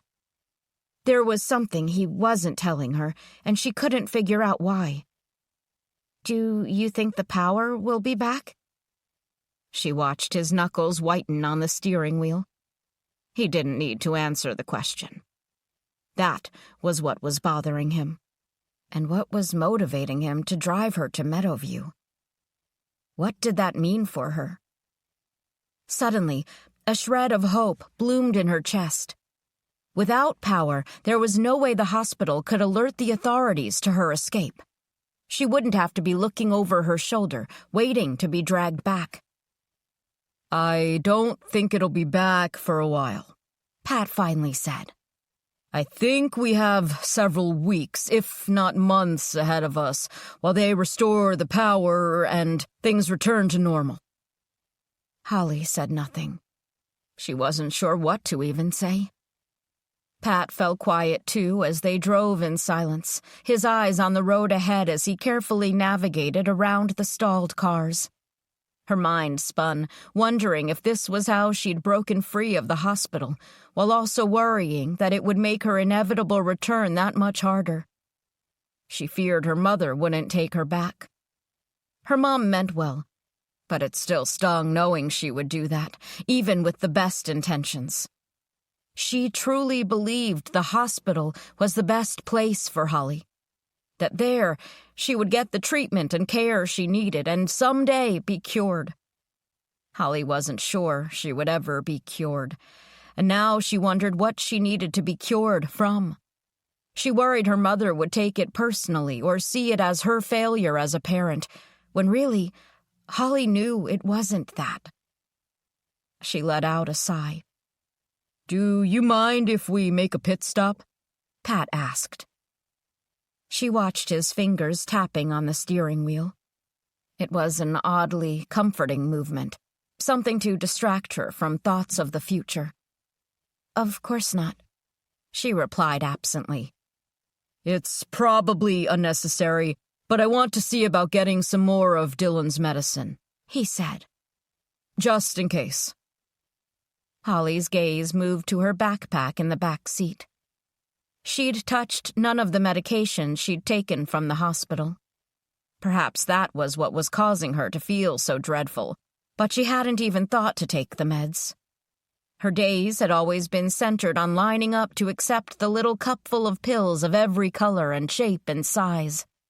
A nurse would stare her down, checking her mouth to ensure she swallowed before a curt dismissal.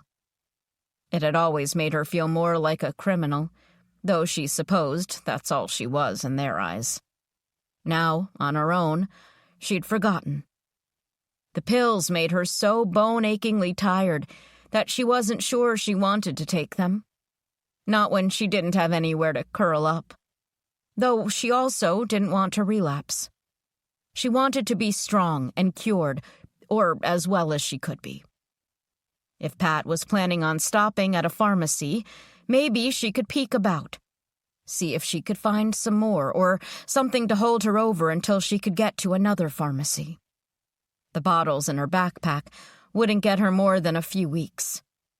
Maybe it wouldn't be terrible to see about getting more. The last thing she wanted was her progress to be for nothing. She wasn't the girl she'd been before everything had happened, but that girl would always be a part of her. Yet even decades later, Holly had always feared that part of herself, the part that had snapped and remained broken. She was just one bad day away from retreating into herself, and she worried the hurt girl would resurface. If she was going to convince her mother that she didn't need to be back at the hospital, she would need the meds. That was her only option. The power would eventually switch back on, and her mom would want her back where she thought her daughter was getting the best care. It didn't matter how miserable she'd been. Her mom wouldn't hear anything about the awfulness of the hospital. She wouldn't even visit anymore, something Holly tried not to hold against her. But that didn't matter now. Holly was free, and she would show her mother that she was better. She would show her mother that she could be trusted once more, and then she could start her life away from the hospital. It might be a fantasy, but it didn't matter. She needed the hope, and the dream it gave her if she wanted to get through the days ahead. Patrick. Silence settled in the truck as Pat focused on the road. Cars littered the way. Many had crashed where they'd come to abrupt stops, while others were at odd angles that blocked lanes and made the progress slow. There were few people about, some still hunkered in their cars, but most would have made it home by now. Still, Pat drove slowly. They passed another car moving deeper into Salem. The driver nodded to Pat before returning his eyes to the road. It was an eerie feeling. Pat had never seen the streets so empty, the world sleeping as snow covered the footprints from the day before. It was as if nobody had set foot out their doors in an age. The quiet put him on edge, making every alarm bell ring in his head. His right hand gripped the steering wheel, while his left tapped away on the steering wheel. He was eager to get to Kimberly's and then to leave the city behind. With every passing hour without power, with no way for the average citizen to know what was happening, desperation would grow. Soon, people would let go of what little common sense they had, and all hell would break loose. Maybe he could convince Kimberly and the kids to join him at the cabin after taking Holly to Meadowview. He hoped the small town that was her destination would be better off. A smaller community, where people kept their wits about them as they worked with their neighbors. He didn't see that happening in Salem. Hell, he barely knew his neighbors enough to say hello to, let alone work with them. He hated the thought of his kids and their mom being caught in Salem. Maybe the power would return to the larger populated areas first, before the outlying smaller towns. But that didn't mean things wouldn't get dire there first. More people just meant more opportunities for chaos. He'd seen it overseas while serving. Never had he dreamed of seeing the same thing happen in his hometown. Yet, he knew it would only be a matter of time. Tap, tap, tap, tap. Before his mind could whisk him away with thoughts of a desperate country on collapse, he spotted the brick building of the pharmacy. It was old, had been around since he was a kid, and was a welcome sight.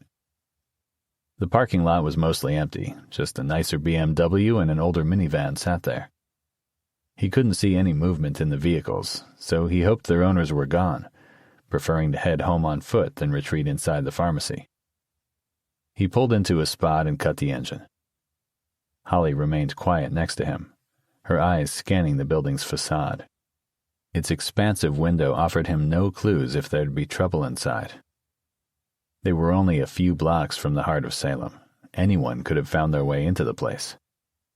It would be a drug addict's paradise, and with the power out, there'd be no alarms to deter them. Pat could only hope that no one had thought to raid the pharmacies yet. People would go for food first. He was thankful he'd stopped the night before to pick up enough to get him through. At the cabin, he had nature as his provider. His guns and fishing pole would see that he didn't go without. "Do you want to wait here?" he asked. Holly threw him a sideways glance before shaking her head. "Okay," Pat said. "We should at least leave Butler here. He can guard the car and alert us to anyone coming." "Do you think it's safe?" Tap, tap, tap, tap. He didn't want to lie. She should be aware that the place may have been picked over, but he also didn't want to cause her to panic, though she needed to be on the alert. "There's no real way to know," Pat finally said. "We should behave as though it isn't safe and keep our guard up. I want you to stick with me, understood?" Holly nodded, her eyes widening as she stared at the building. She didn't look as spooked as he'd expected. There was a small hope that she was adjusting to the new reality, though he figured it was probably more that she wasn't fully processing everything. Too much had happened that even he was having a hard time with that. He'd been off the force for too long now and was going soft, losing the edge that kept him alert and the sharpness to note the smallest of details. One never knew what minute detail could make or break a situation. When lives hung in the balance, he would rather have too much information than not enough. "I can clear the building, but that would take too long." Pat reached over and swiped his weapon from the glove box. Holly's eyes followed his movements as he reloaded, switched the safety back off, and slipped out of the truck. After a moment, she joined him, standing a step behind him as he scanned the building. It was all too quiet, but there were no signs of a break-in. The door was closed, the interior dark beyond. Hopefully that meant no one had gotten inside, but there was the chance somebody had entered a different way, perhaps through a back door or side entrance that hadn't been locked. Just because the front looked undisturbed didn't mean the building was empty. "Let me go first," he said. "You stay at my side, no matter what. Got it?" "Got it," she echoed, sounding less confident than she had in the truck. "You don't have to go in," he said, turning to her. "I can grab anything you might need." She paused. "I want to." Tap, tap, tap, tap.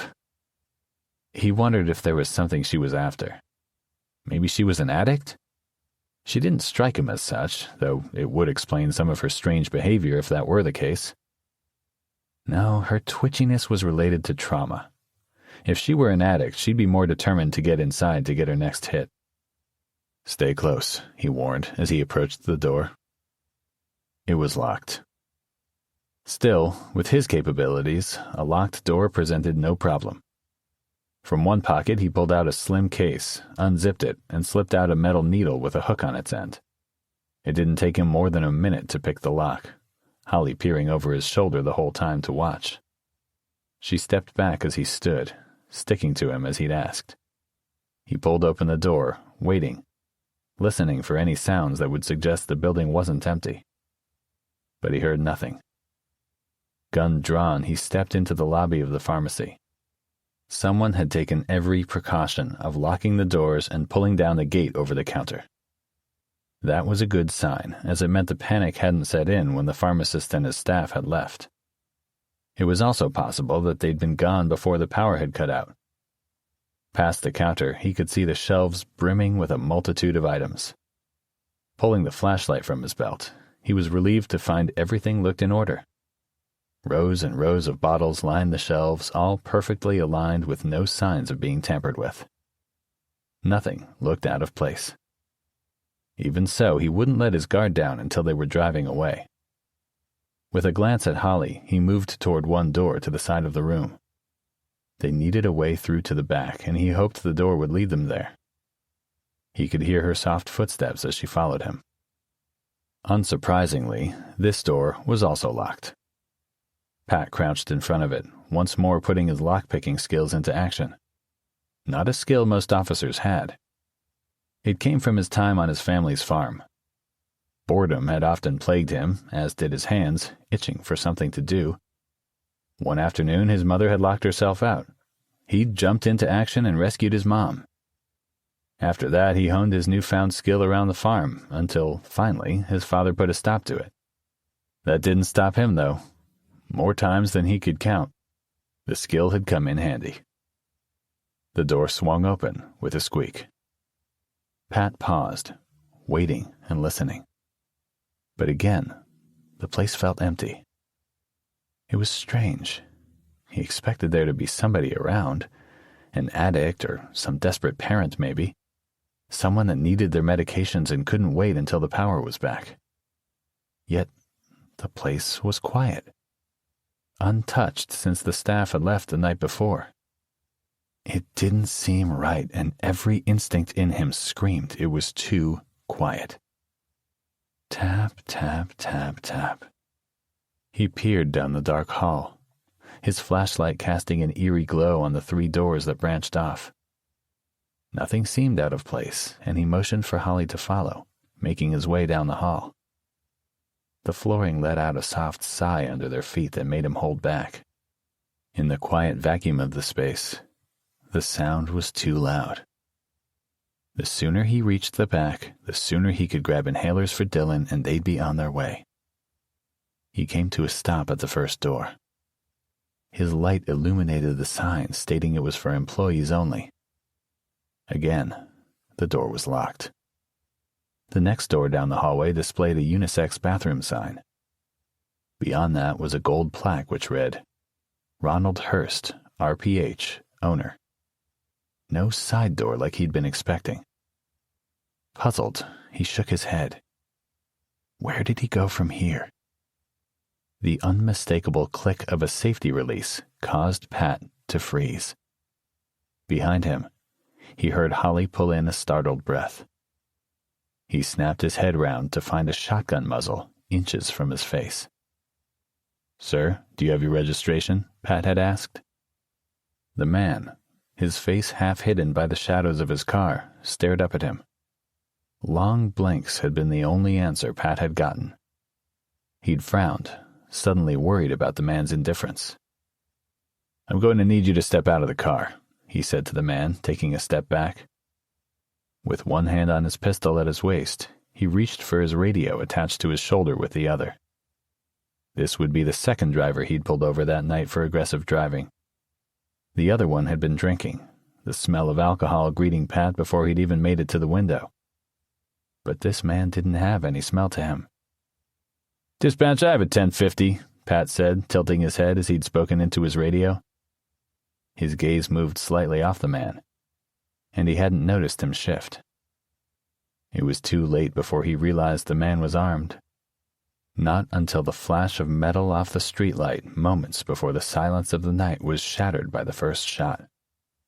Then, his cry, as a wave of white, fiery agony washed over him.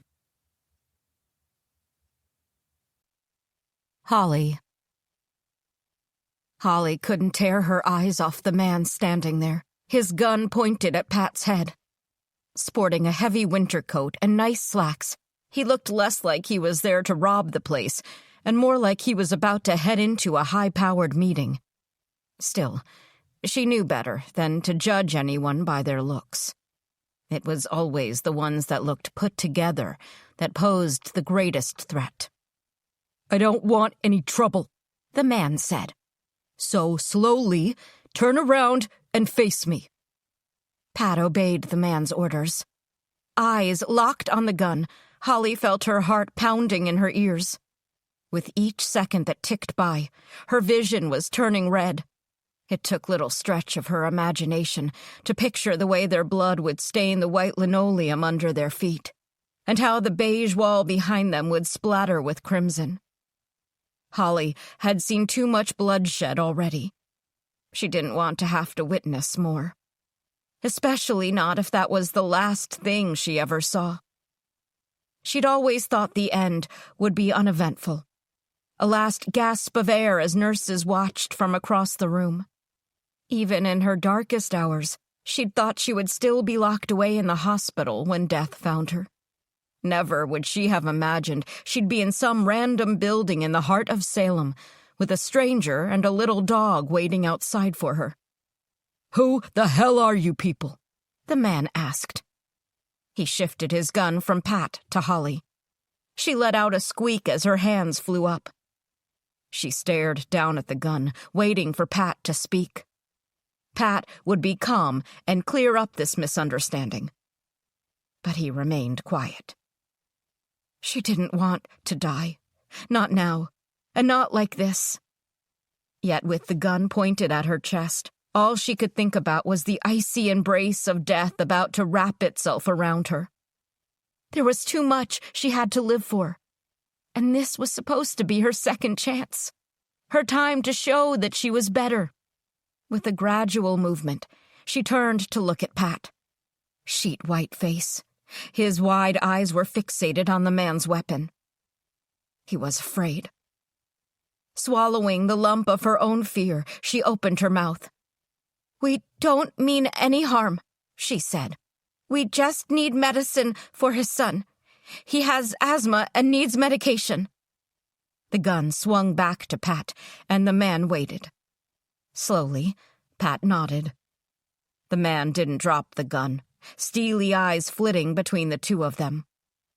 "The pharmacy is closed," the man eventually said. "We're sorry," Holly quickly told him. "We really are. If it were better circumstances, we wouldn't even be here. But we're worried about his kid not having his meds." The man stared at them for a long moment. Holly wasn't sure he believed them. She could only hope that their appearance didn't look threatening. Warily, the man lowered his gun. "You look familiar." The man nodded to Pat. "I've been coming here since I was a kid," Pat replied. "Patrick Dunn." The man thought for a moment, then said, "I just took over for my old man. Ran this pharmacy for 57 years, not a single hiccup. Within my first year, the power's out, and I'm worried all hell's about to break loose." The man's eyes returned to Holly, taking her in. Maybe he was trying to place her as another customer. But there was something about the way he looked at her that sent shivers down her spine. "My son, Dylan Dunn, has a prescription on file here," Pat said. "The system's down. There's no way for me to look this up," the man replied. "There must be some other way to confirm that, yes?" The man shrugged. "I'm not interested in going out of my way here. I'll be honest, I'm only here to ensure the local druggies stay away. Surely there's something we could do to get my son his inhaler?" Holly didn't like the way the man's eyes kept flicking back to her, but she forced herself to stand tall and stare him down. Keep calm. Pat's kid needed his inhaler. Without it, he could die. She wouldn't jeopardize Pat getting what he needed for his son. "I'm sure we could come to some mutually beneficial arrangement," the pharmacist said. "I can't take the traditional form of payment, what with the system still down. But I'm sure your friend here and I could work something out." "No," Pat snapped. The pharmacist shrugged.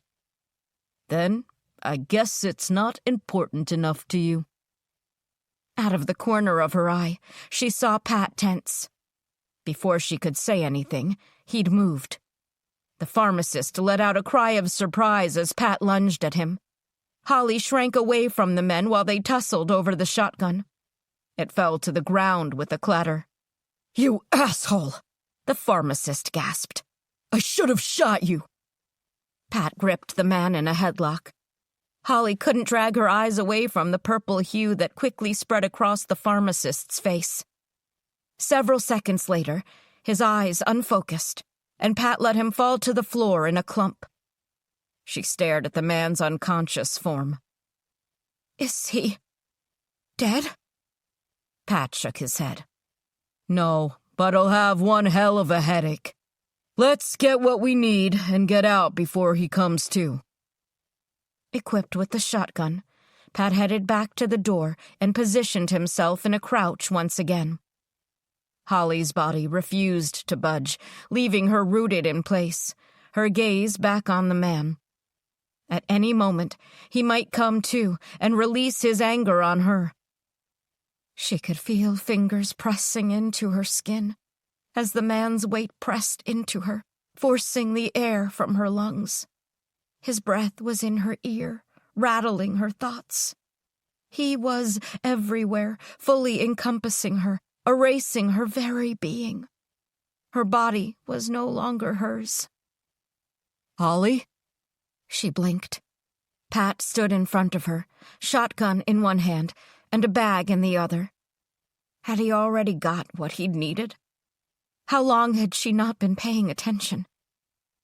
"Let's get out of here," Pat said, his voice gentle. Patrick. Holly hurried back to the truck and flung the door open.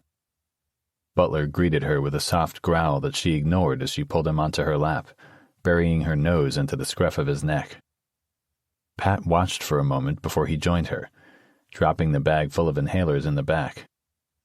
Part of him felt bad for taking more than he needed, but he was mad at the pharmacist and worried about how long it would be before he'd be able to get Dylan more medication. "Are you okay?" His question pulled her attention to him. She blinked twice before slowly nodding her head. Butler wriggled about to get comfortable, but settled quickly. "I'm okay," she finally said. Her curt response concerned him. She'd retreated so far within herself. Unsure of what to say, he started the truck and pulled away from the building. The familiar rumble of the engine was a comforting sound. When the world righted itself, he made a note to find a better pharmacy. It was disappointing to think that such a creep now owned the place. "I wouldn't have let him touch you," Pat said. Holly nodded again. Butler lifted his head and batted his eyes at Pat. "I won't let anyone do anything to you, Holly. You're safe with me." "I know." She patted the dog's head. She hadn't sounded too convincing. Tap, tap, tap, tap. He wanted her to know that she was safe, that she and Butler would be protected by him while he got them to Meadowview. To protect and serve, it was in his DNA, even if his service was no longer required. Though a feeling of uneasiness ate at him. He wasn't so sure he could make such promises now. After all, he'd frozen back there. She'd seen it. He hated that the sight of a gun still had that effect on him. His attention went to avoiding the cars in the road as he navigated toward the Center Street Bridge. He remembered how jammed it had been the day before. Cars and people had clogged most of the roads as he'd tried to make it into Salem. It wasn't likely to be any better on the other side going into West Salem. It was probably even worse. People would have abandoned their cars where they'd spluttered to a standstill, in the hurry to get home to safety. Their going was slow, and his mind spun with alternative routes. Getting across the Willamette River to West Salem wouldn't be easy if you took out the main bridge. In fact, anything else would add hours to their journey. Between the snow and the roadblocks, he was running out of options. As they neared the bridge, he could see the cars blocking the lanes.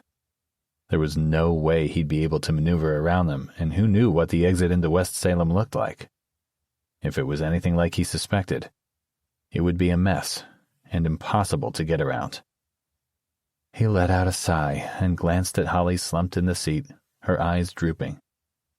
The dog in her lap let out a soft snore.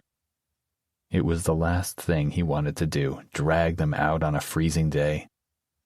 but there was no other choice. They would have to abandon his truck and cross over on foot. It was a short walk, probably less than a mile to Kimberly's house from the highway, though it wouldn't be easy with the cars in the snow. "Are you up for a walk?" Pat asked.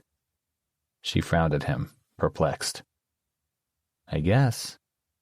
"We won't be able to cross the bridge in the truck," he explained. She eyed the cars before them before reaching for the door. It was decided. They would walk to Kimberly's, check on the kids, and then head back to the truck.